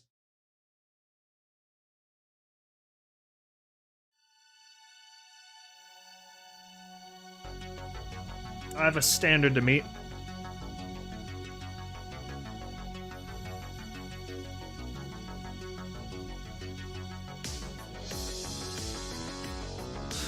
Alright, so this song, let's see if we can find some stuff that makes it stand out.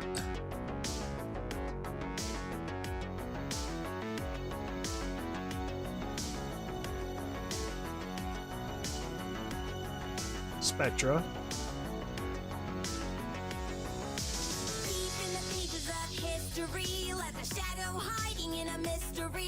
Late night story very far away. Tell her once again sees the light of day.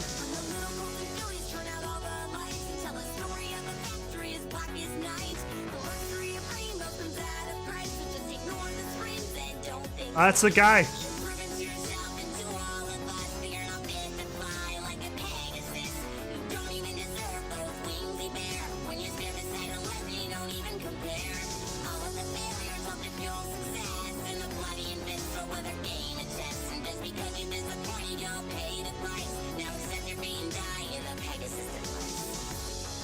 Yep, that was Dash's evil monologue.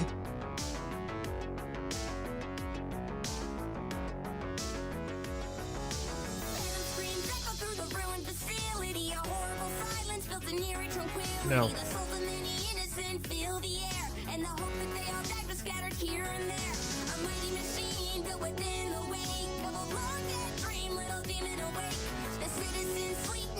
See this, I wonder if I'm missing something about this. I feel like this must be another story. But maybe it's just not. Maybe it's not.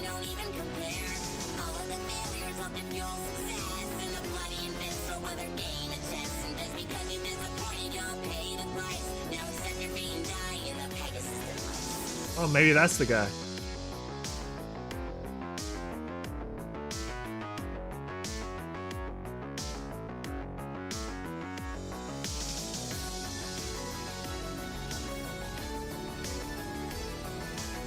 Yep, her wing broke.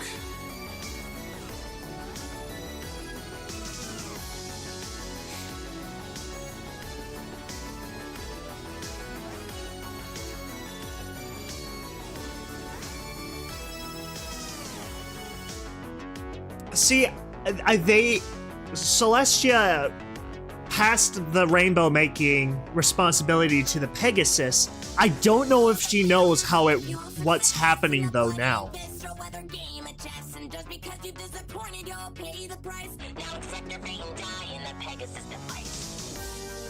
Can't say I know. So this is the rebellion, the uprising.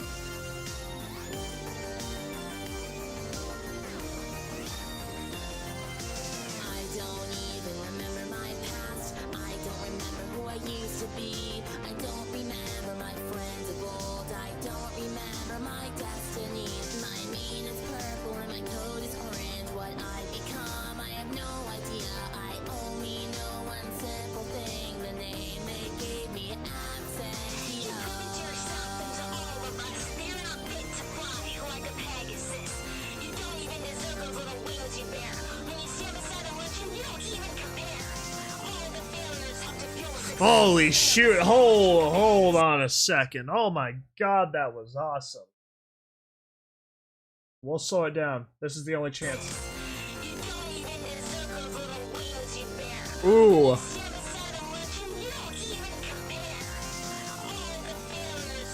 That is cool. All the failures help to feel success. What does that say?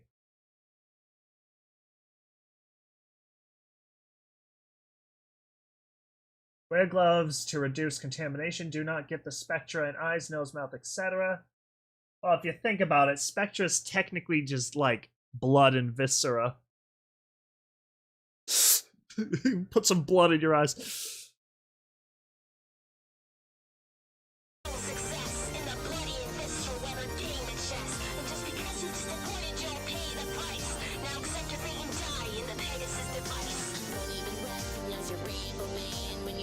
My gosh, dude. I get it now. It's so cool.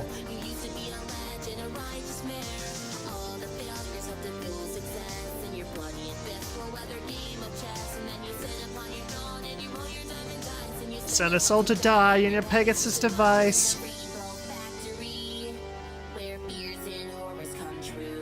Oh shoot, that's when he got his first promotion. That's when he went down to fight everybody. Holy cow.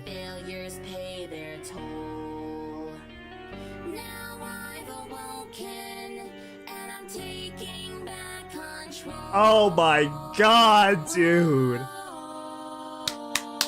Oh my gosh, dude, I love that each one of these animations gives you little tidbits of lore that if you didn't know what happens, now you do. That is simply marvelous. So that's when he went down to fight off the uprising. That's when he got that promotion. Dude. Clutch. That is so detailed. We are learning so much.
Yep, that's the one pony that spoke out.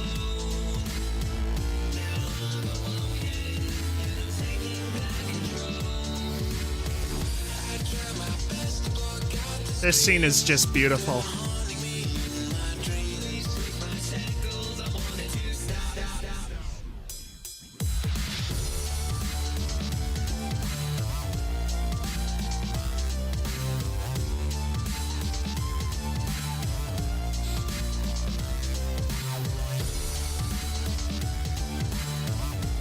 What was Scootaloo up to?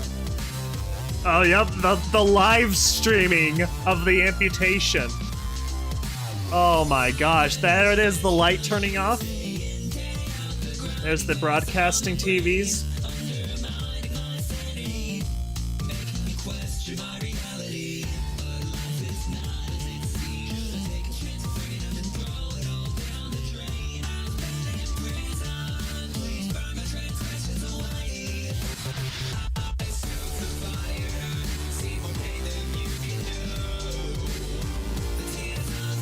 The fight with Rainbow Dash in the hallway.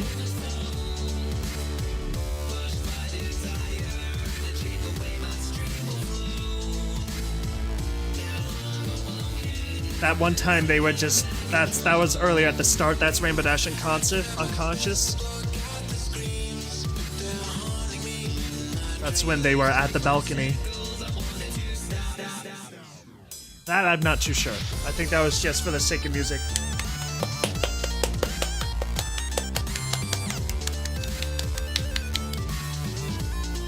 Dude, that's a good point. Honestly, you know what? With the nation, with like, whatever the heck they call them, Cloudsdalians or whatever, being such like a elitist type of place, I guess, they're probably like, well, honey, we failed. That's probably what it's like. Oh, they didn't come back today? Oh, we failed.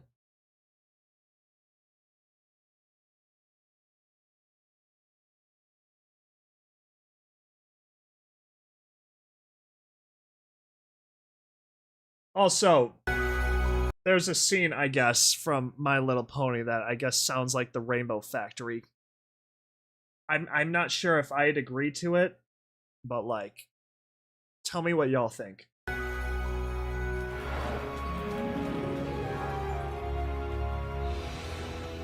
Okay, hold on. We're gonna skip through that. We're gonna get to the part.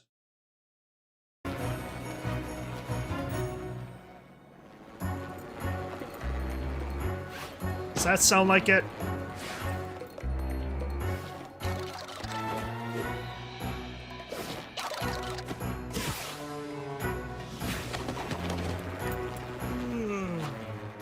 That to me does not sound like it. That to me does not sound like it. Maybe to the like trained ear that's like more noticeable.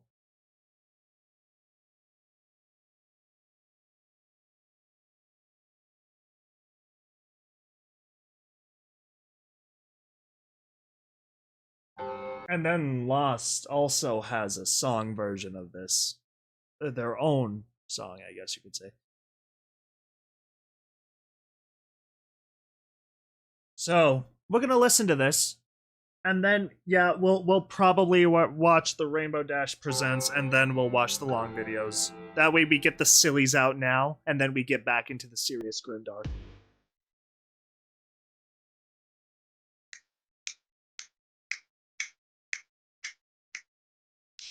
Nah, we'll just cut it out, probably. You cannot catch me, cannot hold me. You cannot stop, much less control me. When it rains and pours, when the factory opens its a one-way door, Yep, machines don't mind it's true. blood and gore. All the feelings it would take and then take some more. I like that though. What it's like to have faith, just to watch them all meet their fate. But I'm so strong in spite of their hate. I like this actually, I'm gonna be honest. This is good. There's no chance you'll live beyond dawn, 'cause all my love for you is forgone. We're on the That's good. run, waiting for a flight that never Oh, that sounds so good. A flight that never comes in. Ooh. waiting for a Flight that never comes.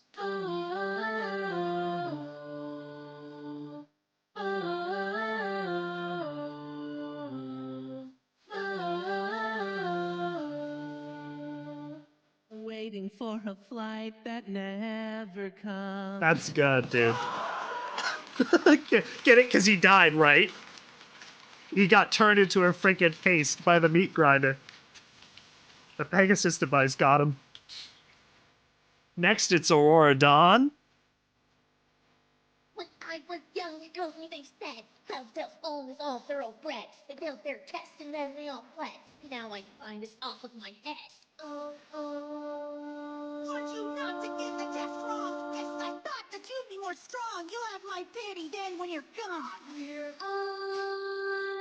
Dude, this is technically all Scootaloo's fault if she never, like, pushed Rainbow Dash, I guess, or something.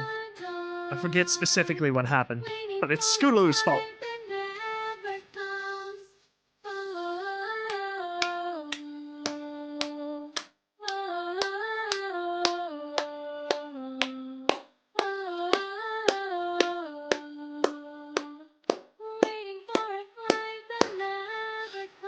Beautiful. You don't know me. A will to live and my friends beside me. You cannot catch me, cannot hold me. You cannot that much less control. I just love it. It just sounds so good. When the factory opens, we're out the door. These machines won't get any blood or gore. All the pillars I will save and save some more. Oh, dude. Violent dash. What do you call that? Menac dash? Somebody's having too much fun. Yeah, Dash shouldn't have joined. But it's Scootaloo, like, pushing pretty much that it happened. Oh, there goes the bye, Aurora. That scream was so, like, real.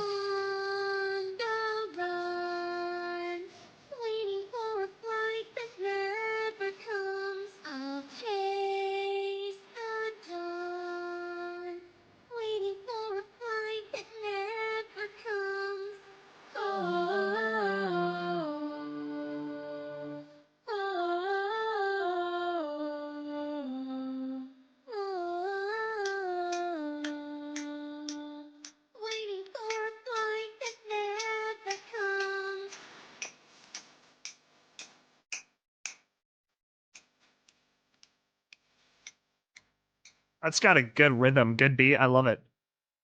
Oh, that was so good. So, y'all probably are thinking Debt to Society. I think that's what some of y'all were talking about earlier. We are not reading Debt Society to Society. Not in this one. So, what was it called? What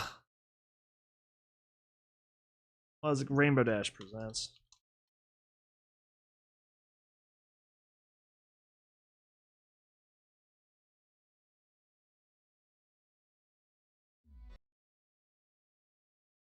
Captain Hook and the Biker Gorilla, is that correct? Which one is it? No, that's the right one. Captain Hook and the Biker Gorilla. I forgot how outlandish these titles were. After this, we'll get to the ratings. Hey, Chump. I hear you need some inane favors. 12 years ago. Twilight, could you please hack Trixie Variety Show for me? Trixies. It's a website where they show videos that Trixie likes, and a lot of ponies go there. I want ponies to see my videos, so please hack them. Okay, there are a number of problems with your brilliant plan, and one of them is that I don't know how to hack computers. I thought you knew Linux. Dude, that's what I'm saying. It's Rainbow okay, Dash I could bought a probably book. fuel You the can whole read it and use your brain to learn whole how. factory Another for a problem is that I couple don't care. whiles.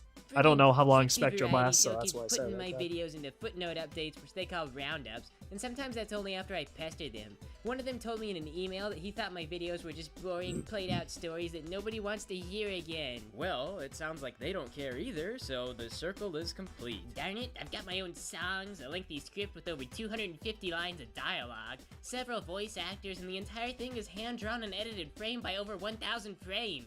Seriously, I have more than 1,000 pictures in this folder, but they said they're not gonna touch it. Well, if they let everyone get by on that amount of effort, I imagine they'd be buried in thousands of submissions Huh, doing the exact I didn't same know they thing. were still They've making gotta these. set standards. Some guy named Alclop Pones made it to the media page by doing a half-assed 1-minute voiceover of a scene from Peter Pan, and then another user made it to the media page by adding the chorus of Space Jam to that. Why do you want on this Come website on, again? Sam, I need to be and loved. welcome Okay, to the It's gym. obvious that the video submissions are run fairly unprofessionally, so if anything your videos are just being bounced or shuffled Okay, aside... we because the gotta browser hurry prejudice this up a against little whatever- bit. Dash presents Captain Hook the Biker Gorilla.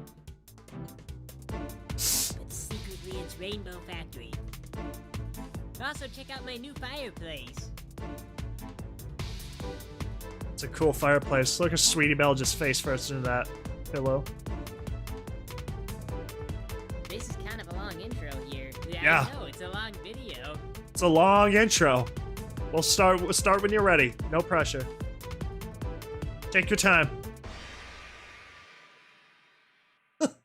It's a bright springtime day in Cloudsdale. The weather is predictably perfect, and the reason is because today is the day of the Pegasus exams for all the little fillies and colts. Scootaloo, you've just turned old enough to take your test. You woke up feeling a little nervous, but after barfing once, you feel a lot better. That's gross. It's gross. They decided to come along after seeing how worried you were, so they're tied to your tail and some balloons so they won't fall down. The string is chafing me. The string is chafing me. That's good. God, I haven't watched one of these at all in years. Standing next to you is a little colt. Hey there, handsome. I like your hair. Does the carpet match the drapes?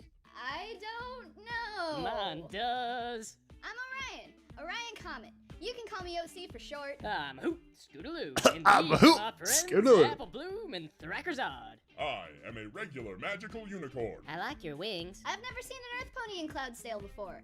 Are they taking the exam? No, they're just here to watch my ass. Hoo-ah! Ooh. There's like some kind of instructor there named Miss Blossomforth. She looks a lot like Cheerilee, except with wings, and she's totally different color. Students, stop your chattiness. Sweetie got a couple Test period injections will if not you be couldn't tell. postponed. Now continue to stand in a disorganized line. I will call your names in alphabetical order, so you! Are you chewing gum? Spit it out. Now, I will call your name. Spit it out. And our judges will determine if you have passed the exam. However, I must warn you, there are many ways to fail. If you fly too far west, you will fail. If you drop below the cloud You will fail. fail. You will If you perform fail. the exam I in love it. reverse, you will fail. What if we opt out of taking the test? The exam is offered again in the fall, and upon that exam, you will fail. What if we finish You the will test? fail. Then you will fail. And what if we pass? Then you exit the educational system, and that is a world an educator is frowned upon to understand. I know not what will happen. So we don't have to go to school anymore? I assume yes, though I dare not contemplate the consequences. Sweet. I want that one. You guys all get ready, and Miss Blossomforth calls out some names. The first one is some little filly named Aurora. I heard she has pony AIDS. You there? Pony AIDS, bro. What? During the exam. Aurora I don't starts with the remember test, but that. Pretty much right away, she breaks one wing, dislocates the other, and chips 4 teeth. Dislocates She does all of this during the other, free fall, chips which I'm 4 pretty sure teeth. wasn't possible beforehand. Somebody must help that pony. I Do not you think like the pony me? can be Yes helped. or Are you no? passing notes? If you are caught passing notes during the exam, then you are failed. And you have It failed. had to do with the exam. This is an educational system, and the system does not have time to differentiate between good and bad note passing. Go to the gates of shame with Aurora? No! No. Anything that has to do with the exam. OC goes to the gates of shame, and your name comes up next, Scootaloo. Here, hold these guys. Hold them tight. Wait, I have an idea. What if we help you with your exam? That's brilliant, baby, but I'm not sure I can That's seduce brilliant, Miss Blossomforth babe. well enough for the judges to allow it, sugar pie. Sugar pie. Oh, criminal. Receive assistance from another Pegasus Smooth. or a bizarro You like Pegasus. jazz? The system does not have time to understand its own intent.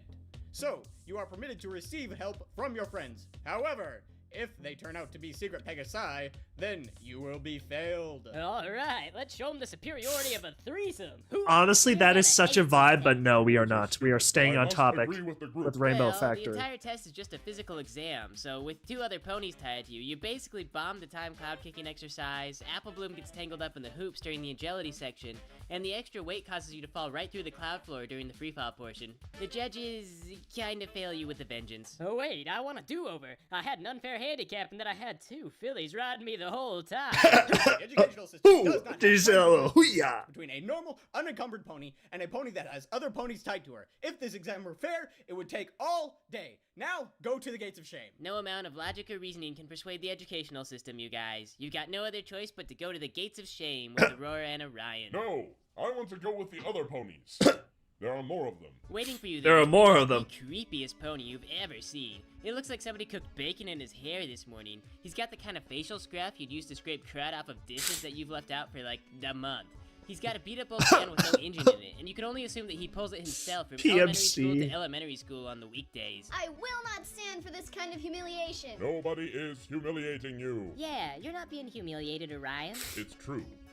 Now you sound like an idiot. Well, now I'm being humiliated, and I will not stand for this kind of humiliation. My name is Dazzler, and this is my cat.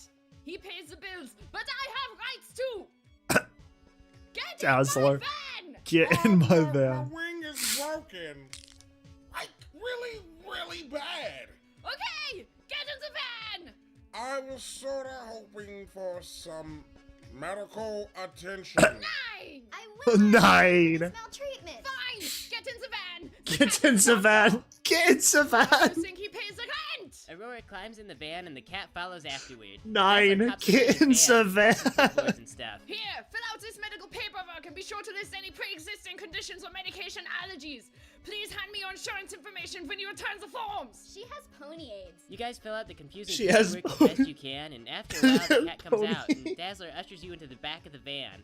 The entire process is kind of a lot of unnecessary physical contact. The inside of the van smells like burnt cheese and mouthwash, and the only thing in there is like a billion Sprite cans. It looks like Aurora's all better though, or at least in one piece. That cat is a friggin' miracle worker, granted a complete lack of medical equipment. The van starts moving. Where you're going, you have no idea, but you get the feeling Like it's that's gonna be got kind little of a long cloud trip. wheels. So, I hear you have pony AIDS.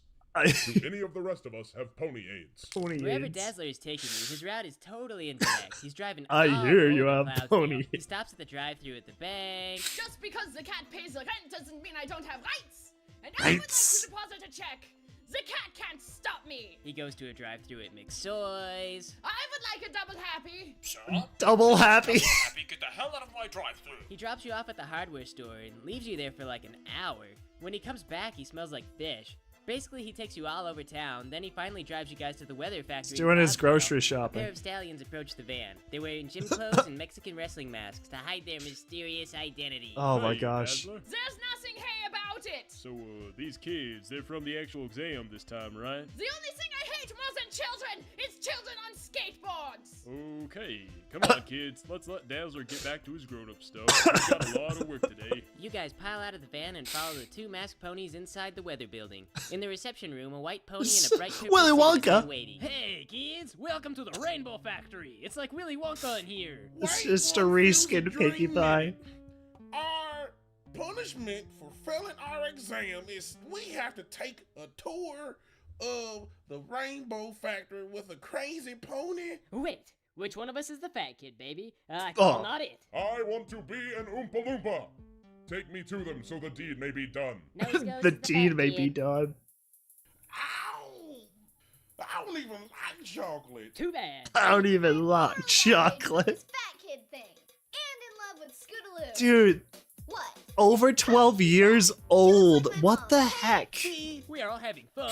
You don't need to run away through the cloud floor or through the walls or anything. You're not gonna be ground up into rainbows, and that's a silly Hint, thing to hint. think was gonna happen, you know? I don't even know if I... Tell Mr. Yori they are going to grind us into rainbows. Okay, now that's morally outrageous, right? Somebody is with me, aren't they? I'm No. starting to get a little frustrated over here. Cut it out, you two. She just said we weren't gonna be grinded up into rainbows. Yeah, that's kind of rude. Kinda rude. Brian. You're the fat kid. Wow, you are such a jerk. That was just low, baby. Orion is Hey, Aurora, aggressive. you ain't fat.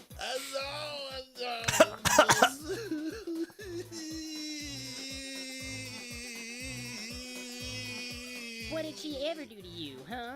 Okay, kids, the time for But- ridicule is over. I've got a super fun thing for you. It's a waiver form. It's like a maze or connect the dots, except with a signature. You just write your little names here, and then we're gonna go on a magical tour. Wait, doesn't Willy Wonka kill all of the children? Okay, hey, that's a good point. That's Okay, a good I'm point. not really Wonka no more. I'm Pogo the Clown. See, Pogo the Pogo, Clown. She's safe with kids. I declare that this cannot go wrong. Well, if Thrakkerzod trusts the situation, then so do I.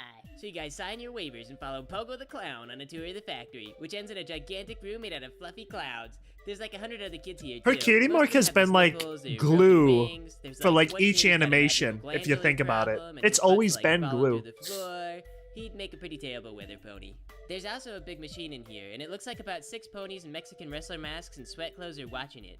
There's cookies and punch by the doors. Pogo flies off. She says she's gotta go talk to her boss, and that there's cookies and punch by the doors. What is the machine for? Nothing. So, Orion, you love you some Scootaloo, do you? Well, maybe love isn't the right word. Well, baby, the sky is just like a big ocean, and I'm your little love anemone. I thought sea Oh, love anemone, dude. Not this sea anemone, my hunkalicious manatee. It's just what my mom would say. Oh, smooth criminal. I don't understand the Phillies in my life.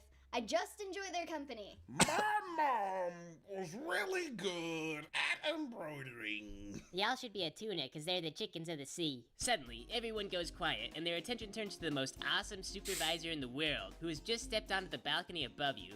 She's got her mask on backwards again, but she was in a hurry because she was late, so, you know. But you can just tell that she's probably like the fastest supervisor in Equestria. She can't breathe or anything, so she takes off her mask so she can turn it around, and oh my gosh, it's Rainbow Dash. She's so awesome. Hi, Rainbow Dash. Yeah, hey guys, how's it going? We're okay, baby. How are you? Want to meet my new boyfriend? Oh, sure. Yeah, I'll come right down. Hey, boss, aren't we supposed to, you know?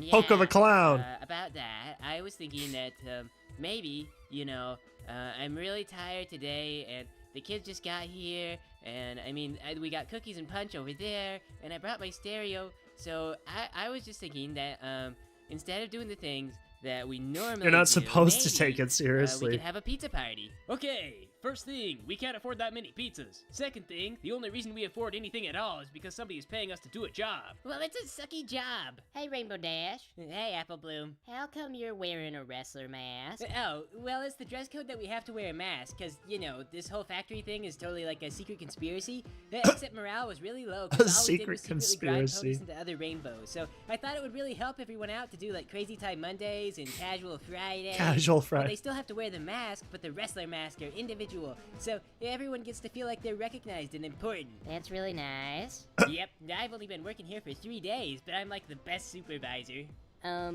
What was that part about the rainbows and the grinding again? Oh. Mang, you weren't supposed to tell them! They don't call it a conspiracy because you announced it to a room of 100 children! Now I dressed up like Willy Wonka and a clown for nothing! See? Outrage. Totally Willy Wonka. justified. We're going to be grounded up into the rainbows. No, there's punching cookies by the door. No rainbows. Pizza party. You been grinding up ponies, baby? You sure you don't mean grinding up on ponies?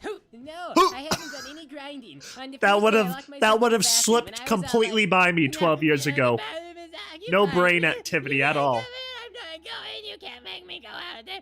You didn't tell me that there's gonna be little children. I'm going out there. And they had to break down the door and drag me out of there. They sent me home after. On the second day, they had the key, so they didn't break anything down. And today's the third day, and we've earned a break, and we should have a pizza party. There's cookies and punch by the door. Well, what's the point? Okay, there's a really good reason for this, and I can totally explain. Oops. Maybe over some pizza? No. There's no good reason for us to be ground into rainbows. I am a normal pony, and as such, I desire a normal explanation, in detail, of the ritual sacrifice of children. The ritual sacrifice of children. You're the one who told them in the first place. Yeah, okay. Rakazan is wild.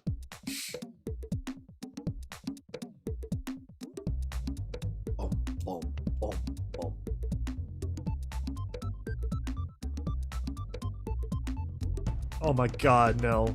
Each one of them had a song, didn't they? Oh god, the flashbacks! Oh god! Oh no! Oh, it's all coming back to me now! It's all coming back! Turn into rainbows, everyone will be so happy. You'll be gone, but that's okay though. Hey, cheer up, it's not that crappy. If you assume it, your life goal to convert into a rainbow, you dare not be disappointed once I stuff you into this hole.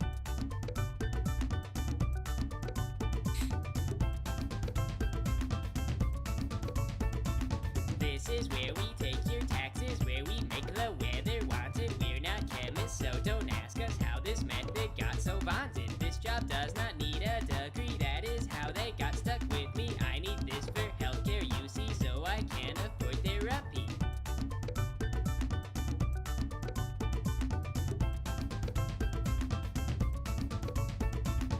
Man, there is a good reason, but that don't tell them nothing. What do you mean? I Subtitles are useless. What about the history? The history is that I can't go back to 11.25 an hour because I eat too much fast food and it's really hard to pay my bills. Okay, I'll admit that they usually say you should do it for the love of the job and not for the money, but the economy is really rough right now and this was the best I could get. You know, Dang. Get you. I'm gonna explain it Latino style. Listen up, kids. Let's go back to 1,000 years ago. Everything you know is owned by Roll Celestia. Celestia. The tiny blade of grass that fed on the sun, the tiny grasshopper that fed on the grass, the snake in the grass that fed on the grasshopper, the whole evil government owned by Celestia. All things trod beneath an iron hoof. United, divided by Celestia. All hail Company, Divided by Almighty Celestia. God, until one It's day all Celestia. came the war.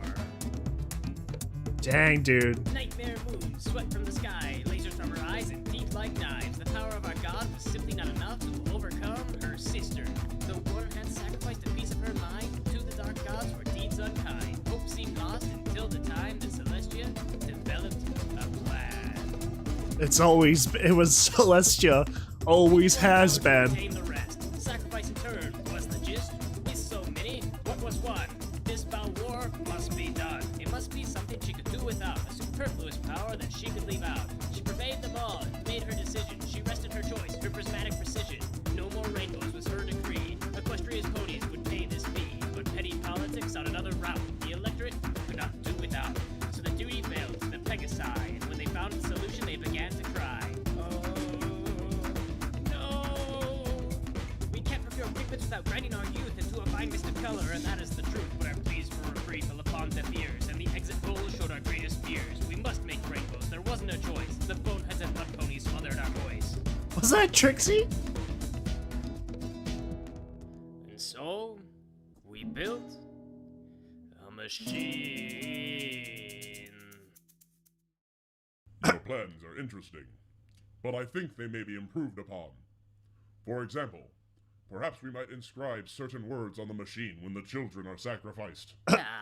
See? What a great kid. She's so What a helpful. great We should kid. throw a pizza party. No way. If we don't do this now, it's gonna be us and that thing. Bring one of those kids up. Oh, I don't know. Maybe we should sing another song. We don't have time for another song. We'll sing tomorrow. Now just hurry up and do what's gotta be done. Okay. Okay. Ryan, now, you just sit here, alright? Come on. Okay. So we discovered that, for whatever reason, the rainbow process works better if you're holding a puppy. So This here's part. a puppy. I named him Mr. Snuffles because of the way he tickles my Oh neck. no. And also, it works better if you hold a picture of your family. So here's a nice picture we got of your parents, wishing you good luck on the exam. Yeah, and also, Oh my god. it works better if you have a box of crayons, so that you Box can of color crayons. when you go to Pony Heaven. Man, get over it. After a few of these, it's like nothing. After a few of How your these. family would think of you, and you wonder what Keyword Pony Hell is gonna be these. like, but other than that, it's no big deal. No, Come on, Bang. wait, I'm not ready. I think maybe we should escape. That pony is going to be sacrificed. Oh, I'm going to utter a prayer so hard. I mean, yes, we should escape. How are we gonna escape?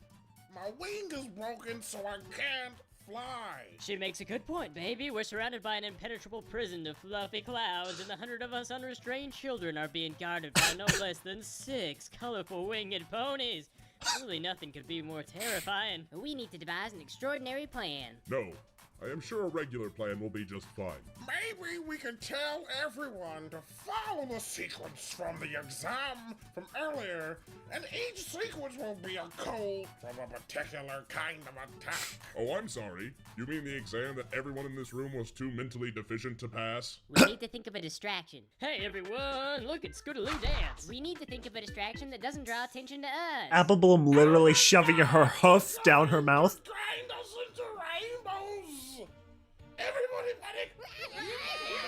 Oh my gosh, wait guys, we don't have to get violent. We can still have a pizza party. There's punch and cookies by the door. Good work, Aurora. Now everyone run! Oh my gosh, we're gonna be turned into What do we rainbows! do? Did y'all just come from over there? Yes. I have traversed the plane of the Rainbow Factory. Tell us how to boogie on out of here, baby. Very well. You can start. by running up the stairs to the crypt. Sweetie Belle Grab the just book from the skeletons pulled a and pass to the JoJo. pit of the pendulum. Knock over the column and climb into the king's storeroom. Smash the clay pots to find the key to lead you into the chamber of the secret markers. Match the symbols on the right to those on the left and pass into the room of the ancient warriors. Place yourself in the correct armor and open the door to the shrine of the silver monkey. Assemble the statue and you may be headed to the room of the secret password. Find the tablet with the correct inscription and shout it to open the door to the pharaoh's secret passage. Slide down the tunnel to the quicksand bog where you could smash through to the dark. Actually, I remember there was one of these where, like, temple guards, which I may think inhabit Twilight the got key. possessed Find the key or in the something tree, and became a you'll enter the giant Jester's monster, court. and then the whole, yourself like, against the correct library and you'll turned gain entry into, to the like, some tomb sort the of headless freaking king. nightmare crud. Pull the box, That was release their absolutely bones, and nuts. attach the missing skull to the proper king. Then race through the pit, climb through the ledges, race down The stairs idea and back of, through like, the just temple thinking gate. about that one The was choices so are bizarre. yours and yours alone. Zawado! I will wait here and violently wage off war between Rainbow Dash. Okay, bye. Hey, kid, did Applebloom and her friends go that way? Oh my gosh, I'm so sorry. Here. So you guys Here. did really well. You make it all the way to the room of the silver monkey. I'm trying to force it, but it won't go. The head is backwards. Try jiggling it around. The head is backwards. Maybe it's broken. The head is backwards. You get grabbed by temple guards. They take you to the main factory where everyone is calmed down now, and they're enjoying the punch and cookies. You don't know how that came to pass, but they do look like good cookies. Run, Drakkerzad! Help us! How long do you think before y'all come back? I already opened the door for you and gave you directions. What more do you want from me? The temple guards leave you at the top of the rainbow machine, where Oh. Orion is still sitting Nope. with his puppy. Purely inside. Rainbow Smash is Factory. That's all we're cleverly doing. tucked We an aren't out-of-order deviating side from the Rainbow operating lever Factory. of the thing, so the day is probably safe. Very funny, man. I'm the factory stay on engineer. theme. I think I know if the machine was broken down. You don't know. You didn't check it first. We have to close down for maintenance. All right, boss. I know you're new and this is hard. Look, I tell you what. How about we take the kid and the puppy off the machine and we just do a practice run, okay? Okay. Now come over here and pull the lever, man. Right. The lever. Which part was that again? I think I should go to the bathroom and check the manual really loudly. The bathroom doesn't have locks anymore. That's okay. Look, I'll show you. It's not so bad, see? Pogo the engineer clown pulls the This is lever. broke. The crayons and the picture of Orion's family fall into the hole and disappear into a pit of whirring blades. After some silly noises, a stream of colorful rainbows flows out of the bottom of the machine and into a giant vat. Did that thing just make rainbows? Yeah, that's what it's supposed to do, right? Out of crayons and a picture of a family? Are you kidding me? We don't even need a kid? I guess so. Quick, put another picture of a kid's family on there. Kids. We do, and sure enough, the machine produces another batch of rainbows. Oh, man. I can't believe we're going to pony hell for nothing. So given the new circumstances, you guys and all the other kids go home to your families, where you're allowed to take happy pictures that are then fed into a horrible machine for the nefarious purposes of the government. Clydesdale's politicians celebrate by lowering taxes for the rich. Yay, government. So, the end. Dang, dude. Maybe we could tell everyone to follow the attack of the I can't. I just can't understand.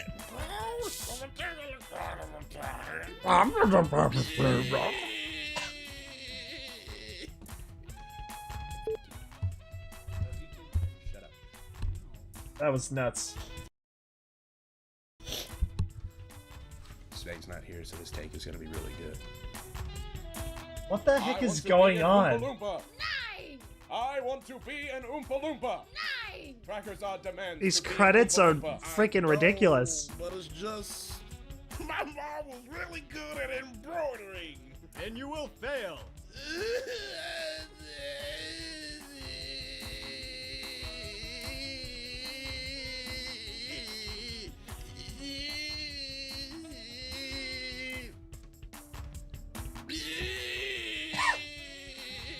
Okay, that's enough of that. We're done with that. We're done with that. Time to get on to the audio dramas. That was silly.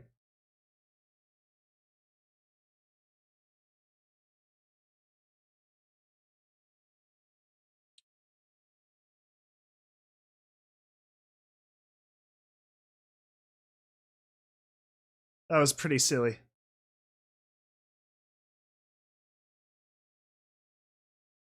Hold on. I have to go back and see that now. Hell for nothing. So given the new circumstances, you guys and all machine for the nefarious your Hold on. families, where you're allowed to take happy pictures that are then fed into a horrible machine for the nefarious purposes of the government. Clydesdale's politicians celebrate by lowering taxes for the rich. I don't think I saw it, but I thought that counts. All right, let me get these other things set up. Okay. Throw that there. Throw this over here. That is beautiful. Beautiful.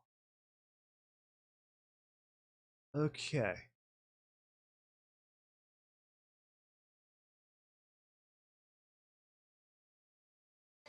So this is by the Lost Narrator.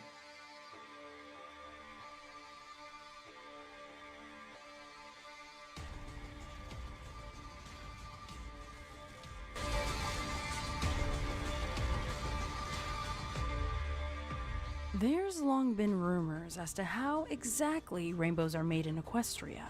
While a great amount of Pegasi ponies are employed at the rainbow department of the Weather Factory, almost all of them do low-end work. This and What's another one. known is that the great streams of spectra, the individual colors of the rainbow, flow through large grates and into vast vats. From there, workers carefully and equally mix the spectra into coagulated rainbow pools that mix and run through the factory and surrounding cities. Next, the mixture is pumped into the floor below, where the other employees atomize it and store it until the active weather Pegasi deploy it into field. However, no one knows how individual spectra is made. Supplies are never seen being brought in, leaving not even a single clue as to what goes into a rainbow. Tourists, when visiting the factory, are treated to an extremely foreboding and plain wall, with massive solid doors barring entry to any pony at any time. While most of the facility's various signs and architecture are bubbly and welcoming, the Rainbow Factory's upper floor was protected by harsh imagery of potential hazards and death, and the cloud wall was made not out of the clean white of the rest of the city, but of black, quietly thundering fog. To become an employee of the upper Rainbow Factory means sacrificing any life outside of those black walls. Workers were sworn to secrecy and forbidden from leaving. Man, why would you sacrifice your whole life, though? Those few who managed to make it out not in a body bag were twisted and disturbed, too damaged to even bring themselves to talk about it. A lot of theories were proposed. Dark magic from captured unicorns, chemicals and environmental hazards that no sane pony would tolerate, and even thoughts of another unknown sister of Celestia's, destined to create spectra instead of raise the sun or moon. None of them could be farther from the truth. Spooky. Foreboding. Come on, Orion. We're gonna be late for our final test. Scootaloo called to a friend of hers. She was older now, in her last year of flight school. She, like all the other Pegasi in the school, were terribly nervous about the final test. Those that passed were granted freedom into the world to find Oh my their gosh, I cutie can't marks wait to see if the they artwork. hadn't yet, and become worker ponies. A little known, or at least a little thought about fact, was what happened to the fillies that failed their test. While uncommon, one or two from every class generally didn't have it in them to perform the vigorous acts and maneuvers. Those that failed their test were looked down upon in the worst ways, shunned and hated. Cloudsdale was always bred in a form of nationalism among its occupants. If you weren't the best and didn't show the potential of being the greatest, you weren't allowed to be part of the glorious collective. Scootaloo moved a little to the side as Orion, a tall yet fairly skinny pony, settled next to her. He fluffed his light brown feathers and gave a worried attempt at a smile as he stared around where he sat. They were sitting in a large open waiting room overlooking the Colosseum with all the other graduating Pegasi. Just visible in the distance was the factory. Orion glanced at it and gulped. What's the matter, Orion? You afraid of getting a dead-end job on the snow line?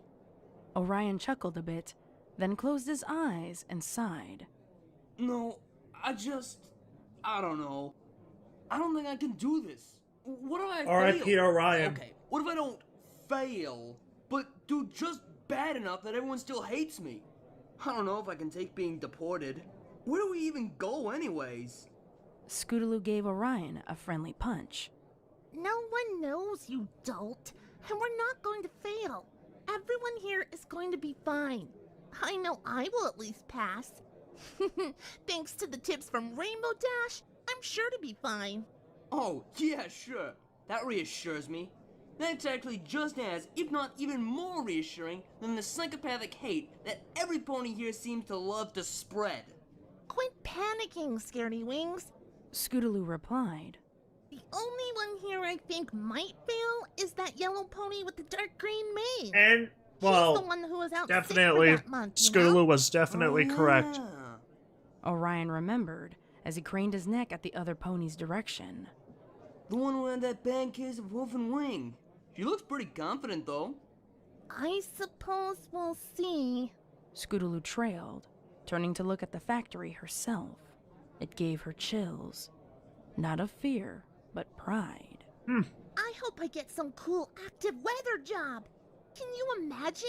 Everyone in Ponyville or Philadelphia staring up at me going, "There goes Scootaloo, such an amazing Oh, poor flyer. Scoots doesn't know. Cloudsdale. Nobody tells Scootaloo. She smiled in excitement, forgetting her tension for the moment. That would be something, I'll admit. Mind you, just coming from Cloudsdale, who wouldn't be in awe? Exactly. Praise the flock. Praise the flock. Places, every pony. A massive buff Pegasus walked towards the entrance of the Colosseum. We're going to do this by name. Your educators are on the east side of the field. Do not, I repeat, do not fly too far west. If they lose sight of you for any reason, you'll be failed immediately. Take deep breaths, stretch your wings one last time. The test will consist of 3 sections: weather clearing, agility, and finally recovery. Clear the clouds, fly through the hoops, and then fly to the marked elevation. Close your wings for at least 3 seconds. Any less and you'll fail, but keep in mind, there's no extra points for extra seconds. Finally, recover before you hit the cloud floor. Understood? Any questions? The instructor paused and carefully glanced at every single pony in the room.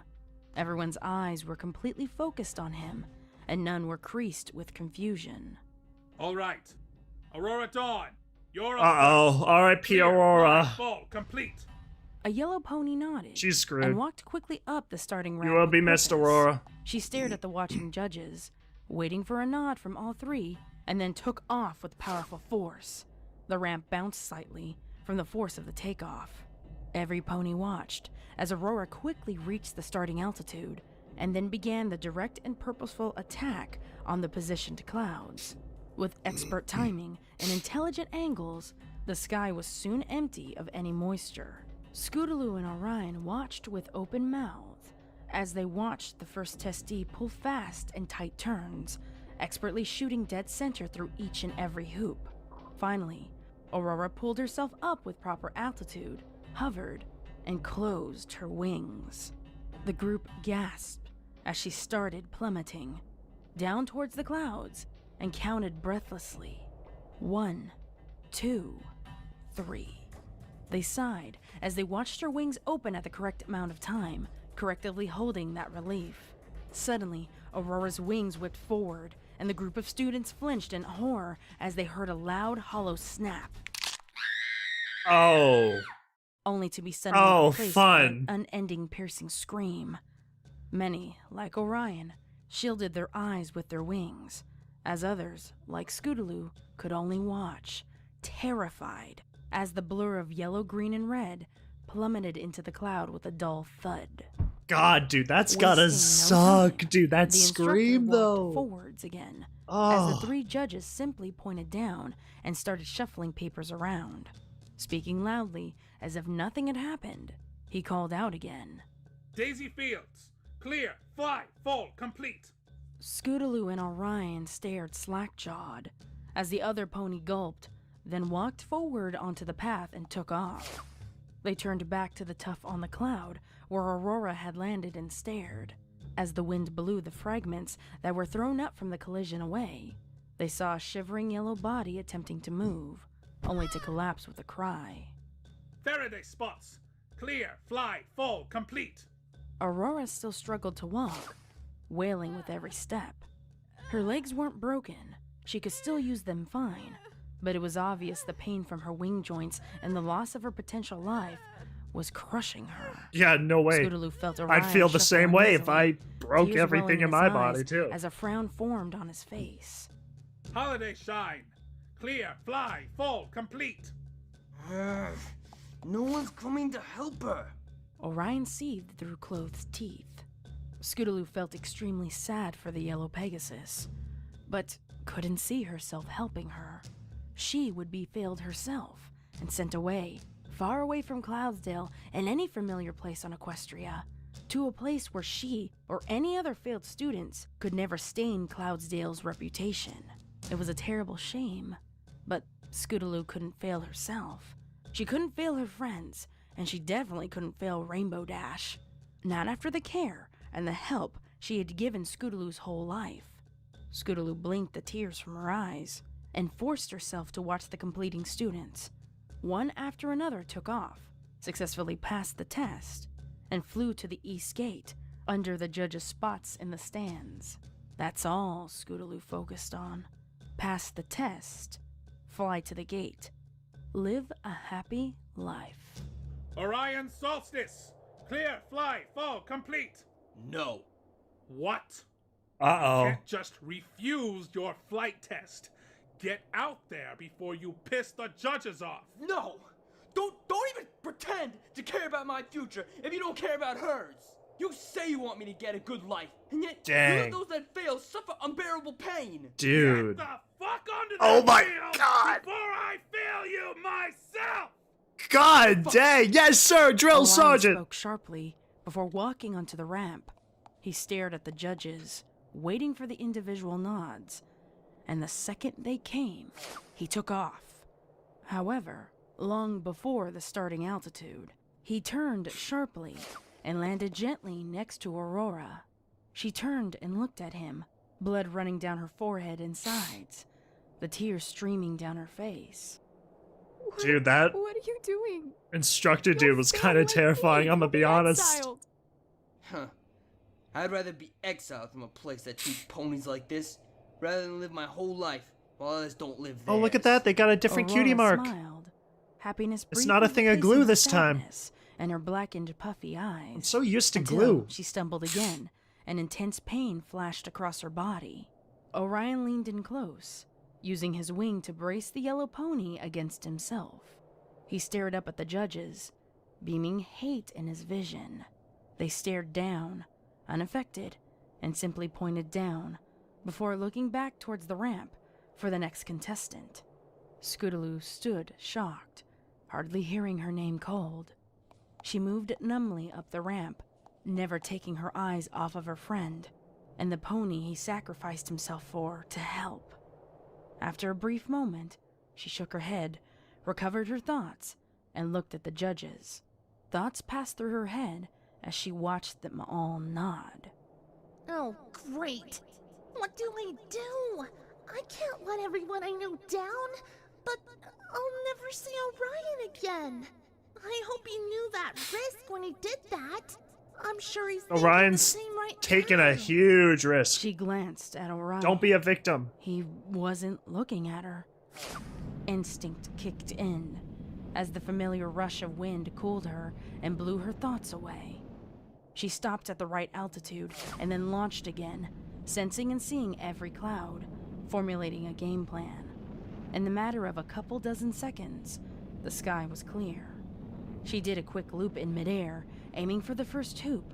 With the powerful flash of her wings, she propelled herself forward to the first ring, and the second one, and the third one, expertly turning and drifting. She curved in towards the second last ring, near the bottom of the field. As she descended, she caught sight of Orion and Aurora, almost at the west gate now. Orion turned his head and smiled weakly. Scootaloo's focus shattered. Orion knew what he did. I'm very immersed in this He cared one. about This her. is a good one. He'd miss her. I like And this. he'd never get to say goodbye. Oh, Scootaloo shoot. cranked into the lower part of the ring, falling backward several feet and hitting the ground. That's what With a happened. sudden, intense flash of fear, she flipped herself onto Oh her feet my and began goodness, flapping I her didn't wings, catch that. elevating off the ground. Maybe that didn't count as a failure. I can still fly. She spun around at the judges. 3 hooves pointed down.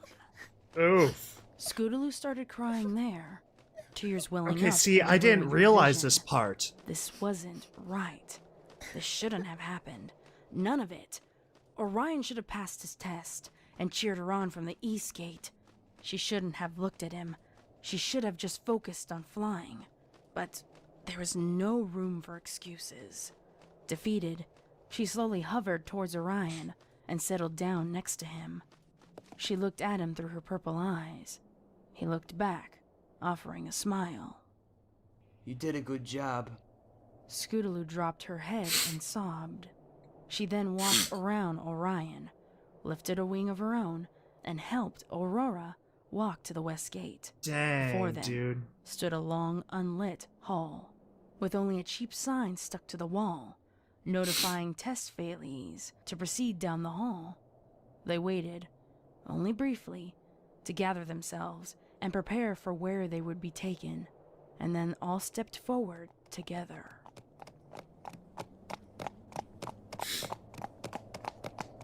Against an empty carriage at the end of the lonely hall were 3 imposing ponies, leaning in a disinterest and bored pose.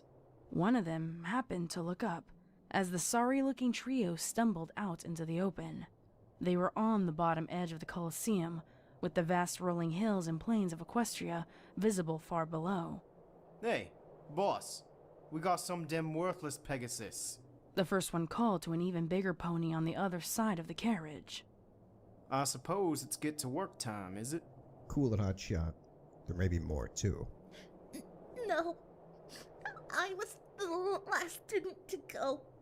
Scootaloo spoke in sobs. Orion could only hang his head. It's...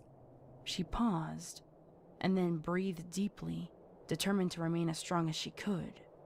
It's just us 3. Aurora's wings, they're broken. Ain't that just a crying shame it is? What's it to us? All the better she don't come flying back to us no more. We may have failed our damn test, but that doesn't mean we're not worth keeping alive. See, shouted in a that's flash like of the rage. only reason they She was helped determined him. to hold on to as much dignity as she could. The Rainbow Factory wouldn't give alright, 2 rats Hey, of Batches, whatever happened doctor to up before her. we head out. I don't want any blood on them seats. I just washed that thing. You other 2? In the cart. Orion and Scootaloo hopped into the carriage and got as comfortable They as care. they could on the hard seats, but made To sure them, to it's leave room for business, Aurora. but to the As factory, soon they as the third of probably the large couldn't give a ponies rat's finished whatever bandaging her wing, to what happens. Aurora carefully stepped into the vehicle and lay down on the bench in the back. Scootaloo inched closer to her and leaned down to talk as the door to the carriage slammed shut. The boss pony was inside the back, standing by the door, watching each of them.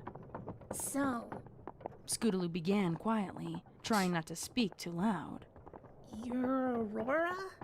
I'm Scootaloo. I'm sorry we had to meet like this. Any meeting of a friend is a welcome meeting. Aurora spoke gently, with sincerity in her eyes. We did our best. That's all we can say. That's all any of us can say. Who's to say that the city of the deported isn't a good one anyways? The thought struck Scootaloo as she considered it. No pony was told where the Pegasi were brought. Most ponies considered it to be some odd land, like where the zebras hailed from, and made Scootaloo realize something even more profound. Hey, if where we're taken is where Zakor is from, then there's gotta be a way to get back. It's not as if we're banned from Equestria. Fluttershy, an old friend of mine, she's a Pegasus who lives in Ponyville. She never passed flight school. She never even took her test. They've never come and taken her away. Exactly. Aurora agreed with a nod. Orion overheard and offered his thoughts. I think the reason we're sent so far away is because no pony from Cloudsdale ever wants to admit that someone who failed the flight school could come from their city. What a fucking horrible place, now that I think about it. Yep, I makes never sense. want to go back. Maybe that's why no Pegasus ever comes back. They just don't like Cloudsdale. You goddamn worthless ponies can hardly call yourself Pegasus. Boss spoke from the door. Dang. He was swaying ever so slightly as the carriage was lifted and moved to an unknown location. Useless failures is what you are. No pony comes back from exile, regardless of reason. Can't even pass your goddamn test. You three make me sick. Scootaloo jumped up from her seat, lifted herself into the air with her wings, and dove legs first at Boss. You shut the hell up about us! Boss raised his hoof and backhanded Scootaloo. Oh, I'm sorry. That was just funny. I loved hearing that. I can treat you however I want. Knowing that it's You hardly going to classify happen. as ponies to Cloudsdale, Bam. or any of Equestria for that matter.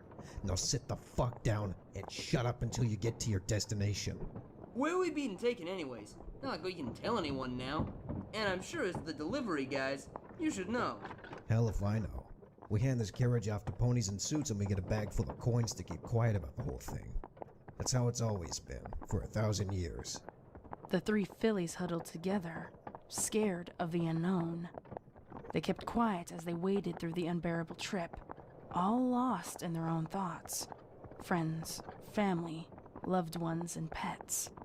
All will never see them again, and some would never find out why.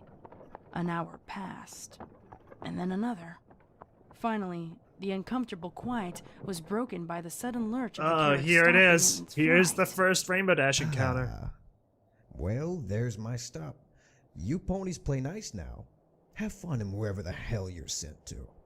The carriage door shuffled open, and Boss hopped out with a gust of cold wind.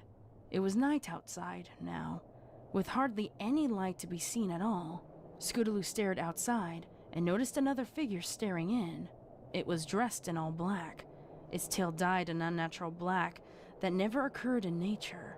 Its face was covered in a black, loose-fitting mask, concealing its mane. All that was visible were rose-colored eyes, staring indifferently at the three ponies inside. They stopped on Scootaloo momentarily, unrecognizing, but she stared back. A second passed. The dark That's pony that slammed moment the of door shut, hesitation and the carriage realization took off between the once two. again. At least we can talk Well, at least for now. Dash. Aurora whispered in the dark, but and Boss Well, hopped that was out weird. with a gust of cold wind. It was night outside now, with hardly any light to be seen at all. Scootaloo stared outside and noticed another figure staring in. It was dressed in all black, its tail dyed an unnatural black that never occurred in nature. Its face was covered in a black, loose-fitting mask, concealing its mane. All that was visible were rose-colored eyes, staring indifferently at the three ponies inside. They stopped on Scootaloo momentarily, unrecognizing, but she stared back. A second passed. The dark pony slammed the door shut, and the carriage took off once again. At least we can talk now.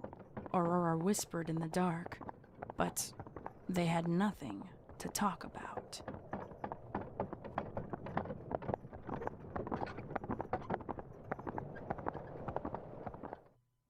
The carriage finally stuttered to a stop.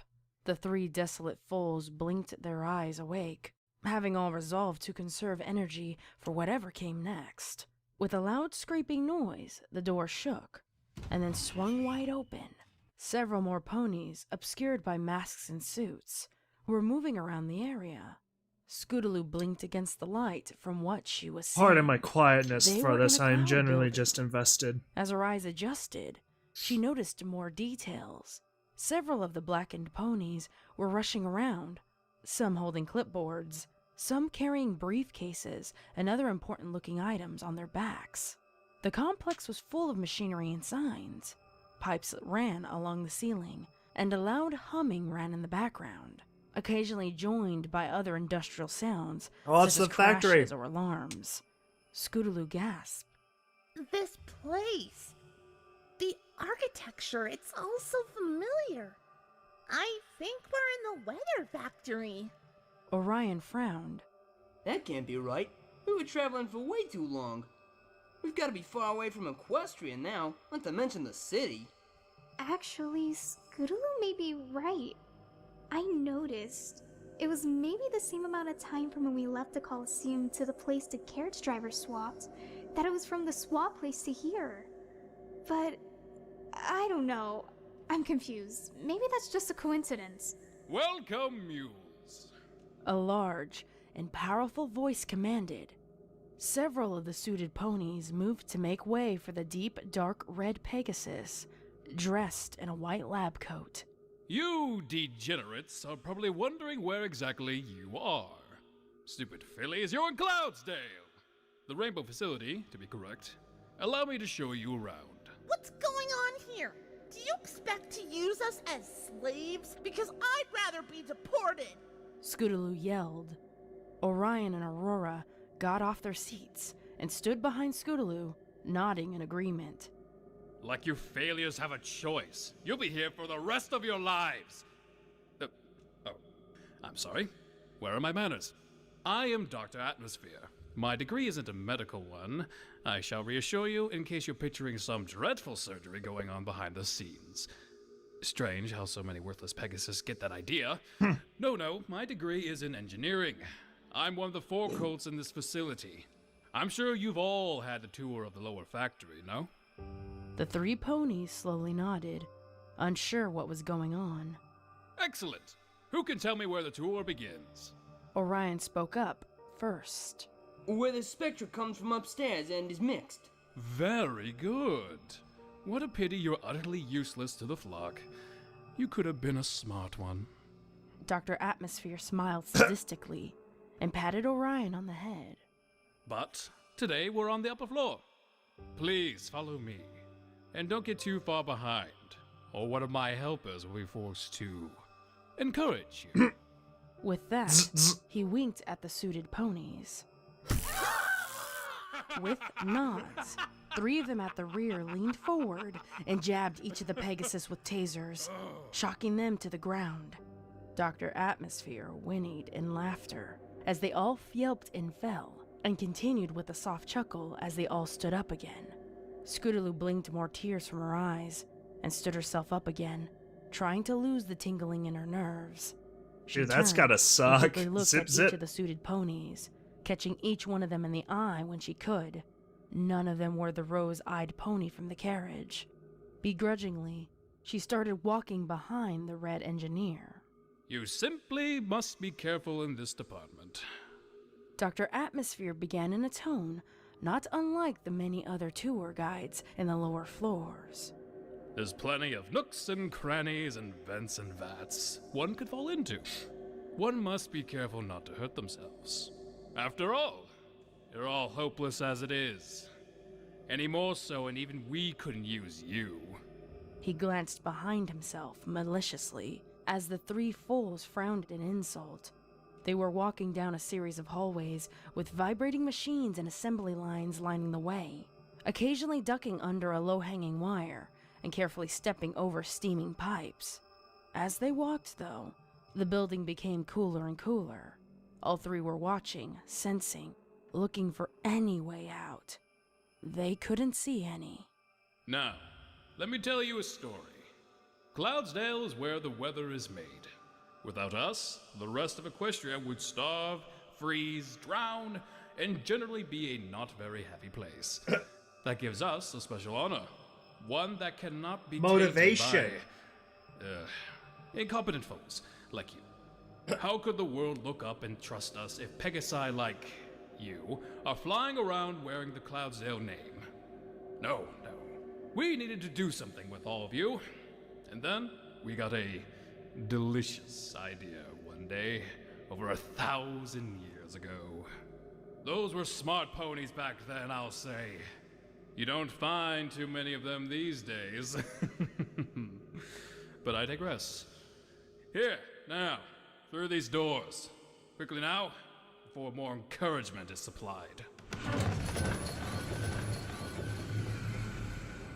Dr. Atmosphere opened the heavy-looking door in the cramped corridor and offered a hoof inside.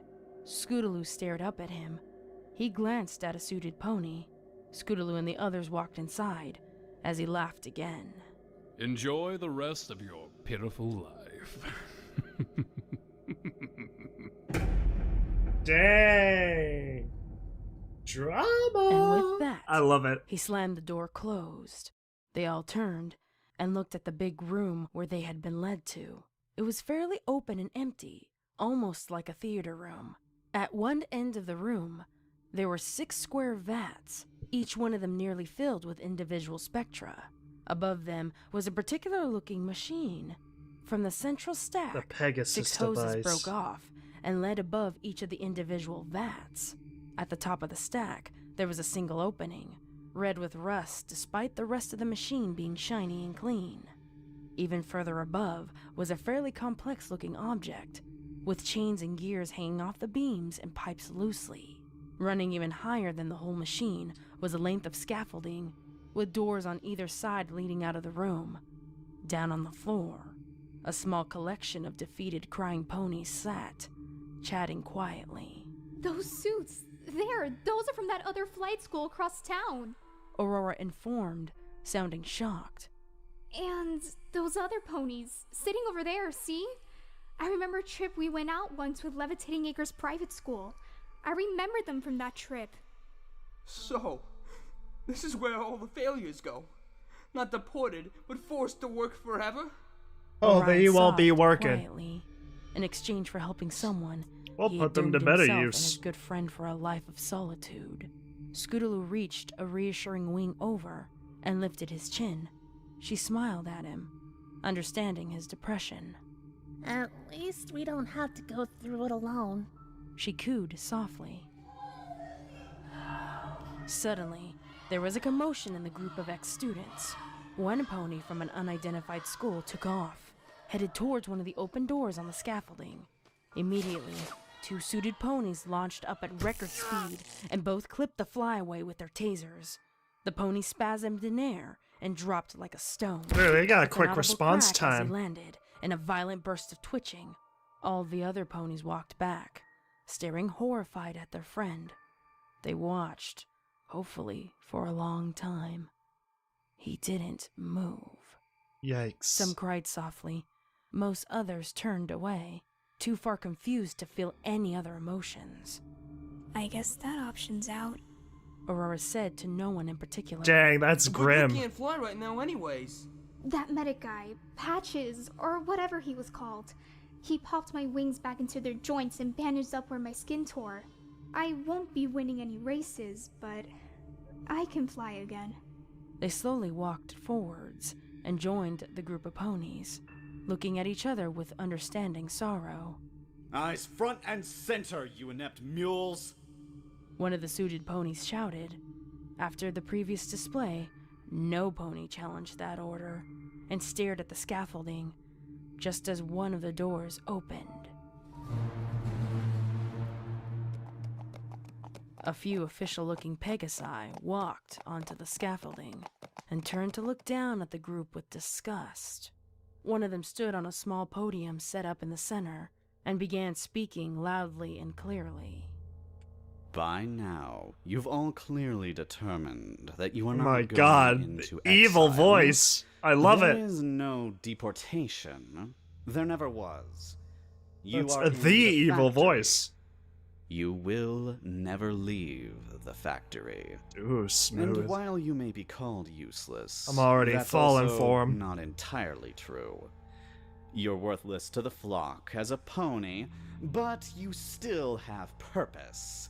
Purpose to all the ponies in this land, far and wide. You get to help us make rainbows. Beautiful, magical rainbows. Doesn't that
the brave pink one.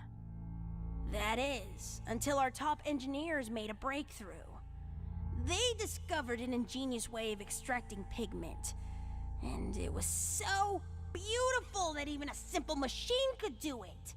But it couldn't be done with just anything.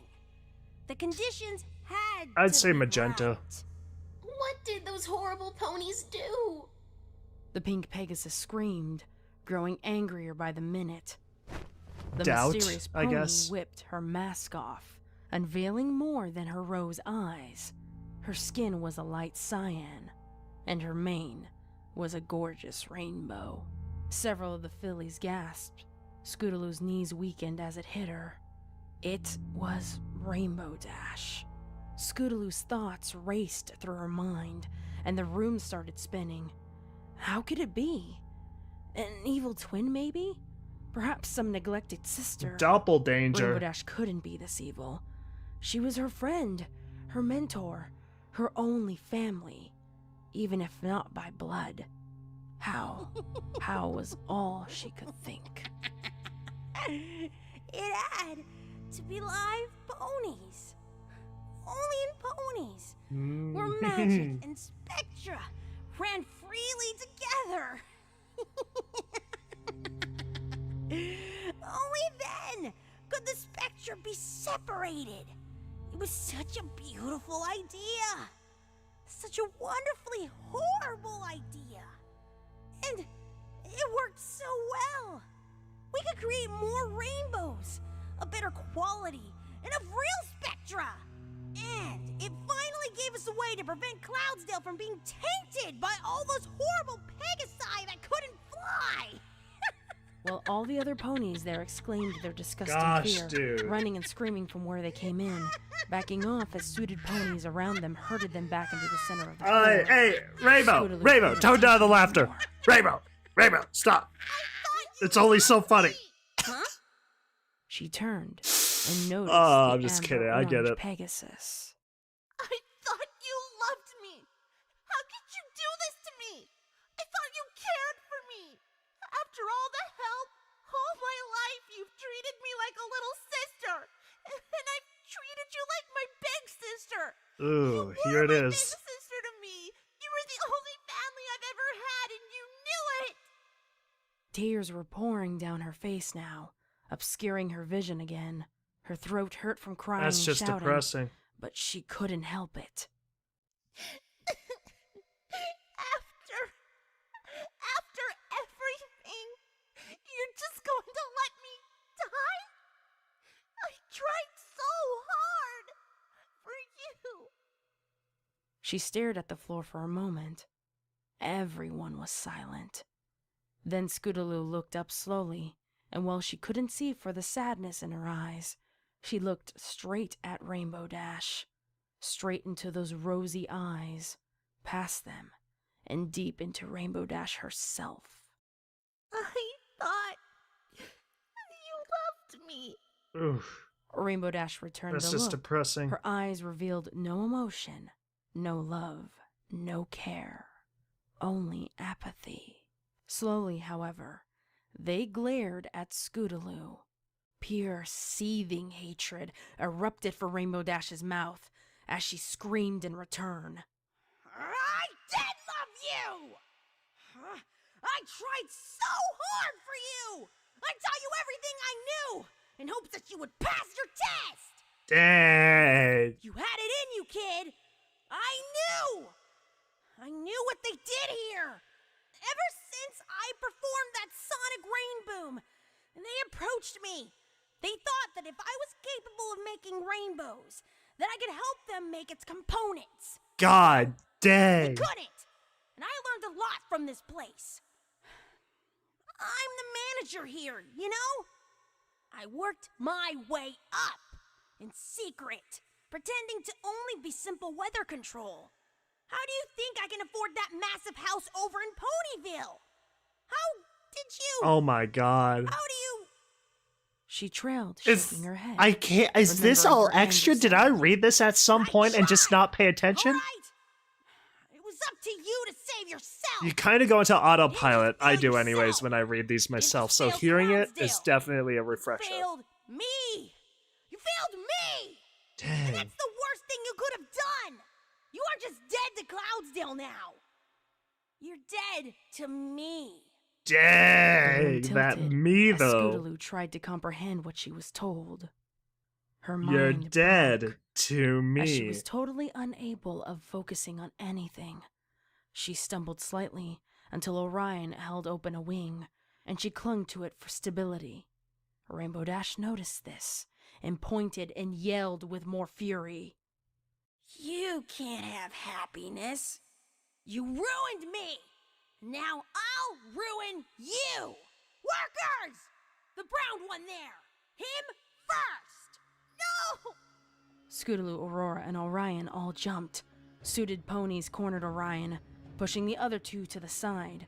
He tried to leap out of the way, to run, but one of the stallions spun around and kicked at him.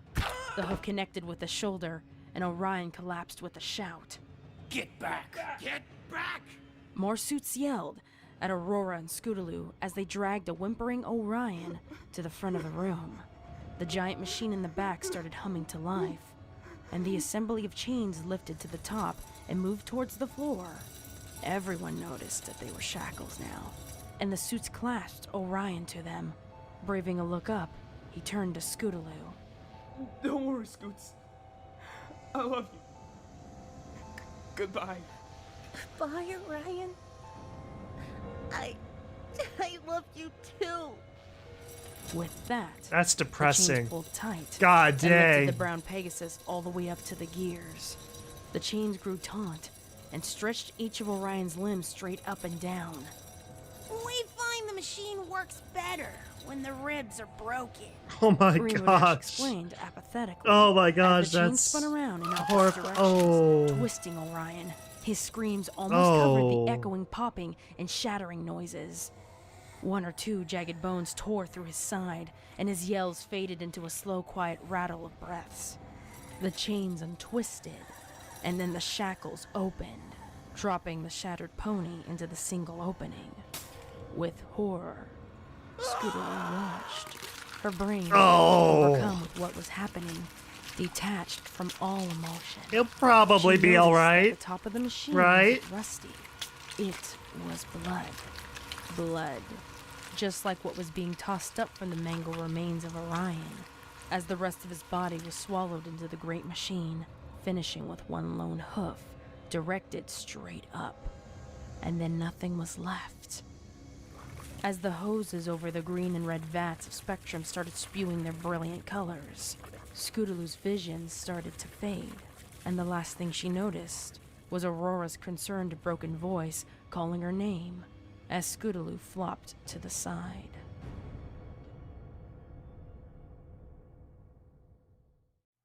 Dude, Scootaloo, get up. Get up now. that's hurry, so Scootaloo. intense. Wake up. Wake up. Scootaloo shook her head, briefly wondering where she was and what was happening. In a flash, it all came back to her, and she jumped to her feet. Aurora was shaking her, fright encasing her face. The suits were starting to approach the two now, tasers and shackles up and ready. Scootaloo, they're coming for us. What do we do? Scootaloo looked for an opening. All the doors were blocked except for one. On the scaffolding, the suited ponies were slowly approaching, not rushing in order to prevent the fillies from freaking Ice out. pack. Fear was their tool. Scootaloo spun around, looking for an exit. There was only one. I have a plan. What's that? Clear, fly, fall, complete. Aurora nodded in understanding. Oh, they said her the thing. eyes widening. She repeated louder now, so the other frightened fillies could hear. Clear, fly, fall, complete. Got it. 1, 2. This is where it all begins. A collective shout reverberated around the room as every filly that could actually fly took off.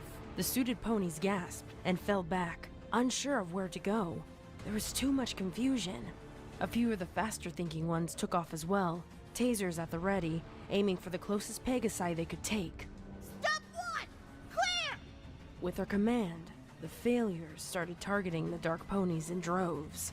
And while some of the students fell lifeless to the floor, a majority of casualties were the suited ponies. Scootaloo and Aurora landed on the scaffolding, right by the door, and reached to open it. It was locked. Oh God, what do we do now? We're still unclear! Scootaloo shouted, turning around and bucking the door. Aurora followed her, focusing the brunt of her Dude, I blows feel the on drama. wall where the latch would be. That's so good. She screamed at the other important-looking ponies. Kill her! She started to gallop towards the fillies, forgetting her wings momentarily. Scootaloo closed her eyes, pounding harder and harder on the door. It started to creak and splinter. Any second now, Rainbow Dash will get here. It's over. I'm doomed. She thought she would have cried, but there were no more tears left. Nothing came. The door started to split from its frame, now leaning inward. It wouldn't be long until it opened. She opened her clenched eyes, peeking up at the scaffolding. All the remaining ponies were there, pressing together, holding the enraged blue Pegasus and her cronies back. They wouldn't last long, however. Even as Scootaloo watched, twitching and yelping ponies were falling to the floor below, some even landing in the great maw of the Spectra machine. Ugh. The pink pony from Feeding Acres was there, and she turned to Scootaloo and Aurora, just as the door blew back into the hall behind. Fly! The pink pony demanded with pain in her voice. She opened her mouth to speak again, but was cut short as the pile of Pegasi blew apart, with Rainbow Dash standing enraged in the open. She was on her two back hooves, her front two rolling in the air. A small gash down her side leaked red, and her multicolored mane was torn in a patch. An unearthly howl passed her lips, and her rose eyes were drained of any sanity that was left. Come on, Aurora! Scootaloo pleaded as she spun around.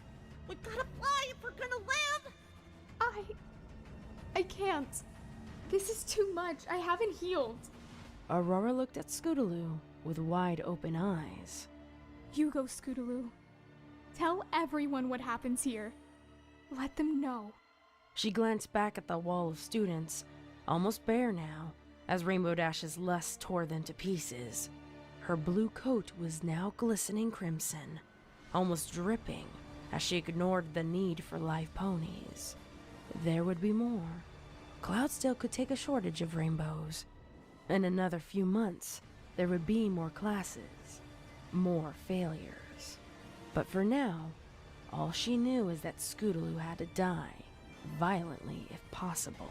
Decades of working for the Rainbow Factory had fractured her.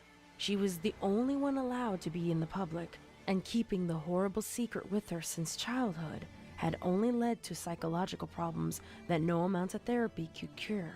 Scootaloo was her last link to sanity, and her failure had deleted that. Dude. There was no logic in her mind anymore.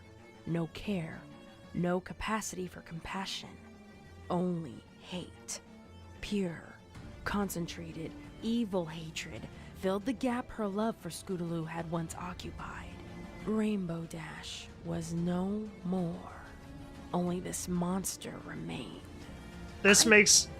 This is so much... Makes, Scootaloo cooed softly at the yellow Pegasus beside her. This makes the reading, I guess I did, like, so much better. This makes this so much better. And that we had to meet like this. This just blasts everything out of just the reading She had found that more I was doing. tears. This is so good. Any meeting of a friend is a welcome meeting. Aurora reassured Scootaloo. Dude, Aurora coming in You can do it, clutch. pony. Fly, Scootaloo, fly. Goodbye. Goodbye. That's so sad. With that, Scootaloo elevated and Dude. spun around, looked into the yellow pony's eyes one last time, and launched down the cramped Oh my god, corridor. this She upcoming had no part idea where she where was she going, rips her but wings any off chance of is going freedom to be was one so she was willing awesome. to take. Aurora blinked a couple times, standing in front of the door. Rainbow Dash would at least have one obstacle in her way to Scootaloo. The blue pony tossed the last of the students over the scaffolding and slowly walked towards Aurora. How cute! You think that you, a useless broken pile of manure, could possibly stand in my way?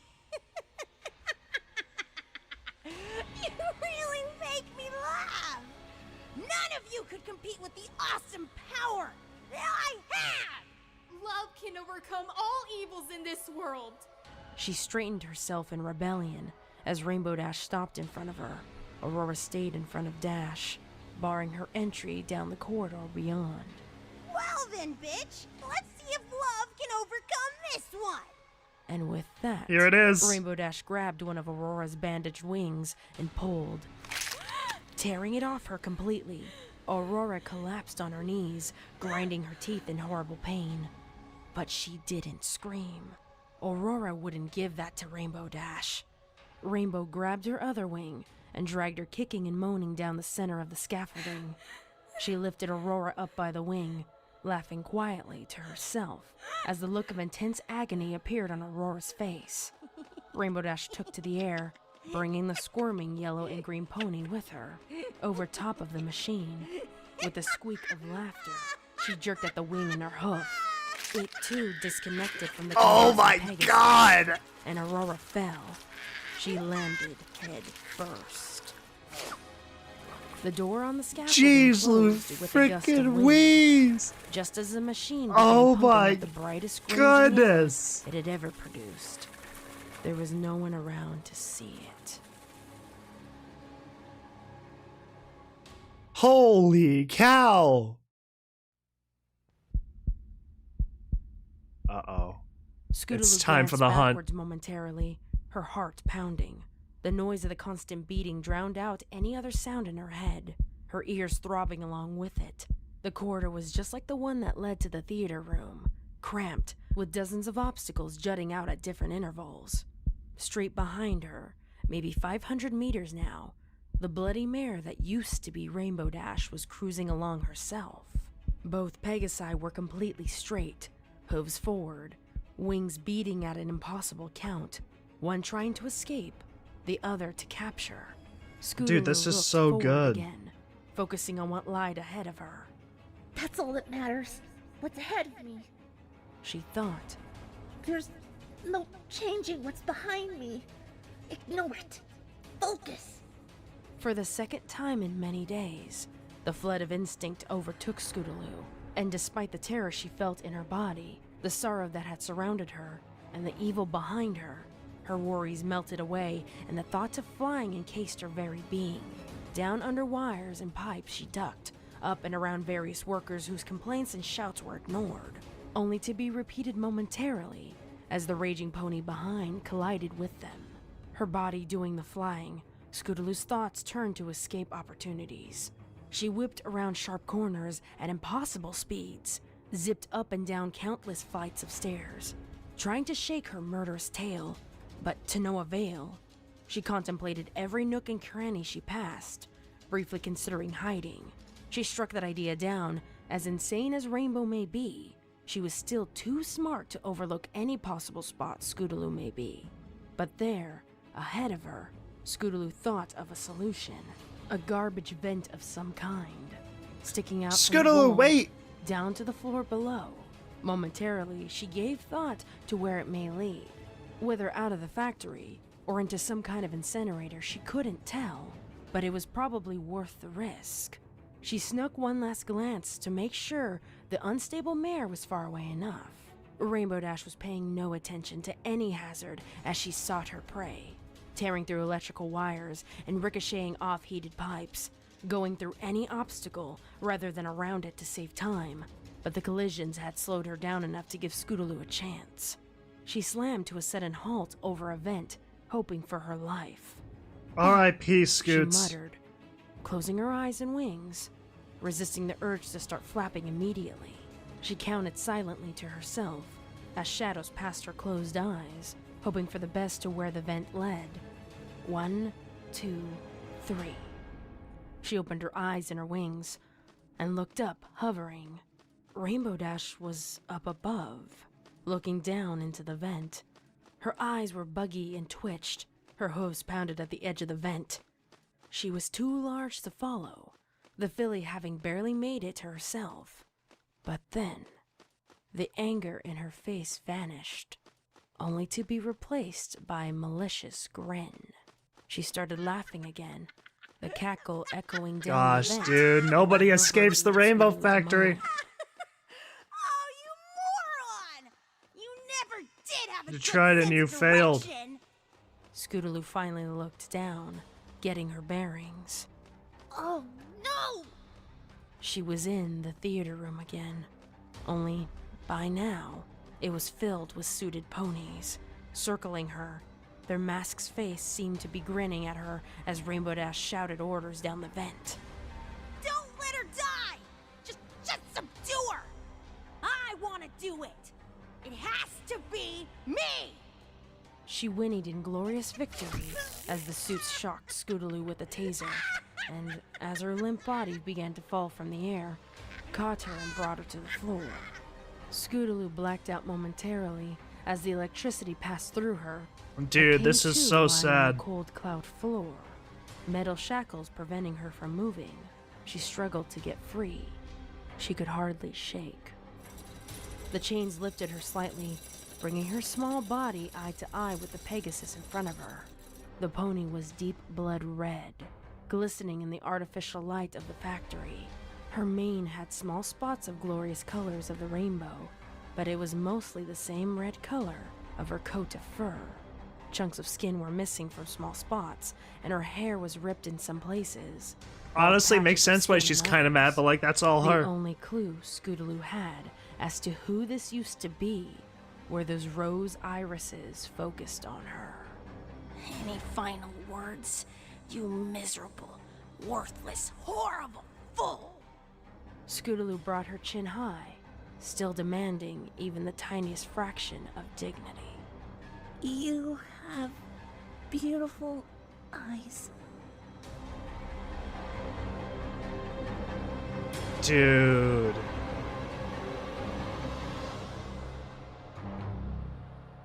Oh, oh my gosh. How do you beat that? That is so good.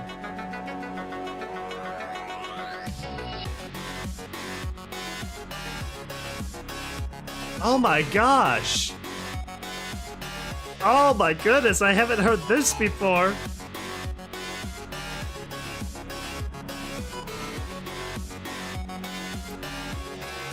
This is good.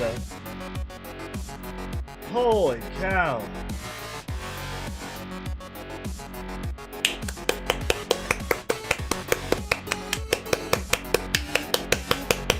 Bravo. Holy cow. That was straight up impressive.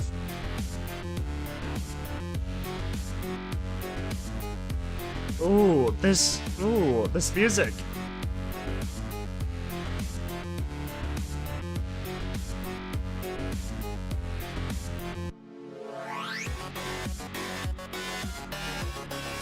Oh my god. Dude. That was so good. Pegasus Device Remix. That's what it is.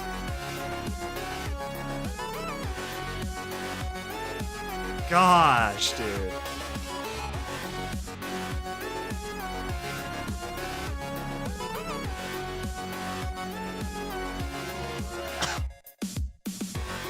I'm so giddy. That was so good. Happy Nightmare Night. Aww.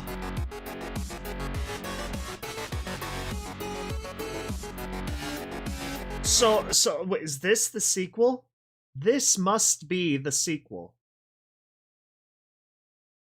That must be the sequel. Hold on. Hold on.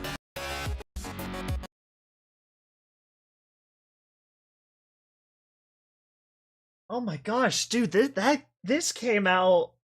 This got uploaded on Halloween. Holy cow. Dude, that is nuts. Hold on a second. I'm just looking here.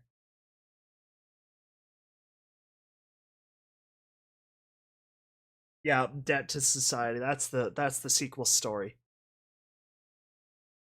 All right, now we are going to watch Scribblers Awoken audio drama. I'm actually kind of curious. You know, I'm kind of curious to know what they did different with this. Like, to me, that's going to be interesting. So, yeah, we're just going to watch this and jump right on in.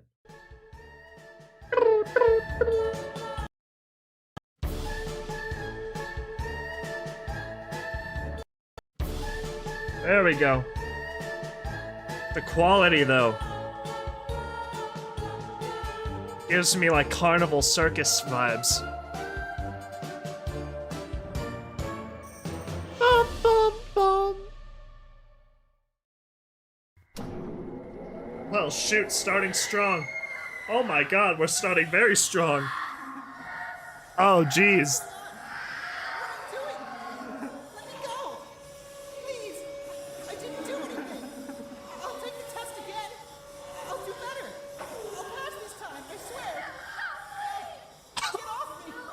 Dude.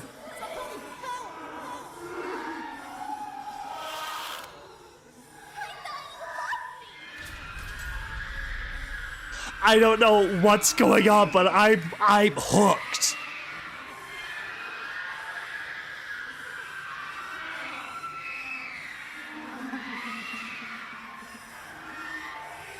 Beautiful eyes. Good luck on your graduation test, son. I'm sure you'll do fine. Your dad and I'll be waiting for when you get home. Ooh, nobody tell him. Oh my god, that was the flashback? Oh my god.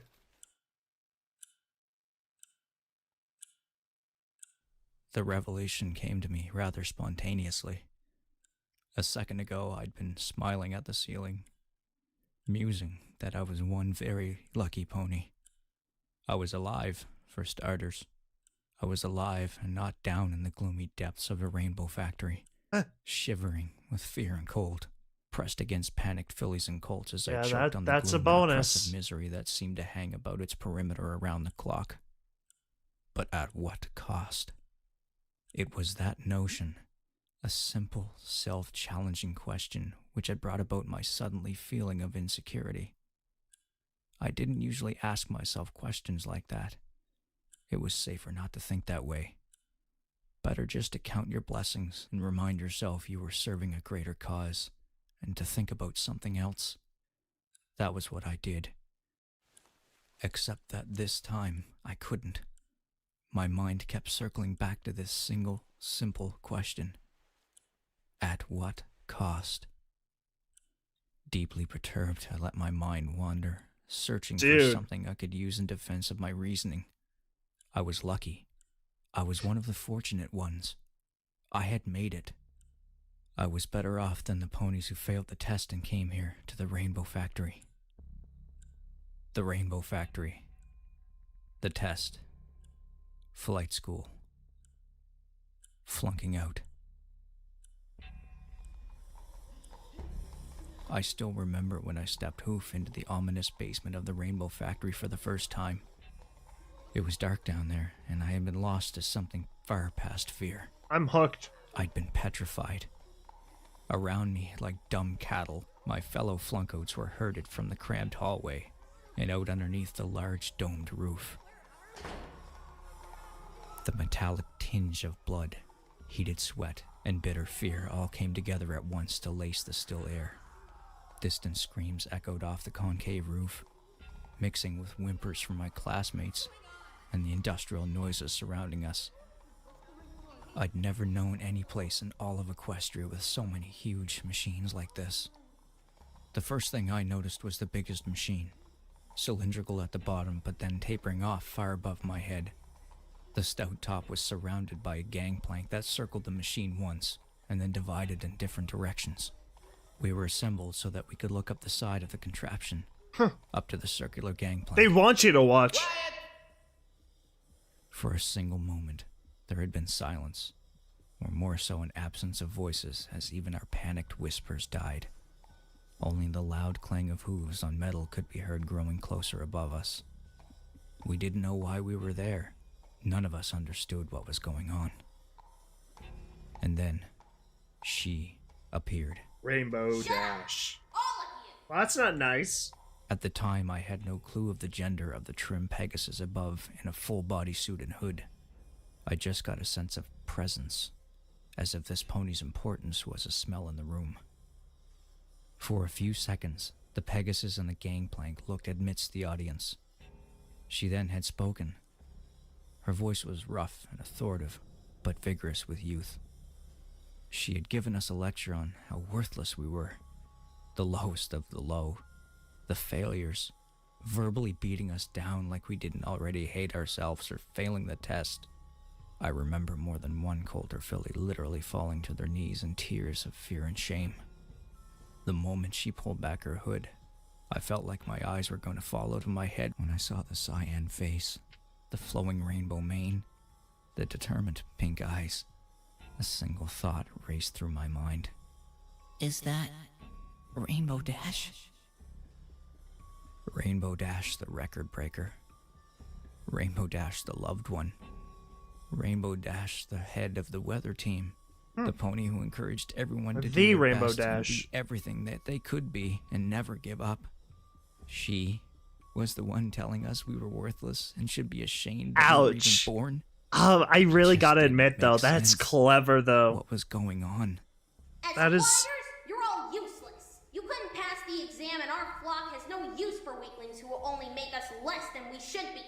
But you can serve another purpose. You can help us fulfill the destiny that Princess Celestia herself gave the Pegasi a millennia ago, and help us to make rainbows here in the Rainbow Factory. It was when she kindly treated us with a demonstration of why we were here that my confusion gave way to the sort of fear one might feel when they were alone in the ever-free forest, surrounded by flickering shadows and noises, chilled to the bone and with monsters getting closer in the underbrush. I clearly remember the mood of the crowd shifting deeper into panic as one of our numbers was separated off and dragged away, struggling by a pair of hooded guards. What's going on? What are you doing? Let me go! Please! I didn't do anything! I'll take the test again! I'll do better! I'll pass this time, I swear! Oh my gosh, there's always a next time, right? Please!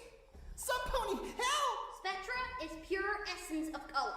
We Pegasi were charged by Princess Celestia to look after the weather of Equestria. But making rainbows requires Spectra, the purest essence of color.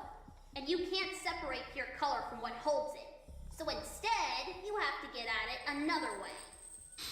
We were penned in by further guards as the colt was tied up with a set of chains that had descended from a pulley system above the machine.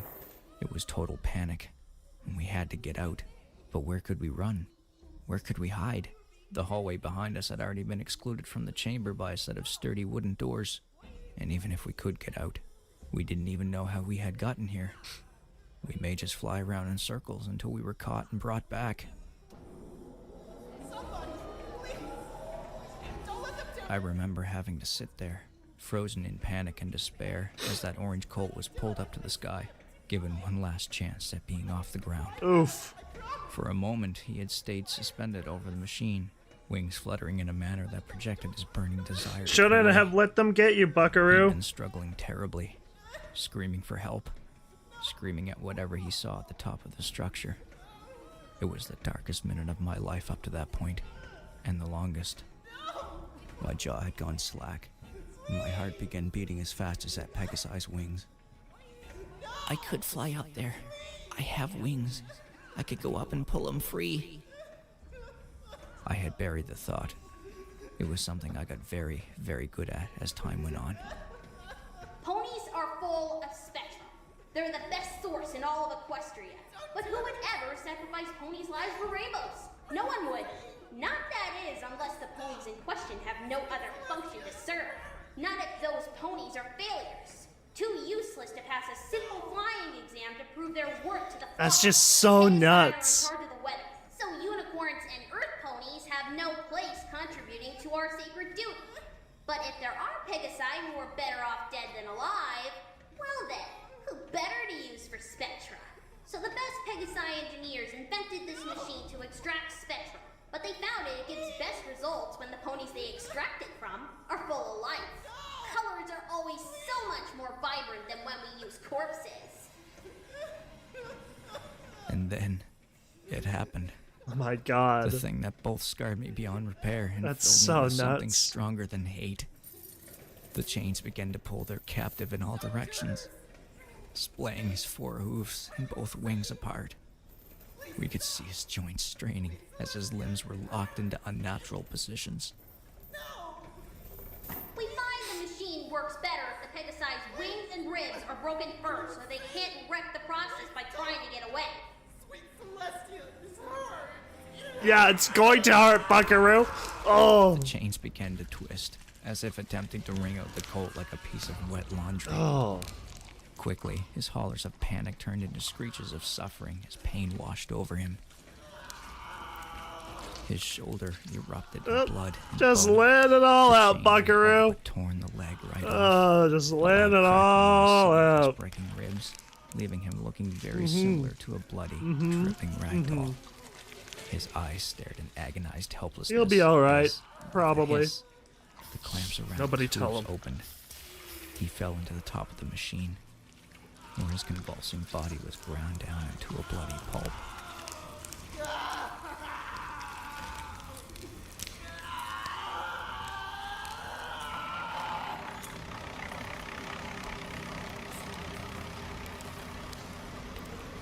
I was relieved when the screaming finally stopped. A humming had started up in the body of the machine, the turning of gears, the occasional puff of steam. My attention had been drawn down to the tube off to the side, filling with orange, viscous liquid. It accompanied 6 others. Red, yellow, green, blue, indigo, Yikes. and violet. The colors of the rainbow. After a while, and to our collective horror, 3 of the 7 tombs began to vibrate profusely. Then gradually, a flow of according colors was spewed out into a dozen medium-sized vats. When the vats were full, a group of younger Pegasi, about my age at the time, shuffled out from the shadows and took them away.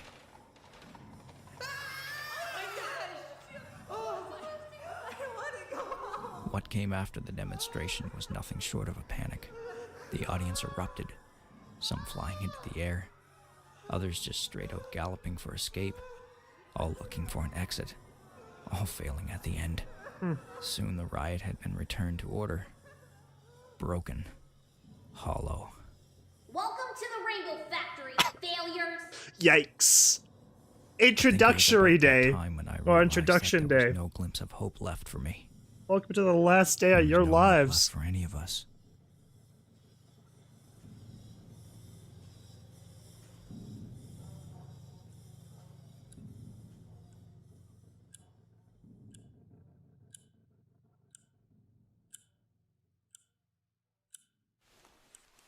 I rolled over in my bed. My head was buzzing again, and my downy mattress had acted like a sponge. I was wallowing in my own sweat. The origins of my experience in the Rainbow Factory were nothing to be happy about. That period of time had really bucked me in the head. I gazed dully at the papers up on the wall of my bedroom. The tally chart. The statistics page. It all came to me in high resolution. Death had changed for me since that day. Just when I first another encountered number, am I right? It had become a statistic, something to be tallied, and occasionally bragged about when you hit or exceed your targets. 74. That's how many lives I had ended by the evening I started asking myself stupid questions. The bloodstains would no longer wash from my hooves no matter how hard I scrubbed. Or maybe that had been the case right from the first life I took. I had felt worse the first time, to be sure. It was easier to keep telling myself how good I had it. And Probably. thank the skies I wasn't number 75. God, I hope they don't know. Somehow, it had happened. I didn't die when all the odds were stacked against me. For weeks after my initial arrival to the Rainbow Factory, I was not picked to be drained. My jobs were many and gruesome. They put us all to work. Not every pony could cope with cleaning up the excess blood that would overspill as the machines ground up its victims. That meant transporting the full spectra That's vats just to a the holding waste of chambers. spectra. Worse was cleaning out the grate, where the excess body parts that didn't get completely pulped collected.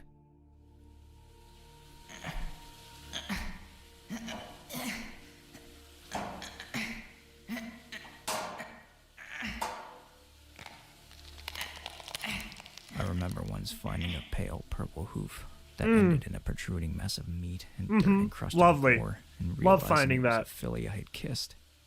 I recognized a small birthmark on the bottom of her hoof. She had put that hoof against my cheek and wished me good luck when we were in the line to take our final flight school test. Yikes. And now I was picking what remained of her from a sewer grate. Ooh. Yeah, let it out, buddy. I'd probably react the same way. Hurt. Then wiped my mouth, took a breath. That's rough. To be tossed into a scenario like that. I told myself I was. That's the lucky awful. one. It hadn't been her finding my hoof after I got fed into the machine. When I wasn't on the floor working, I was in the holding chamber with every pony else. Ironically enough, it was because my containment in those filthy cells that I eventually ended up gaining my freedom. Let me explain. Though I've never been told, I imagine the reason why I ended up being drafted into the permanent working force at the factory was due to how aggressively dedicated I was to survival, amplified 100 times over due to the living environment. At first I fought only to defend myself and the food I was eating. They shoved meals in bowls, one for each pony in the cells, but frequently there were fights over food. Bigger colts and fillies shoved aside smaller ones, or those who had been injured during the final exam. I let myself be pushed aside for less than a week before I started fighting back. I wanted to live. I didn't want to die. A noble, rational, realistic reason.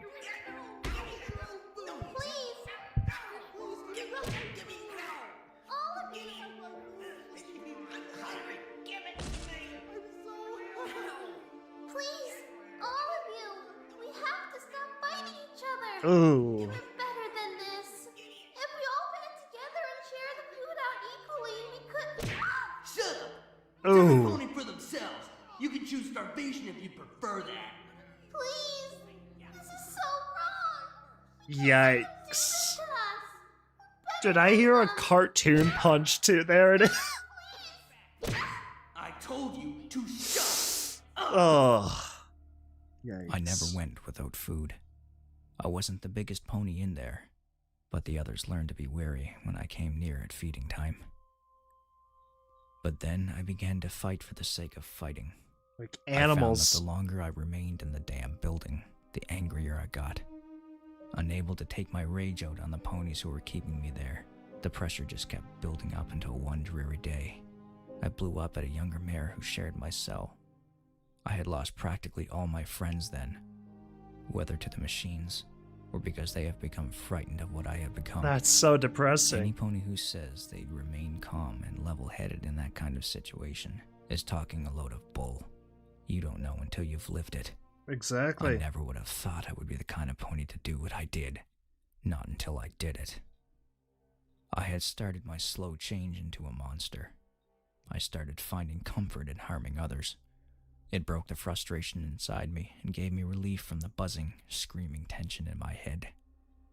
At first it was minor fights. Throw 2 good kicks, maybe a punch or 2, and then we both call it a night and retreat to lick our wounds. However, then it turned into something more along the lines of brawling. I'd approach the weaker colts and fillies and beat them up without provocation. Or I'd stoke up fights with bigger ponies so they'd let rip at me and I'd be justified in making them eat their own teeth. Making others suffer dulled my own misery. The ones who tried to flee, I wouldn't let escape until they were bloody and begging. Yikes. I just kept upping the ante, raising the stakes higher and higher, until the one day I did the unthinkable and killed a pony. It was my first murder. I clearly remember how the fight went. I was working with another Pegasus on the factory floor, our wings tightly bound to our sides, moving some freshly squeezed batches of Spectre to the holding chambers. She had slipped on something, spilling the vat of indigo. I tried to save it, but it just slopped all over me, marking me as responsible for the spillage too, even though it wasn't my fault. The commotion would have I love the definitely put me ambiance in the they're next using line for the this. Pegasus device. The fact that after all this time I'd been killed because of a stupid mistake from some pony else drove me rabid with anger. Do you realize what you've done? I'm sorry. Ugh. The weeks and weeks of my emotional suppression. Yikes. Oh my god, here it is. As the filly got up to say sorry, dude. I hoofed her across The the shoving a giant She flipped taser down backward, someone's landing with a throat, sickening crunch that, on the left wing. that is something I never thought I'd read in my life. That was impressive. I used both of my rear hooves and my front ones to hit her repeatedly. Ouch. She didn't even try to fight back. Instead, she kept flapping her forelegs at me ineffectively. At one point, a shrill screeching made me stop. It sounded very much like the noise that Orange Colt had uttered as he was being run out all those weeks ago. As quickly as anger had come over me, despair washed through me, sweeping aside my rage with the realization of what I had just done, what I had been doing each time I started a fight. I was no better than the Pegasi factory workers who were keeping us here. Shocked and appalled, I fell to the floor. I'd seen the guards beginning to surround the two of us in a tight circle, and covered my head, waiting for it. I wondered who'd fetch my leftover body parts from the grate. But death didn't come. As the minutes passed, I drew together enough courage to look up from the ground to the assembled Pegasi. The Overmare's vibrant eyes glazed back at me. I felt my heart contract as a cold fear settled in. Get up! Shakily, I stood up, willing my hooves to support my teetering body, which was covered now in bloody indigo. I'm impressed that it was Rainbow Dash that found him and not just like any other like employee. What are you going to do with me? Or like manager or She something. responded with an answer I had not expected. Kill her! She inclined her head at the sobbing filly on the floor, but kept looking at me in the eyes. I looked back, willing myself to maintain the gaze. Her glittering eyes were stunningly beautiful. They reminded me You'll love at first sight. that grew up on my family's cabin, which I would pick each year on Mother's Day and put in a piece of pottery I'd made in secret. Before all this, I'd nursed dreams of being a potter someday. Maybe after I'd retired from the weather team with a nice fat pension and some nice fat grand foals.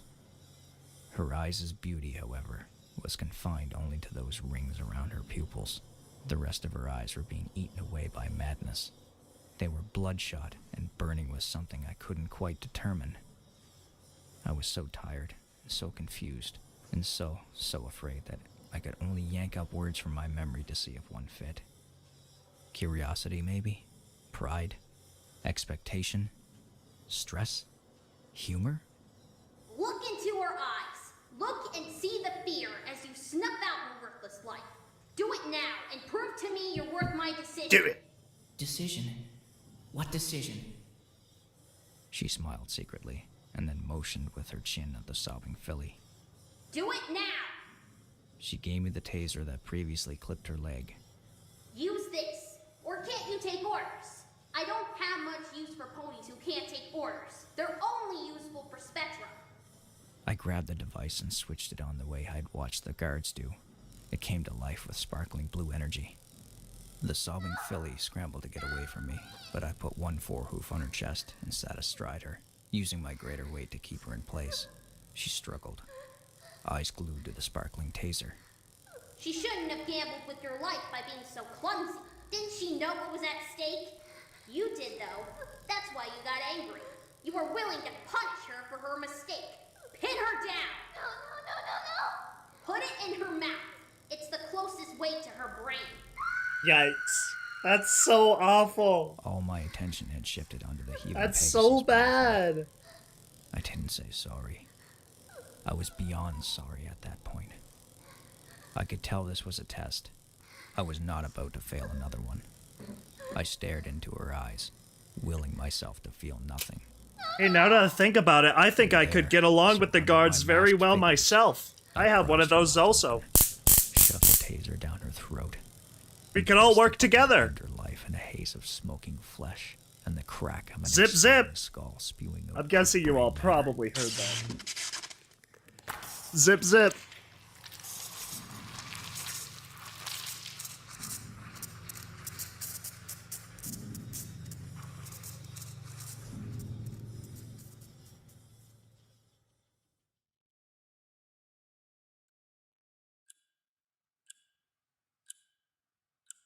I felt tense and uneasy at the memory of my first kill. I couldn't stay in bed. I had to move. I had to do something. Yeah, dude, yeah, it turns out I actually work for the Getting weather up slowly, factory. I parted the There was a bloodstained covers. It's a cursing it was a myself for ruse the forgetting whole to wash time. my hooves as soon as I got home and stumbled out of bed. I teetered momentarily and then stabilized as I found my equilibrium. I made it to the washroom and clicked on the faucet. Bringing my face down to the marble countertop, I washed the sweat from my mane and forehead. Momentarily, my world spun as I looked up from the sink and into the mirror. What looked back at me was some pony I never really got to know. Once upon a time, he was some pony who had wanted to be a potter and given his mother flowers and homemade pottery. Now, I wasn't even sure who he was. You bastard. I attempted to stare down the other Pegasus in the mirror. I lost and resigned to simply gazing hatefully at him. You've made me do this. It's not me. I wouldn't have committed these atrocities. You're not me. You're just who I became. Oh, but he is. It was a necessity. It was. The Pegasus in the mirror did not respond to my accusations, choosing instead to smile mockingly. His eyes, they were pink like rainbow dashes. No! I screamed, reeling up and shattering the mirror with my forehead. He's really trying to be like his Shards of idol. glass flew by me in a flurry, leaving thin graze marks and cuts all across my flank. It's not. I caught myself in the middle of talking to the wall. Ugh! What am I doing? I have to get a hold of myself. This is stupid. I'm not going insane. I'm not. Yanking out a few large glass shards embedded in my hoof, I walked back up to the sink. Taking a breath, I looked at the smoothed chrome frame, the only thing that remained of the mirror. It was freshly speckled with my very own blood. I never liked that mirror anyway. Screw you, mirror! 7 years bad luck. There, amongst the red and reflecting back to me on the metallic surface, was that Pegasi again. I would never escape him because he was me. He wasn't some pony I could stop being. Not someday. Not ever. I slumped down in defeat and rested my chin on the cool surface of the sink. Poor dude. Reap what you sow, am I right? The grip of sleep came over me soon after.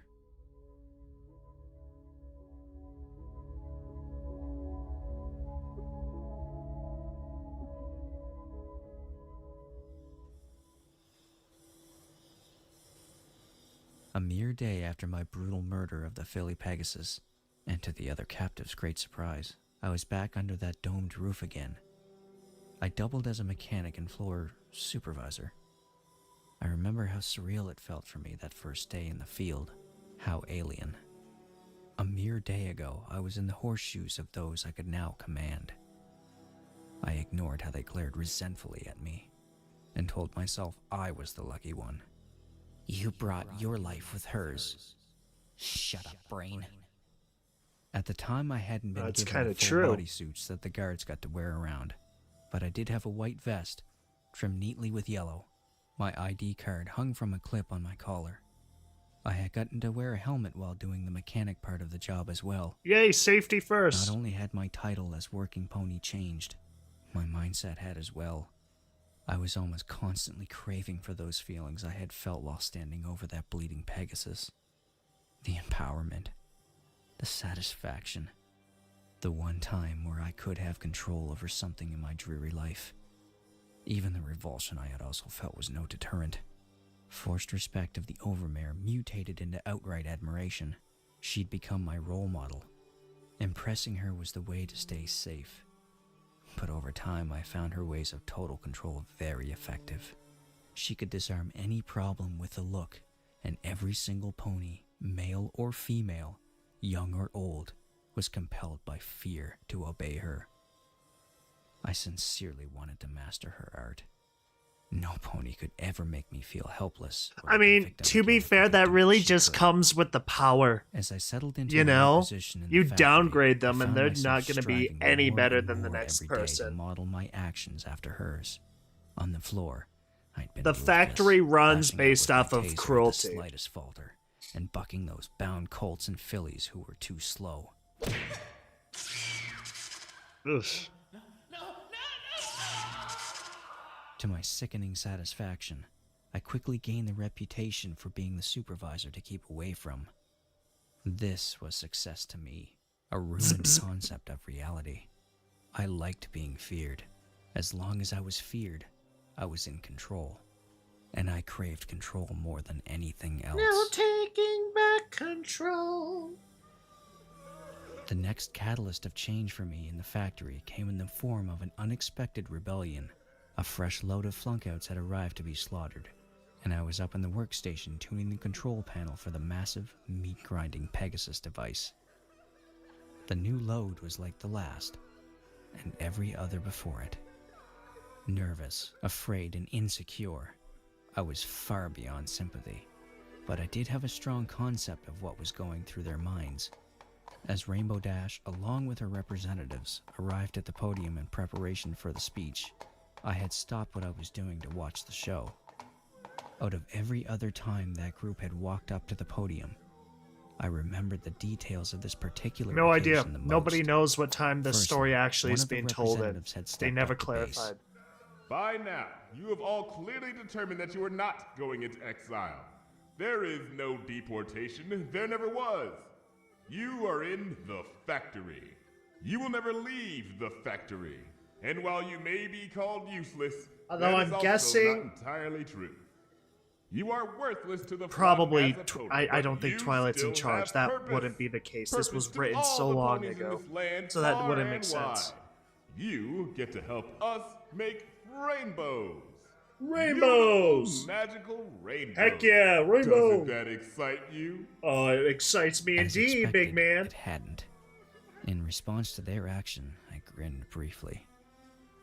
My attention was drawn back to the crowd as one cotton candy pink Pegasus stepped to the front of the crowd. There was always one or two that stood up to the authority. They were usually the first to go. If only that pink filly had realized she was sealing her fate. Raising her head in a look of defiance, she shouted at the spokespony. How could you ever get away with this? How could Celestia or even Luna know about this and tolerate it? It's slavery. It's torture. It was a good question. It was a very good question. Had ponies asked this before? Had I? I couldn't remember. Leaning in a bit more, I watched as the spokespony stepped down and Rainbow Dash stepped forward.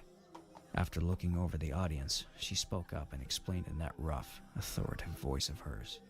1,000 years ago, when Celestia banished Luna from Equestria and sent her to the moon, she was charged with 3 tasks. She originally was in charge of raising the sun and showering the land with rainbows. But with the moon being an additional task, she had to hand down the responsibility of rainbows. Celestia entrusted the Pegasi of Cloudsdale to make the rainbows for her from then on. For the first dozen years, we were given powerful unicorns to help create Spectra. Spectra is pure pigment, pure color.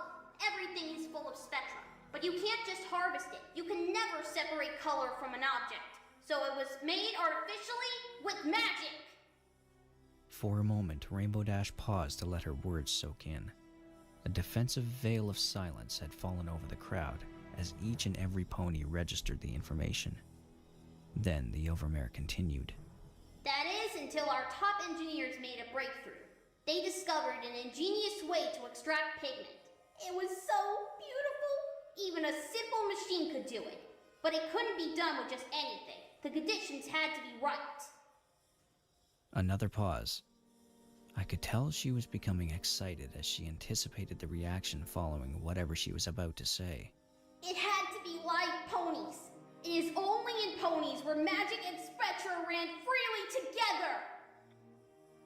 That was the trigger, both for the catalyst and the captive pony's sanity. As that wonderfully brutal Cyan Pegasus laughed, gazing down at the panicked crowd that had now pitched into frenzy, a single pained voice. Gosh, I just don't get why Rainbow Dash feels like laughing. Throat as she looked about to find the source of the volatile scream. Like that, I mean, yeah, I mean, I get it's a story, but like, it's very clearly just like unnecessarily evil. Hesitated. Rainbow Dash, my role model. Like, we get it. Rainbow Dash, you're gonna throw people into a meat grinder. Dash, the head of the Rainbow Factory, faltered when she saw whoever had spoken. She never faltered. Not ever. What could possibly be different this time? For a period of time after that, I was too dazed to really register the entirety of what was happening. What I did get, though, was the orange filly who had shouted seemed to know Rainbow Dash personally. It was a bizarre concept, Rainbow Dash having a life outside of the factory. Yet she did. I knew first hoof.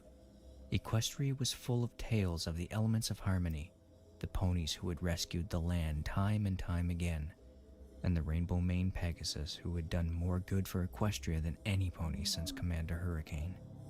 Intellectually, I knew I was some pony different outside of the factory, but it was nearly impossible for me to envision her outside at all. She was so much a part of the Rainbow Factory. Yeah, I guess she is crazy. She is in a Joker arc right now, I suppose. Did any That's of the fair. other elements of harmony know about the Rainbow Factory? I hadn't known before I got I guess there. after a None of while, these it cults just or fillies becomes had one known, big judging funny by their joke. reactions. Did Rainbow Dash's friend know she was the Overmare? Did she wear a false mask amongst them? Was this the real Rainbow Dash? Or was that? No, dude, that's a Which was doppelganger. the real pony, and which was the mask she wore? What snapped me from my troubling thoughts was the orange filly's retaliation. Soon after the demonstration, that same damn Pegasus, accompanied by what seemed to be a friend, rallied the rest of the flunkouts with a few encouraging words. Seconds later, the crowd erupted into the air, en masse, in a flurry of feathers. This was not unusual. What was different was the way they were coordinated.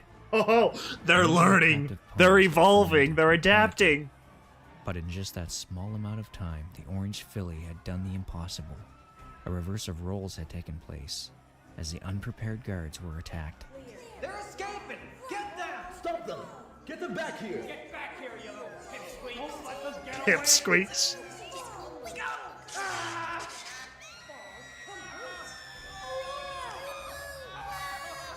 At the time of the upheaval, I and my fellow mechanics Yikes. were mostly ignored, though I do remember having to defend myself on few occasions a filly or colt made it up to our platform. I love that this has As the turned uprising into got like further a and further out of hoof, my prison colleagues break. fled in fear for That's their such lives. a fun I was idea. about I to love join them, this. But then I heard Rainbow Dash screeching out a Hearing simple it makes it so much better. I saw her take off from the gangplank to fight the turmoil down below. I felt a strong drive to go to my hero's aid. Even though I didn't really have any formal combat training, I was a good enough improviser and had busted enough heads to do damage where it counted. Ooh. KO. That hour or so of combat was gory and satisfying. By the end, my white suit had been stained a deep red. I killed many. in Dude that beat brutal up battle. children. I'd fallen into a methodical and effective pattern. Defend, attack, defend, attack. Back and forth until the very last rebellious Pegasus fell, overcome by exhaustion, and was trampled to death by his betters. Oof.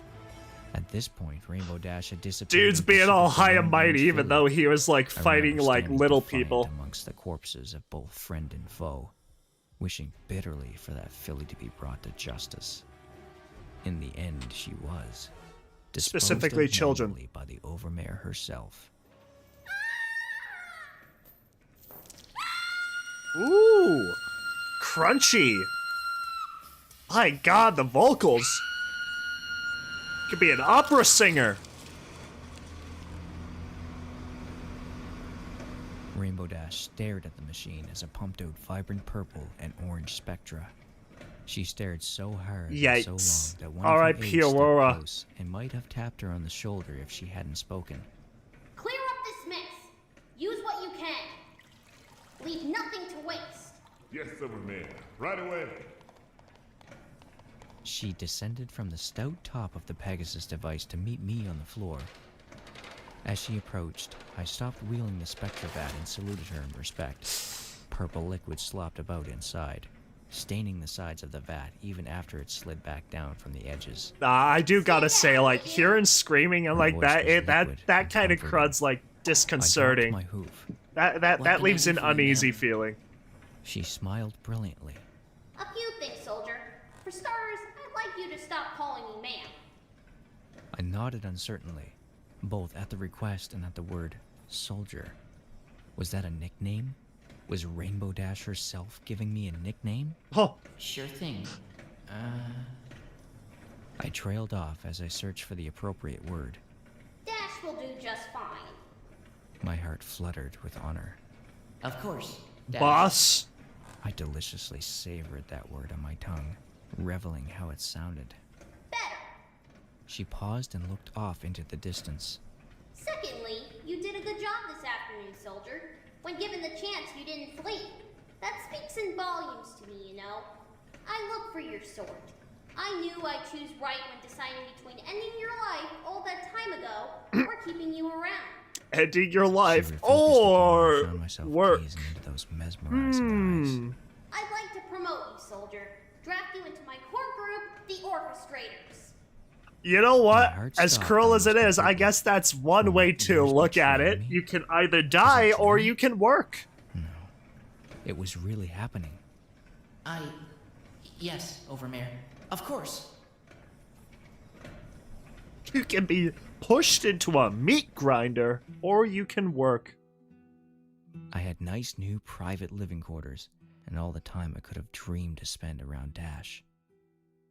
The days from then on began to fade together, blurring the lines between creating a walking hell for the new flunkouts and living in a self-induced one as the heinous crimes committed came back to haunt me in my sleep. I was too far in, though, now to do anything about it, so all I could do was go forwards. After all, I was one of the lucky ones. Oh. God, dude. I absolutely love that. When I awoke, I was sprawled out on the bathroom floor. I felt Well, groggy. get up then. The Get off buzzed the around bathroom inside floor, my head trooper. was, Soldier. What had happened to me? Shakily, I got to my hooves. It was then that I noticed the shattered glass littering the floor like snowflakes. With a start, I partially recalled the events of last night. I had shattered that mirror, and I don't remember why, but I'd been angry at something. Shaking once to clear my head, I went over to the sink and splashed my face. Briefly, I took note of the blood splatters across the chrome. It looked like fireworks. Feeling better every moment, I walked out of the washroom and into my bedroom. Once there, I reached into a drawer and pulled out my bodysuit. After I had put it on, I made my way to the metal countertop where my StatCon was charging. Taking it off the charger, I clipped it around my ankle. With a small beeping noise, it came to life. I was set and ready to start my day. Leaving my room, I entered an elevator. After the doors closed and I pushed the basement button, I leaned back on the railing and waited out the trip. As the elevator began to drop, I felt sudden concern. A moment from last night flashed behind my eyelids. Me, gazing at my own rage-filled reflection in the mirror, and then smashing it.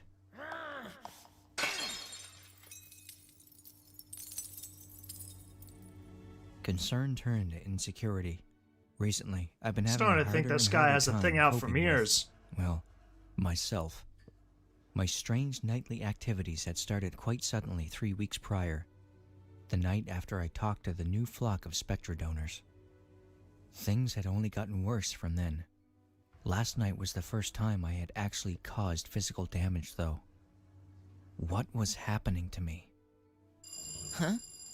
Oh, right. My frantic pondering was cut short as the elevator grinded to a stop and beeped. It was notifying me that I had reached rock bottom. Shaking my head, I cracked my back and puffed my chest out. The time to feel was over. I was the ominous orchestrator now. Straightening up, I marched out of the small space and into the long, narrow hall. To my left and right, hot pipes hissed and groaned, threatening to burn any pony idiotic enough to get close. In front of me, the domed roof of the Rainbow Factory vaulted against the sky, and there, planted smack dab in the middle, the Pegasus device greeted my eyes. It vibrated and whistled, pumping out a fresh load of spectra. As I entered the chamber, I got two predominant reactions from those whom I crossed paths: a salute from the factory workers, or a whimper from the factory captives. I flew to the upper gangplank, landing gracefully by the grinder at the top of the Goliath machine. The last remnants of its recent victim were still being churned up. Bright green. The shade was like seeing a tree from above. Don't think about being in the open air. Remember how lucky you are to even be alive right now. Without even batting an eyelid, I walked around the Pegasus device and out along a protruding spoke to a framed hole in the wall. Entering the gap, I continued onwards until I arrived at a metal door. The door slid open and I came out onto a long hallway. One way, the direction in which I should be heading, led to a small conference room where Dash and the rest of the orchestrators were beginning their meeting. The other led to the balcony. If paradise could be created, it would have formed that broad ledge, positioned strategically so that any pony who stood on it could always see the land and the sky at once. I adored that smooth piece of cloud. Honestly, it might be a pretty Seeing the cool natural light view at for the them end to of the have hallway there, so momentarily made me stop and stare. their I only decided chance at the conclusively outside. that I would visit it after the meeting was over. I may not fly in the open skyways anymore, but I could still admire them. And imagine. And wish. No! Ripping my gaze away, I turned and made my way towards the conference room. On arrival, I pressed a button. The door connected to the terminal silently slid open. So, you chose to come in the end. Good. Dash smiled. We were just about to start the presentation. Please, sit down. I nodded and hurried to my designated spot around the horseshoe-shaped table, marked out by a tinted name tag. When I settled in, Dash nodded and began to speak. Now that we're all here, I'd like to start. For those of you who didn't know, today marks 3 months since the uprising. A few murmurs broke out. We rarely spoke of what had happened. Yes, the one where Scootaloo Her voice cracked saying that name. rallied the rest of the degenerate flight school failures and fought back against our authority in an effort to upset the balance of the Rainbow Factory. She moved over to the wall and clicked a button. The large screen at the head of the table flickered to life.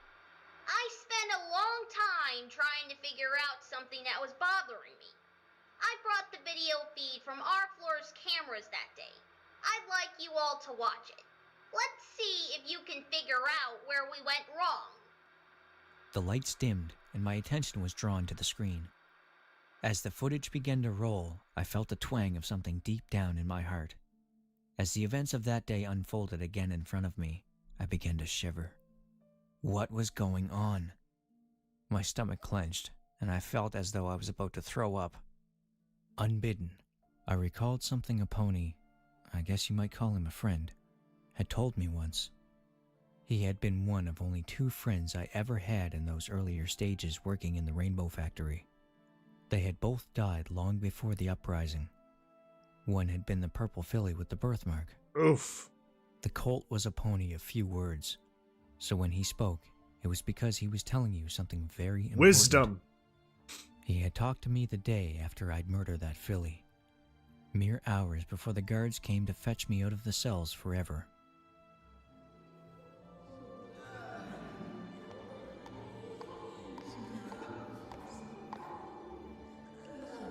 What do you want, Glitz? Sitting here all by your lonesome. Thought you might need some pony to talk to. Yeah, well, I don't. I'm fine. You're not fine. I am so. You killed someone yesterday. Barely slept a wink last night.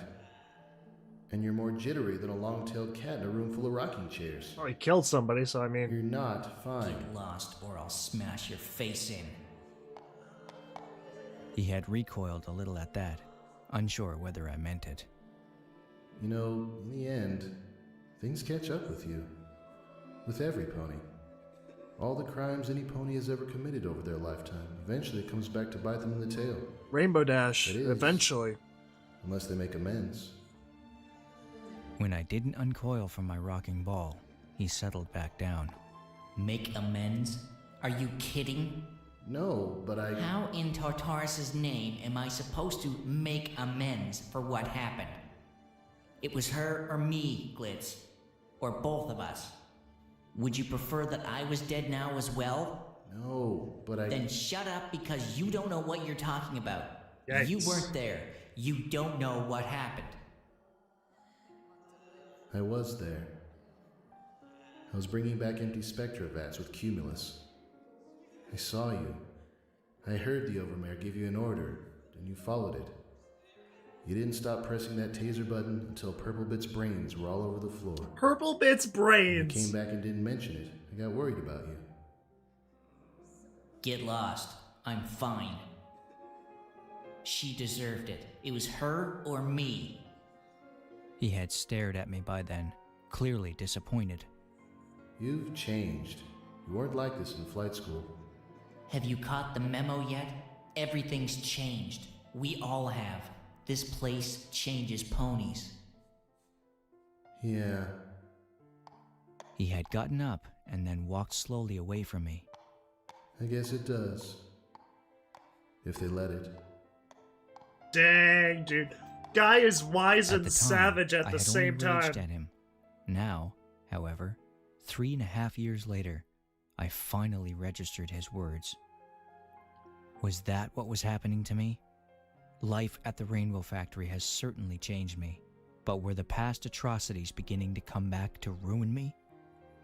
I wished dearly that that was not the case. Like I need to add being haunted by ghosts in the list of reasons why this place sucks. I shook my head before returning my attention back to the screen. I concluded that the next time I start acting weird, I'd catch myself and counter my behavior. As the screen died, Rainbow Dash faced us all. You've all seen the footage now, so tell me, what was our downfall? Poker Eyes, a burly orchestrator with a crooked grin, raised his hoof. The Overmare turned her attention to him. The guards were our downfall, man. The revolt was something we were not prepared for. I think the problem behind it all was a simple lack of training. He paused momentarily. Then again, nowadays, and only because of the revolt, we've incorporated new elements into our routine. We shouldn't have to deal with that problem again. Wrong and wrong. Rainbow Dash emphasized her distaste by pointing one of her covered hooves at the speaker. We've just been lucky that it hasn't reoccurred. I can bet you that no matter how well our soldiers are trained, they will not be ready to contain a problem of that scale effectively. For a moment, maybe they stopped should talking, just like start the instead to look process around at the of 13 executing orchestrators them in and silence. turning them into Any other brilliant theories? Spectra instead of Flopsy, waiting for a young all of mare them with to a show pirate up at blue the mane same lifted time. her hoof. She was sitting right beside me. They flew, ma'am. I looked over in amusement at the stupid pony. What a foolish response. I waited for Dash to ridicule her. She didn't, and instead gave Flaxen the time she needed to explain. They flew above us. This gave them the opportunity to occupy the upper ground. We assumed they'd stay put on the floor and missed the obvious, that they would fly. What's more, being smaller than the guards, they were faster, not to mention more desperate. We've had flunkouts try to fly before, and we've always stopped them successfully. But not as a group. They always tried to escape in ones and twos, so we're easier to put down. This lot got organized remarkably quickly, so when they took to the air, we weren't ready for them. Exactly! Rainbow started smiling again, her eyes glittering in anticipation. And on that note, let me introduce you to my newest idea. A stifling pause. Fillies and gentle colts, we're going to de-wing them. Honestly, in the wake of her proposal, it sounds the like wave it the would size work. of the Pegasus device smashed into me. My world swam, and I was swept under. Was Dash serious? De-winging was by far the most demoralizing and humiliating thing one Pegasus I mean, could if do they're to gonna be another. turned into It like was the one thing that always remained taboo. nothing, From the I most guess, sadistic then killer the factory had to offer, to the most idiotic fool ever to push a broom, no pony took another's wings. We bound them, sure, and I'd seen my share of other cruelties, but this? De-winging went far beyond those things. Even I didn't think I could do something like that. It would be like turning someone into a mud pony or hornhead before they a died. mud pony. Couldn't we just bind their wings? Is that on just arrival? another slang term for Earth pony? Flaxen, they were organized. What's to say that even with their wings bound, They wouldn't try organized that with again? like What's to four say words. There isn't another Scootaloo out there waiting to be a spanner in our machine. You. Dash looked at me. I'm giving you the honor of orchestrating this new operation. On arrival, flunkouts will be bound, and in short order, their wings will be taken. Let them know this will happen, every pony. Demoralize them. Crush any thought of escape before it has time to grow. Her words jolted me out of my thoughts Dang. and into a reality even worse that I could have created with my mind. Me? I sounded like an idiot. You want me to orchestrate the de-winging? No, the pony behind you. She spoke so sarcastically that my cheeks burned. I was the last on the far end of the horseshoe. Behind me was only the door. Well... I started to speak but stopped. I was more than apprehensive. Well? Her wings flared in annoyance. Do you mean to say that you have no desire to run the program? Or are you telling me you can't cope with that level of responsibility? I caught myself. Of course I'll do it, Overmare. I was just wondering where I'd be located, that's all. Her wings fell to rest idly again. I sighed in relief. As I suspected, I've known since I thought of this idea that you'd be the colt for the job. I think you'll do excellently. You start next week when the new shipment arrives. Thank you. I'll meet with you privately to figure out details, soldier. For now, meeting dismissed, every pony. I nodded and got up.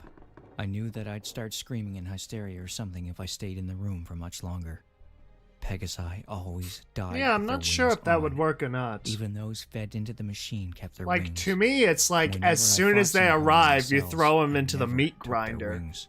So, I mean, I Bent guess them or that's not a broke them, bad maybe. idea. If But I that's the never way it does stooped as work. low as to take them off. I have some things to tend to. Gentle colts? Fillies? I nodded at the other orchestrators. I'll see you on the floor. Honestly, listening to this, I can almost, like, imagine a As soon as TV the show. door slid closed behind me, I stumbled. Like a drama. My breathing was choppy and my heart twitched sickeningly. Willing myself to walk on, I stumbled down the hall and out onto the balcony. When I arrived, I collapsed against the balustrade, exhausted and with only a half notion of getting back up. Lying with one hoof dangling over the edge, I looked down at the world.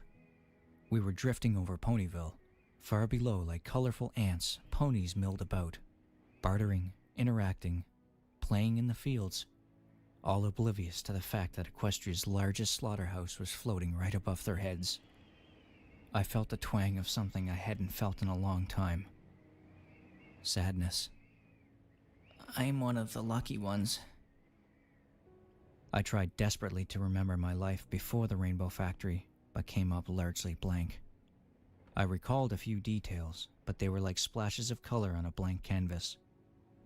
Something about roses, sitting at a potter's wheel, a girl I kissed once, a friend I had once. All fragments of a life now so thoroughly lost to me that my brain had let go of it rather than hold on and grieve. I realized with a start that I'd forgotten what it felt like to live in a normal society. I began to cry, deep, heaving convulsions that threatened to rip my lungs out and tear my heart in half. I choked on long repressed tears, set free now by the crossing of boundaries not even I had known I would care about crossing. I tased a filly to death when I was the same age as her. I kicked a colt's head in just last month. I cleaned up the discarded body parts of my classmates. Why is this bothering me so much? For minutes, maybe hours, I sobbed until I had no tears left to shed. Only when I had drained myself dry did I take a deep breath and, using the railing as a crutch, got up.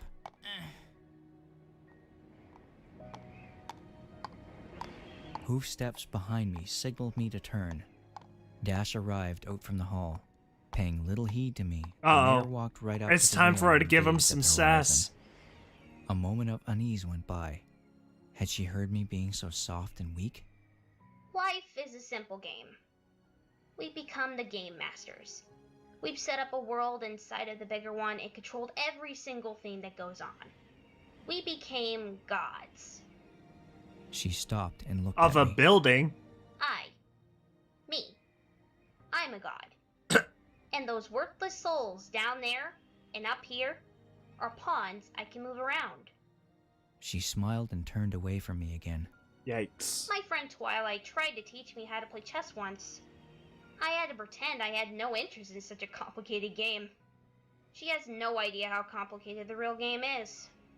Or that I keep winning it again and again. I wasn't used to such a conversation Dang. with her. I just nodded, wondering whether I had fallen asleep after exhausting myself with crying. We played them well. They live their lives oblivious to what goes on up here. They think me a simpleton who only sleeps, eats, and cares about flying really fast. They don't have any idea about what I really do. Double what I dang. really like beneath my mask. Yikes. We've done well fooling them all. Holy no cow. pony down there knows the truth about the Rainbow Factory. I nodded in empty agreement. We've done a good job.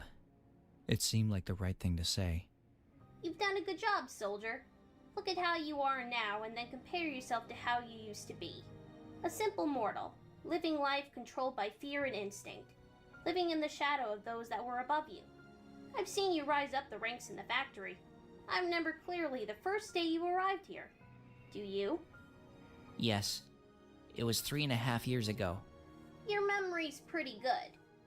Now, think of this. Dash turned to stare at me for a final time. Her eyes became cruel.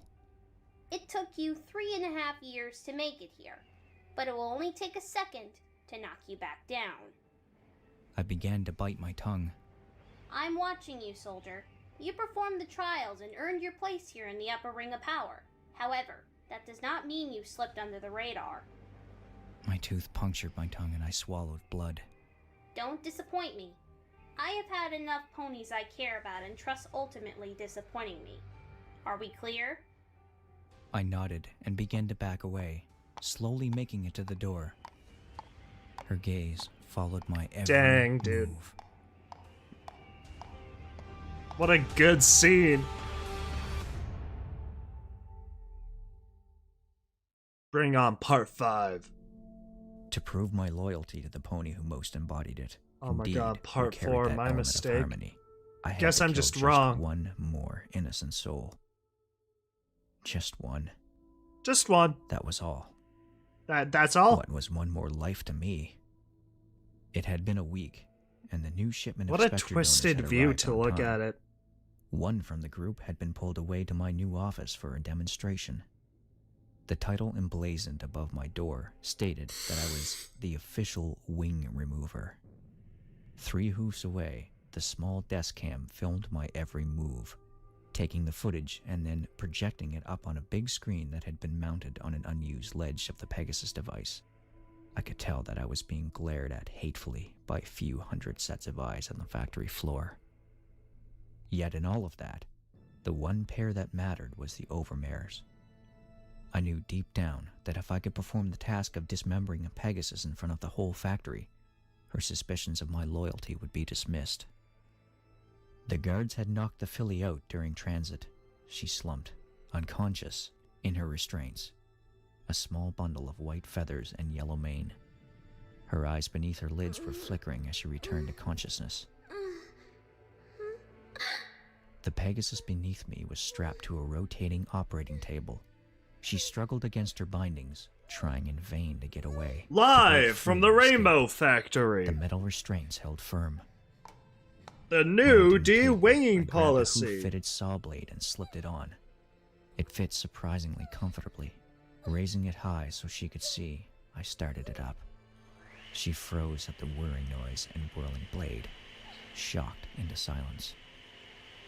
She hadn't seen the sign above the door. Seriously, a butcher chop Dash shop. explained to the others what was going to happen to them all. The filly's coat was pure white, untainted by the grime of the factory, a color that would now forever be lost. From beneath her downy chest fur, I could see her heart beating ridiculously fast. Forcing my present emotions to leave me, I allowed the familiar feeling of emptiness to creep in. It spread, starting in my head, but then rolling over me to affect my whole body, stealing my heart and stabilizing my breathing. I rotated the operating table to get a better angle. I had practiced only on corpses so far. This was my first live subject. Practicing on corpses. Eyes, unfocused by terror and stupor. She was still semi-stunned. I don't think it's that hard to just like move an act like a. I didn't reply. A saw blade down. All my emotions would come rushing. But I'm back glad and ruin he's the chance I had to perform practicing my task. before the actual thing. Slowly, I brought the humming saw down to the joint where the wing connected to the body. Her voice twisted into a pain-filled scream as my saw cut into her. The noise was shrill and packed with panic. Using every ounce of control I could muster, I forced myself to ignore I the love the smell of whatever that is in the morning.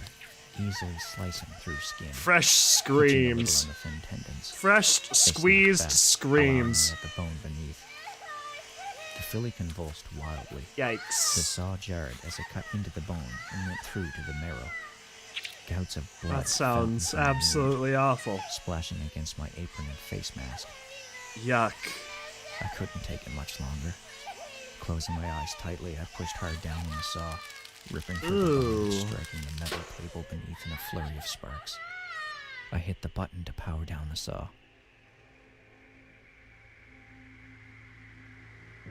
Silence. Blissful silence. Confronted by an overload of pain, the white filly had passed out. If I was lucky, the poor soul would be unconscious until the operation ended.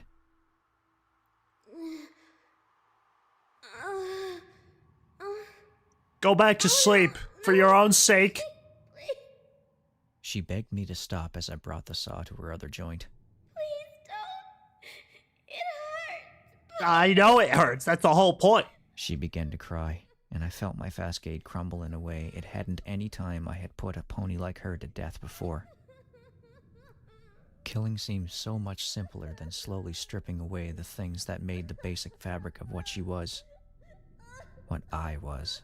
Yikes. How would I feel if the workers had taken my wings when I first arrived? Grim and true. Before I'd had the chance to prove myself. Emotion swept back into me like a torrential strike. The world tilted. If it weren't for the fact that I was leaning over the table, I would have most definitely fallen to the blood-slickened floor. My will had failed me completely, leaving me a mere shell of my former self, cold and distraught. Yet still, I could not give up. I had only cut one wing. I had to finish what I was here to do. I reminded myself about the lives of hundreds, maybe even thousands of ponies whose lives the Rainbow Factory improved.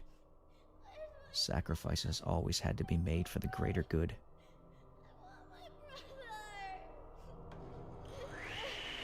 Clenching my jaw until it hurt, I restarted the saw, cutting into the second wing joint.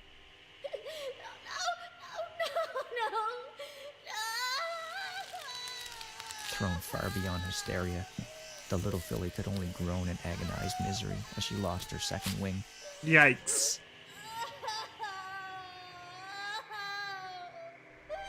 With the operation finally done, I disposed of the wings You in the know, incinerator.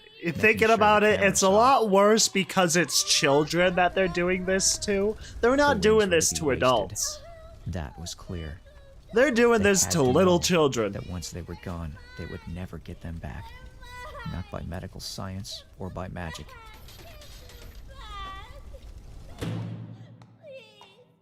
Then I brought the burning hot cauterizing poker down on the 2 gaping incisions in the white filly's back. A brief sizzle of burning flesh and blood flowing from the wound stopped.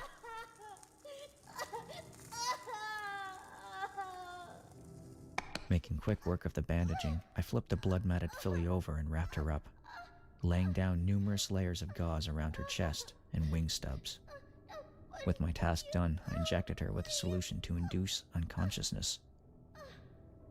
It was amazing she wasn't already passed out. The red light on the desk camera flickered off. I'd done it. Falling to my knees, I threw up.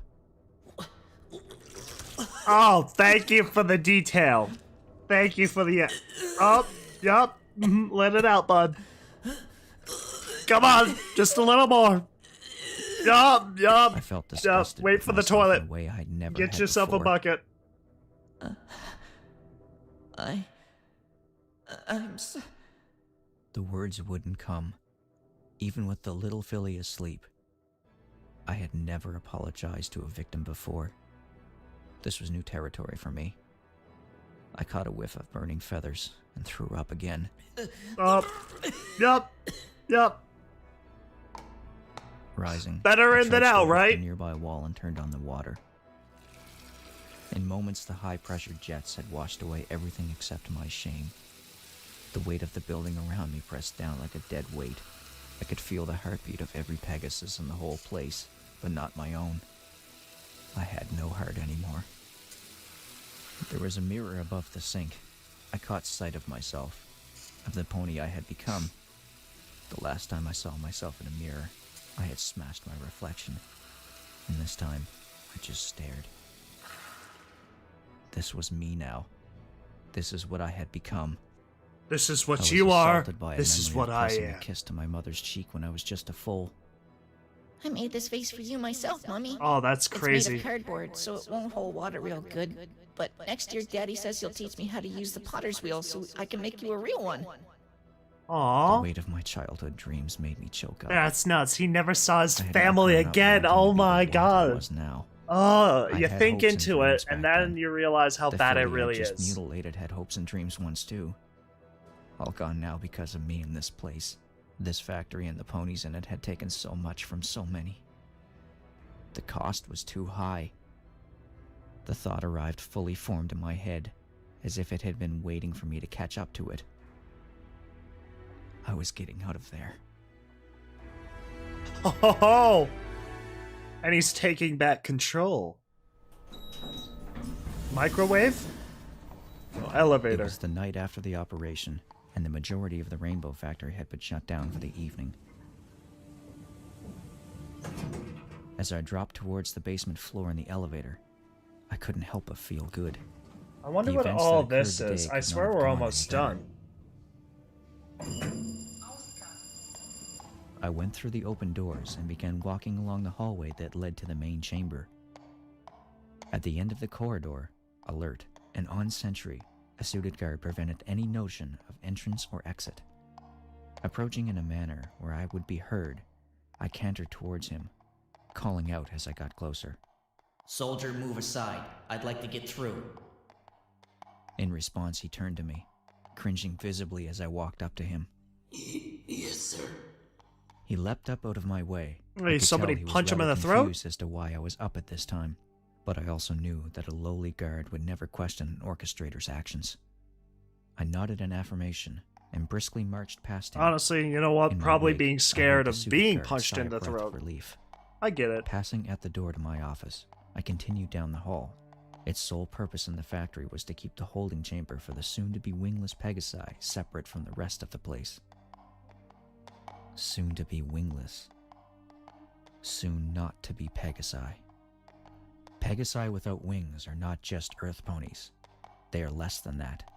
They've tasted the kind of freedom that mud ponies never can. Mud ponies. They're not earth ponies. They can't live on mere earth. They're pathetic abominations that spit in the face of Pegasus purity. These were going to be my victims as soon as the schedule rolled them around to me. I was going to turn them into those abominations, and I wouldn't be doing it for the good of Pegasus kind, like when I used to feed fillies and colts into the machine. This served no higher purpose other than cruelty. How could I justify my revulsion when my hooves were stained in the blood Push of children hundreds, into if not meat thousands grinder of other lost or lives? cut their wings off. Not being able to justify We did got not make it kind any of a less potent gamble inside here. me, however. Maybe I was just broken in One my of head these and options heart. sounds better than Maybe the other. All the years up here had Just done major saying. damage to me that even I hadn't realized until now. As I approached the glass chamber, I was met by 100 pairs of fearful eyes. No pony was asleep for obvious reasons. As I typed the combination code and stepped into the room, the group of Pegasi began to shiver uncontrollably. Backing as far away as they could from my shadow, bitterness spiraled up inside me that my simple presence elicited such a response. But could I really blame them? I'm not here to hurt you. My voice echoed around the glass chamber. Silence met my words. I'm here to help you escape. They clearly didn't believe me. Heck, I wouldn't have believed me either. A gray filly stood up, her eyes shimmering with conflict. A pony with a silver mane tried to pull her back down, but the defiant Pegasus shrugged the hoof away. With a disgusted shake of her head, she began to speak. And why in the name of Celestia should we trust you? You ruined Crystal. She was our friend. The look the filly gave me was Look one at of all pure it. hate. Listen to all of them Electric murmur snitching of to the each wind other. flitted through the Little assembled rats. Crystal, the pony I had de-winged, had been used in Rainbow Dash's demonstration of the Pegasus device as well. My chest tightened of the unfairness of her hate. You shouldn't. I'm not trustworthy. What you should do, though, is follow common sense. Tonight, I'm leaving this place for good. Whether that be with you all or not. A brown Pegasus with the leaf cutie mark wailed from the crowd. But there's no exit! Shut up, Leaf. I'll handle this. Don't yell at him. Yelling would be bad. I kept my own voice low. There were no cameras here in the cells, but the walls had ears, and those ears were attached to ponies with tasers. We're all scared. The silver-maned filly nuzzled the gray one so tenderly that I revised my opinion of them as merely friends. I know you want to look out for everyone, but if you start yelling, they'll just get even more demoralized. I was class president, Silver. I was supposed to take care of every pony when we got here. Yeah, great job there. How many of our class are dead now? 2? 3? Or was it up to 5 now? Chimed a voice from the middle of the crowd. Yikes. You knew Crystal was scared out of her wits, but you still let them take her! Dancer, that's not fair. You know how bad she feels about that already. Her feeling bad won't bring my sister back! Double There yikes. should've been her on that table! This is some of that added stuff, I believe. And if you think we can trust the very pony who cut off her wings and burned them up like they were old scrap paper, then you're an even bigger idiot than she is! Shut up, Dancer! You don't get to talk to Silver like that! Sweetheart. Murmurs rippled through the crowd. I felt like I was an extra who had walked into some pony else's story. No, not an extra. I was the villain of the piece. I'm not asking you to trust me blindly. I raised my voice more than I was comfortable with. It hushed the crowd, and I got a look at the pony who had spoke. A colt who could have doubled for the filly I had butchered. He was waif-like and thin, his white coat and yellow mane making him look even more washed out. His eyes, though, burned with an intensity that would have incinerated me if he had been able to. Then what are you asking? The gray filly glared at me expectantly. As you can imagine, we're not exactly eager to go with you when the last pony you took away ended up de-winged and then mashed up in that machine. I'm asking you to let me make amends. Amends? Okay, here's how you can make amends. Cut off your own wings and then go jump in that Celestia damn machine! Yeah, I mean that's The white pretty. colt That's scoffed pretty and fair. stamped his hooves like he wished the ground was my skull. Meat grinder beckons for all. Dancer, that isn't helping. Yeah, he'll be dead. You can't help him that way. As long as your girlfriend's okay, you couldn't give a flying feather about the rest of us! The silver-maned Dang. filly looked shocked and upset at his words. You know, I think there's a serious case of a butt hurt right going now, on. Or I'll take back my offer and leave without you. They all stopped in a tableau of expectation and animosity. My voice echoed off the walls in the empty silence that followed. Correct. There is no exit. There is, however, a balcony upstairs that an able Pegasi could take off from. And here. I presented them with a small knife. I'll cut the bindings off your wings. To demonstrate before she could move, I whipped out the knife and sliced through the restraints holding down the gray filly's wings. She sat down with a bump, as if the news in my action had robbed her legs of strength. To get to this balcony, you need to know the passcode. I have the passcode here. I pointed a hoof to my head. Now, who's going to take a leap of faith and come with me? No pony moved. They weren't going anywhere. Goosebumps. They just stared at me like they were waiting for the catch.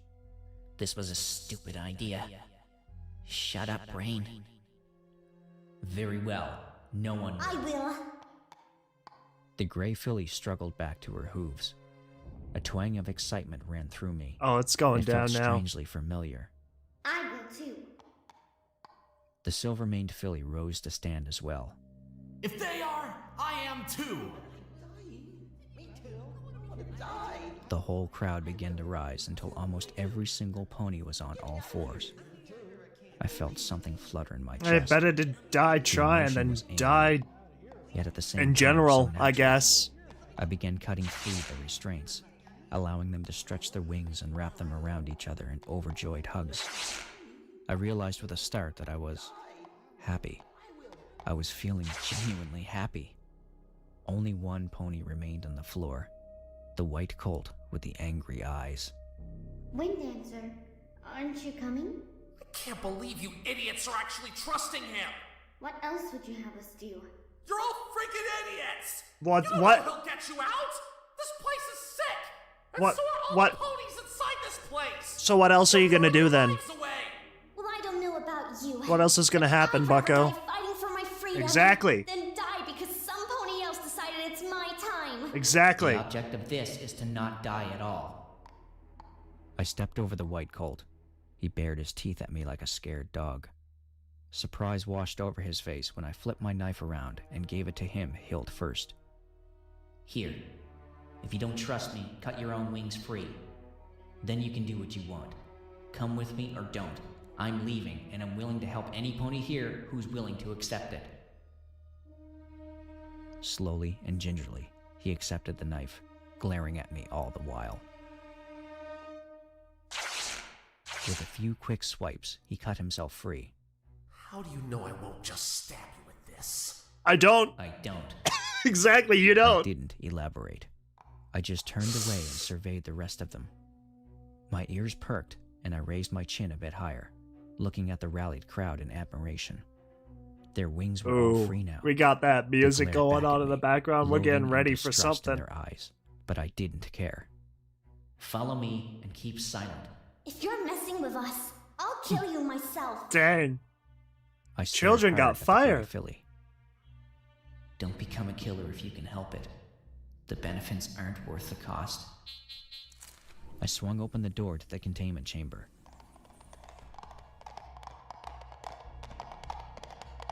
After the last pony left, I exited the room and made my way to the front of the flock to address them all. I didn't have to tell them to pipe down as I might have expected. They were all totally obedient. Single file. Keep nose to tail. Once we enter the factory floor, the alarm will most definitely sound. Do not panic. If you panic, you die. Keep close and follow the pony in front of you. Do not stop to fight. Do not stop to damage the machinery. Revenge is futile. Keep your hooves steady. Don't fall. If you fall, you die. 1 second of delay could lead to you all being slaughtered.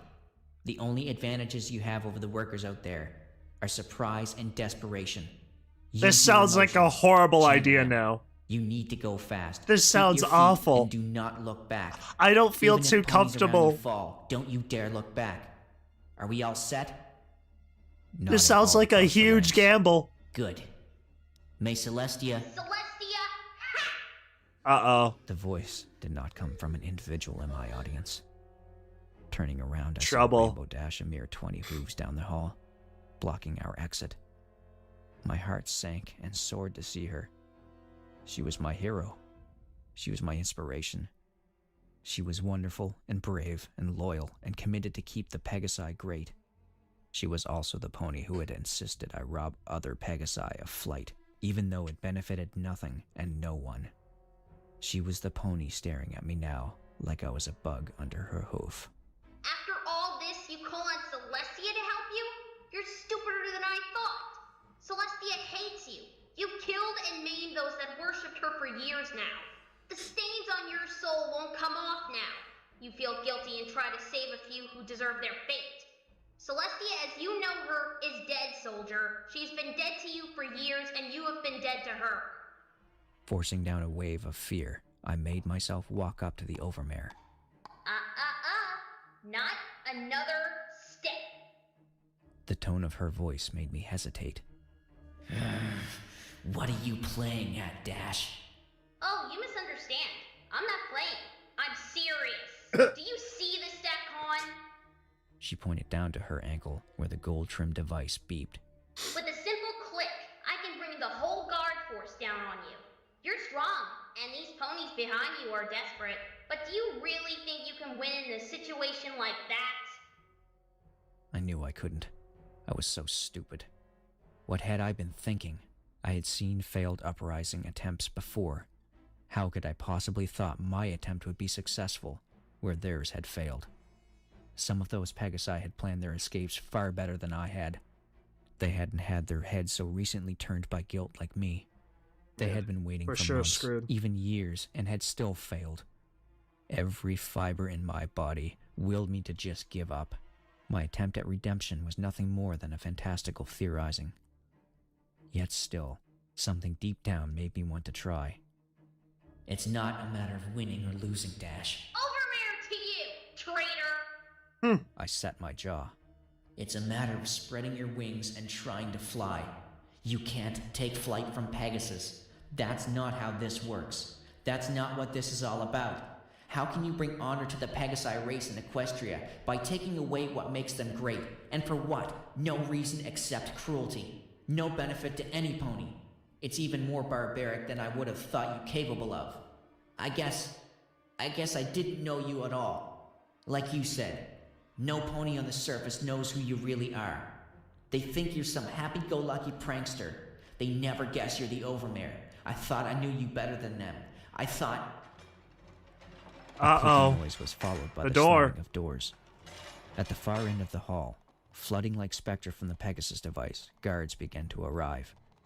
Rainbow Dash had only been stalling for time, and I had played straight into her hooves. Her guttural voice rose above the commotion. Then fly, orchestrator! Fly to slaughter! She lunged at me, and I jumped to meet her. Fly to slaughter is We collided such in a midair sentence. And fell rolling to the ground, wings and hooves both beating at each other. After laying a solid buck across Rainbow Dash's side, dazing her momentarily, I turned to shout at the panicked ponies. What are you doing just standing there? Leave! Fly to the upper gangplanks and... That was all they had to hear. In a massive flurry they took off, flying over or running past us. On seeing the departed Pegasi, Rainbow Dash howled in rage and tried to stand. I threw myself on her, but with a heave, she threw me off and kicked me solidly in the gut. I flew uncontrollably through the air and smashed into the wall. As Rainbow Dash took off, I groggily sprang up, grabbing her tail in my jaws and yanking her back down to the floor. Fight She scene! fell in a pile, rolling quickly out of the way as I moved in to finish her off. It was all instinct. My body moved almost without me having to direct it, which was useful, as that prevented me from having to realize I was fighting my idol. My hoof smashed the ground where her body used to be. Such was the force I used, it splintered painfully.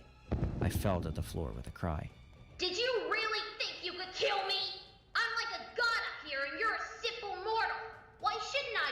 do as I please. Without me, this whole place would fall apart. Using the wall as my crook, I pulled myself into a standing position. You're not a god, Dash. You can die just like the rest of us. Stop fooling yourself. Launching off of the wall and into the air, I attempted to ram her. She countered and spun me around, pinning me to the wall. Overmare! I am the Overmare, not Rainbow Dash. I sacrificed my own sister for the Rainbow Factory. I gave this place everything, so now it is my everything. Poor Scoots. I stared into her eyes, That's trying to catch She's my got breath. nothing now. Madness danced in those rose-colored That's depths. nuts. At this point, the guards had caught up. She turned her head to address them. Go after the others. I'll take care of this one. The soldiers moved past us and took flight, leaving the Overmare to finish off her victim. They didn't even question her. If they found the sight of her pinning one of her own to the wall with the clear intent to kill him disturbing, then they showed no signs of it all. I wondered how long Rainbow Dash had been mad. I suddenly wondered whether I was the first to retaliate against her since the orange filly, Scootaloo, had been fed into the Pegasus device. You have beautiful eyes. Beautiful eyes. Beautiful eyes. I thought you loved me. Look what you've done! An uncomfortable pressure on my chest increased as Rainbow Dash pressed me harder against the wall. She struck me across the face, which dropped me to the floor. Nice. Face she kick. bucked me again, and then pulled me back up to the wall. You both ruined your stature and disgraced your Overmare. You had so much potential. I actually thought that maybe I'd actually found my successor, but I was wrong. I keep being wrong about successors. First her, now you. This factory really can only survive with me in charge. No pony else. I could see now that you wouldn't have lasted a day in my horseshoes, let alone a lifetime. I could practically feel her building rage. I had to act quickly or I'd be finished off. I didn't want to die. Not here. Not like this.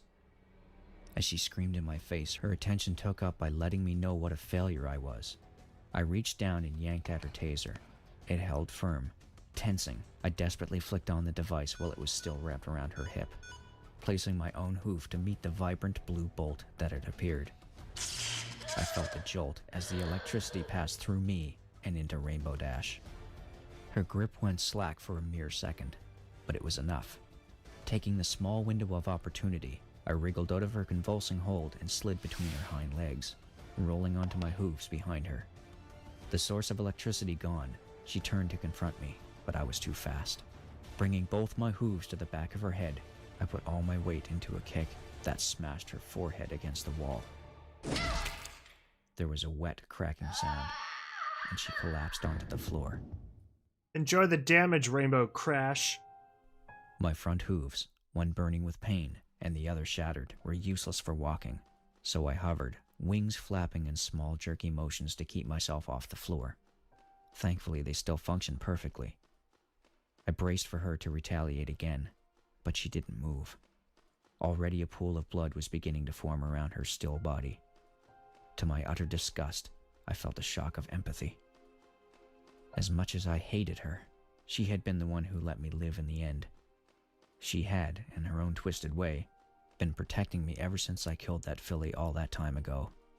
And again, in her own twisted way, she had thought she was doing the right thing for the factory, for all Pegasi. I half remembered some phrase from when I was a foal, something about power and corruption. The thought slipped away from me when I tried to grasp it, retreating into the aching parts of my injured head, but I felt like it was important anyhow. Goodbye, Rainbow Dash. Turning away from the mess, I flew out of the hallway and into the main floor of the Rainbow Factory. The sight of desolation that met me made me shudder. Bodies of guards and unarmed Pegasi both littered the ground. I recognized the brown colt with the leaf cutie mark and half a dozen others. Their faces were twisted into unnatural grimaces, their jaws unhinged in silent screams. Blood painted the walls and floor. One of the guards lay in a heap, half on top of something white and struggling. I launched myself over and pulled the guard aside to reveal the white colt. knife still in his hoof from when he had plunged it in so deep into the side of the guard's head that the blade had snapped off. Bastard. You said... But I took a few with me. I'll take you to... He waved the broken knife at me like he didn't realize the blade was gone. He dissolved into wet coughing as the movement widened the gouge the guard had kicked into his stomach. Wet entrails glistened up at me as I watched a ropey cord of intestine slid free. Oh! Fluid. Yikes. What's supposed to be like this? They were warned. What's it supposed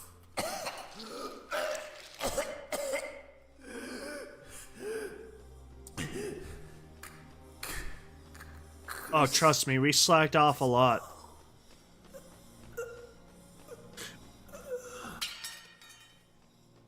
The broken knife clattered to the floor from his lifeless grip. For a fleeting moment, I actually thought every pony had died. I was wrong.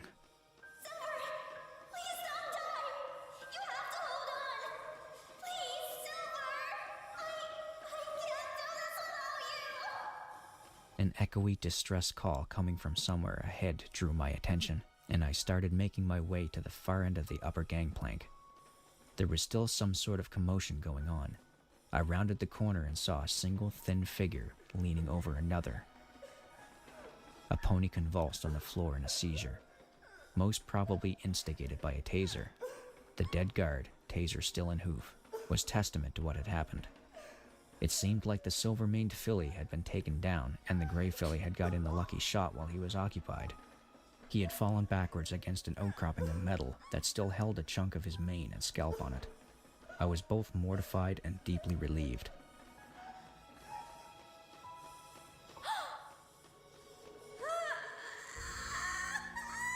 The convulsing stopped, and the gray filly crouched low with a deep, put him down! ragged sob that seemed to come up Put him from down! so deep inside her. It was a sound as dark as space.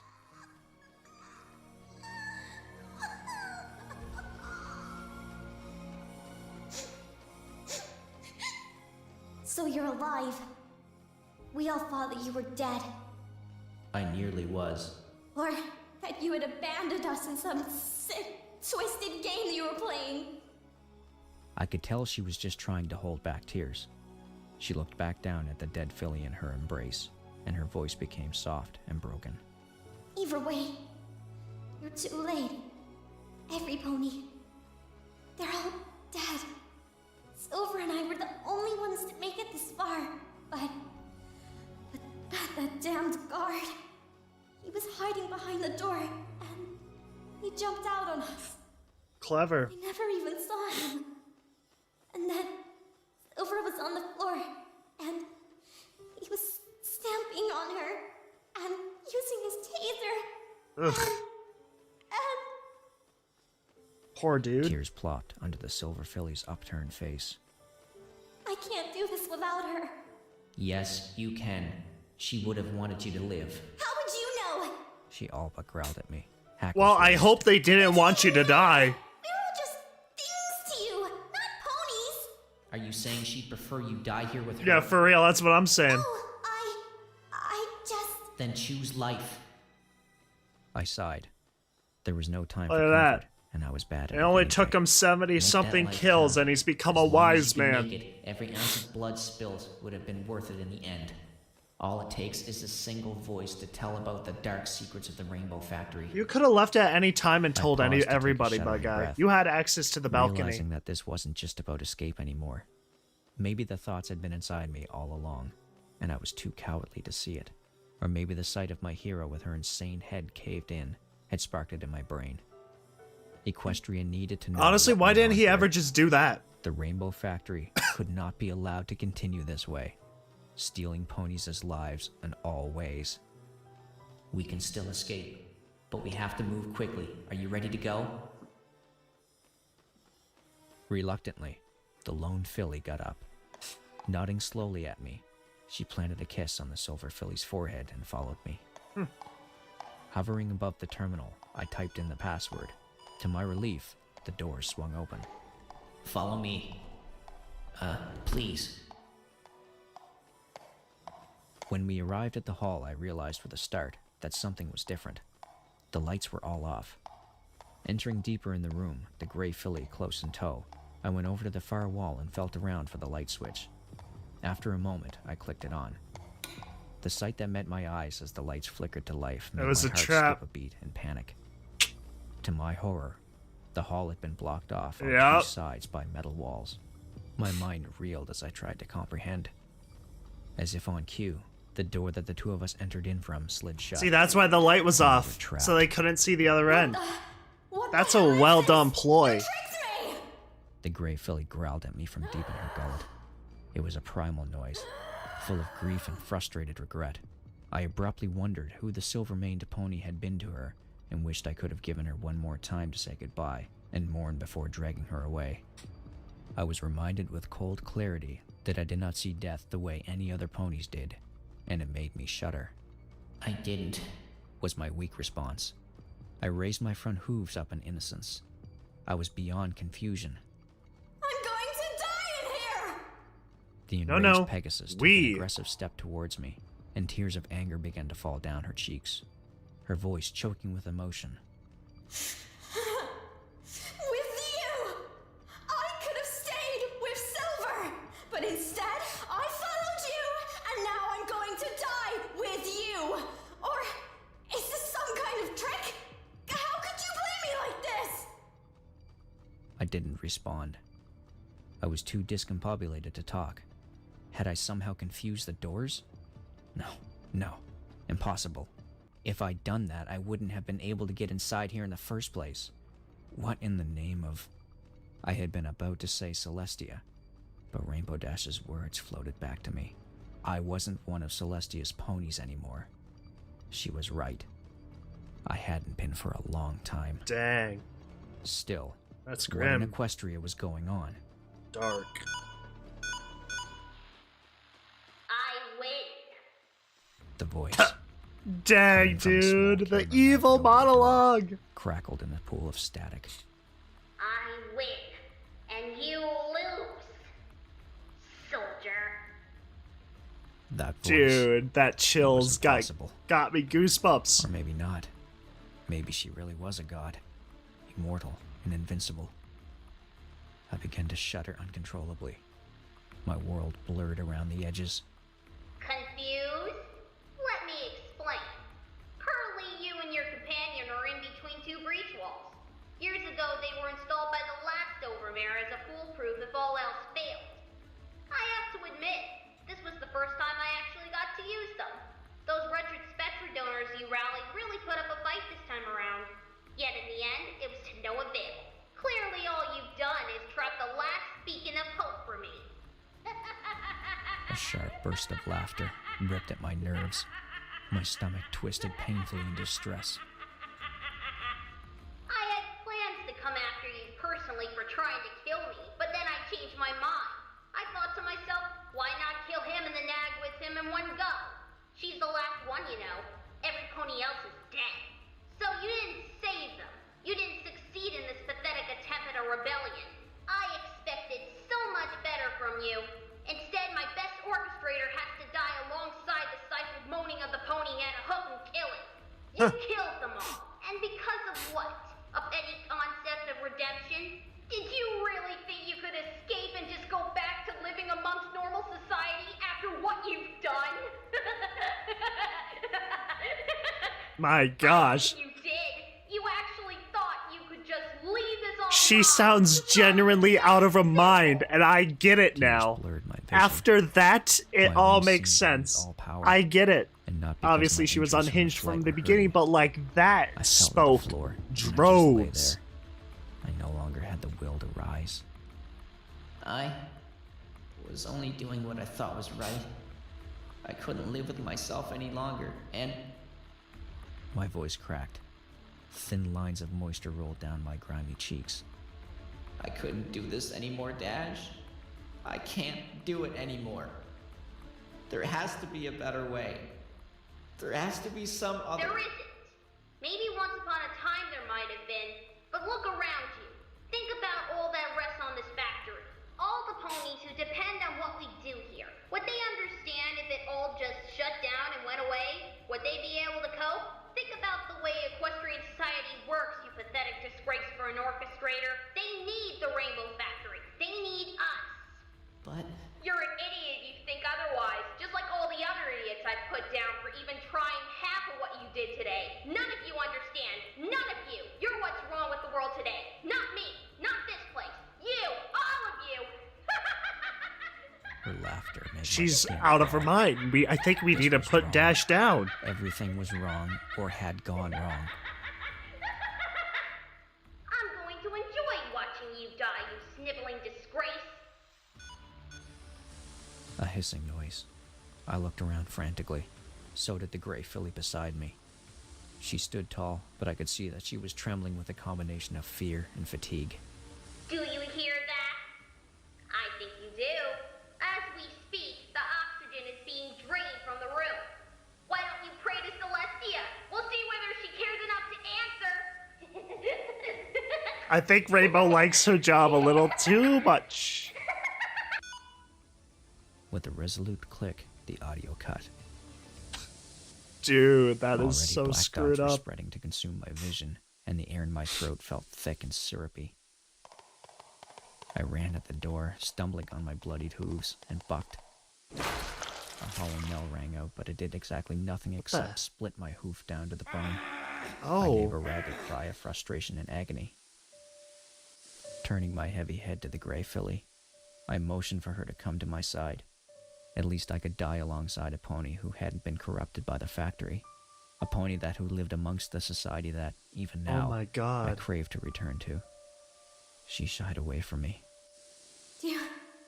Do you have a plan? Oh my God, at the ending. My gesturing hoof Holy froze. cow, this is a lot What more should I tell depressing her? than I thought it was. She was Now that staring I'm hearing like the audio all cover big of green it, eyes and trembling jeez Louise, this She is couldn't be this very is old rough. under This all is that sad. gloom.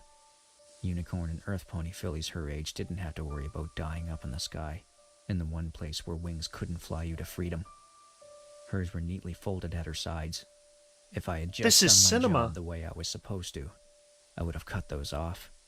I would have heard her screaming and begging me to stop, and then I would have watched the Pegasus device grind her up and spit her out as spectra, so the pretty little innocent unicorn and earth pony fillies down on the ground could have sunny days to grow up and grow old in. This gray filly would never grow up. She would never grow old. Neither would I. I had failed.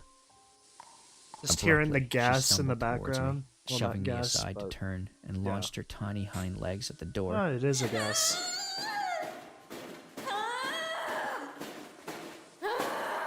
She kicked again and again, grunting and shouting wordlessly, desperation dumping one last blast of adrenaline into her system. It didn't take long for her to have to stop. She was too small, too weak to break through. The hissing of emptying air continued. I should have tried sooner. What? I should have tried to get out sooner. I shouldn't have stayed for so long. I thought I was doing the right thing.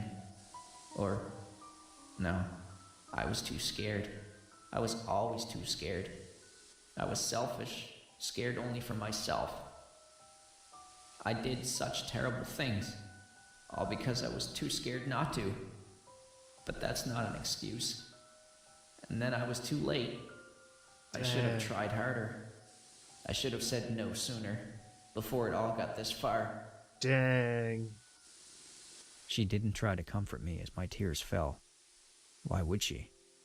As far as she was concerned, I was part of the reason she was in this mess. Yeah. You should have. I'm sorry. I turned my face aside and stepped away from her, shame inside me so hot it burned. It means nothing now, but I'm truly, truly sorry. We're really going to die in here, aren't we? Dude, this is I depressing. didn't answer. I didn't need to. I don't want to die. Oh. Please. You can't let me die. You said you'd save me. You said you'd protect me. You were supposed to get me out. I'm sorry. No. Please, no. No. I don't want to die. She flopped down, legs giving way about the halfway point, abruptly graceless and panting. I stepped towards her, but I stumbled and fell. I tried to crawl towards her, but my muscles were laden. I heard her whimpering as my vision grayed and dimmed. Don't be afraid. Dude. It will be over soon. Oh my god. There are worse ways to go. It's just... It could be pushed into a meat grinder. Just like going to sleep. My mouth wasn't working right. I sounded like I was drunk. The black dots became frenzied and my vision died altogether. The tip of my forehoof touched something. I hoped it was the foreleg I had been aiming for. I hoped she got some comfort from it. Yikes. Dude. I want Aww. my mommy. What's your name? I should know her name. It was wrong of her to die without anyone knowing her name or caring who she was. I struggled to hang on to my remaining senses. Starlight.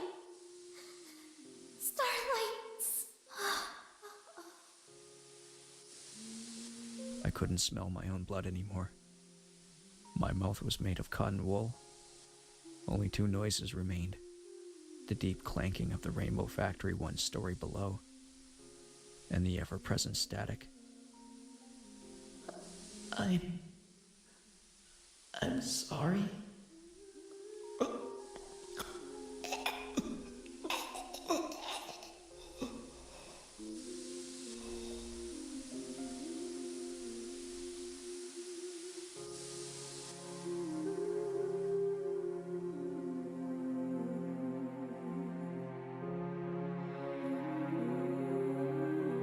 Dude.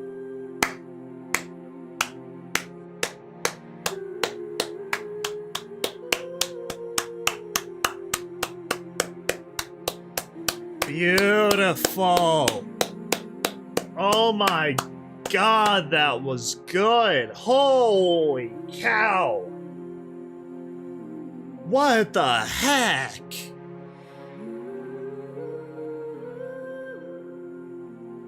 Wow. Wow. I'm speechless. You know, you can read a story for yourself, but then, like, you can listen to it like this, and it's a whole new perspective. God dang, dude, what the heck? Jeez.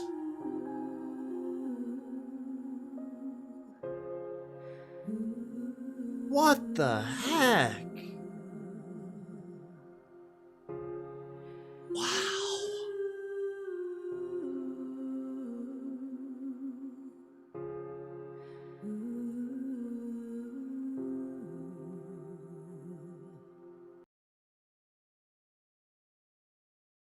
Dude, that was freaking phenomenal. Holy, what the heck? My God.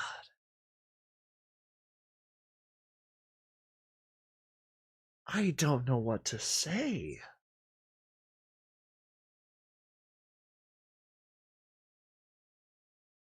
I am speechless about that. Yeah. Like, just listening to that is just a whole different perspective than just reading it. Getting all the detail out of that was eye-opening. That's rough.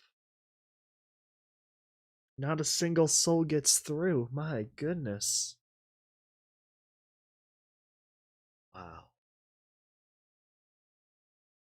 We got a couple seconds left before I need to, like, pause it before auto plays. That's pretty shit.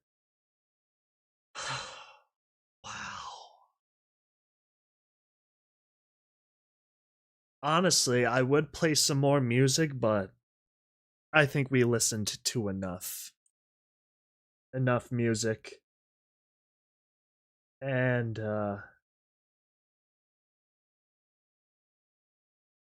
that was something.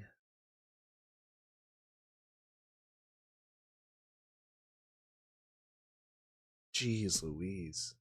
That was good. That was a freaking good audio production. What the heck, dude? I'm gonna be scratching my brain. So, wait, okay, I guess, like, let's discuss. We know our main guy, right? Was pretty much a scumbag. I feel like if he just left, if he left and told somebody instead of trying to escape with the Phillies, they might have been okay. The Royal Guard might have shown up and knocked the whole place over.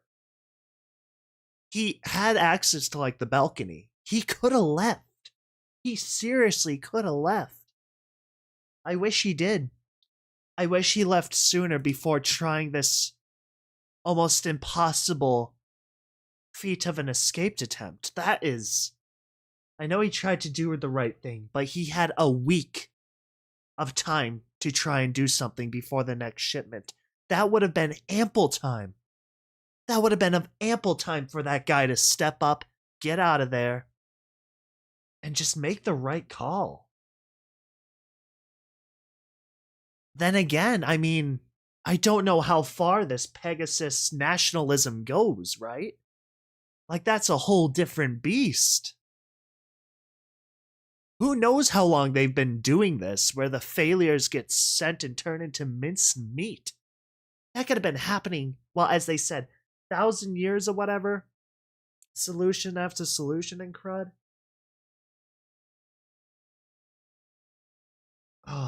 Pushing ponies into a meat grinder, I guess, is one thing for this guy. But once you have to remove what makes them, you know? Removing what makes them a Pegasus, that's gotta be awful.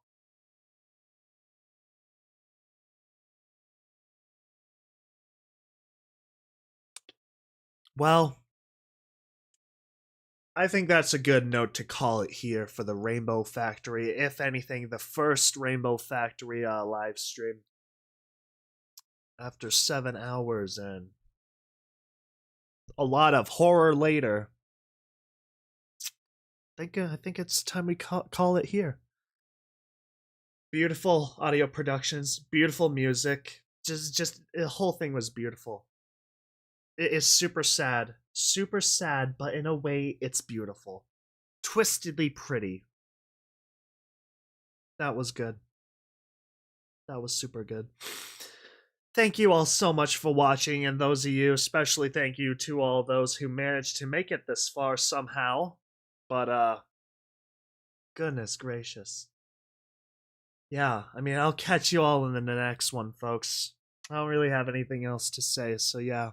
Have a good one, folks.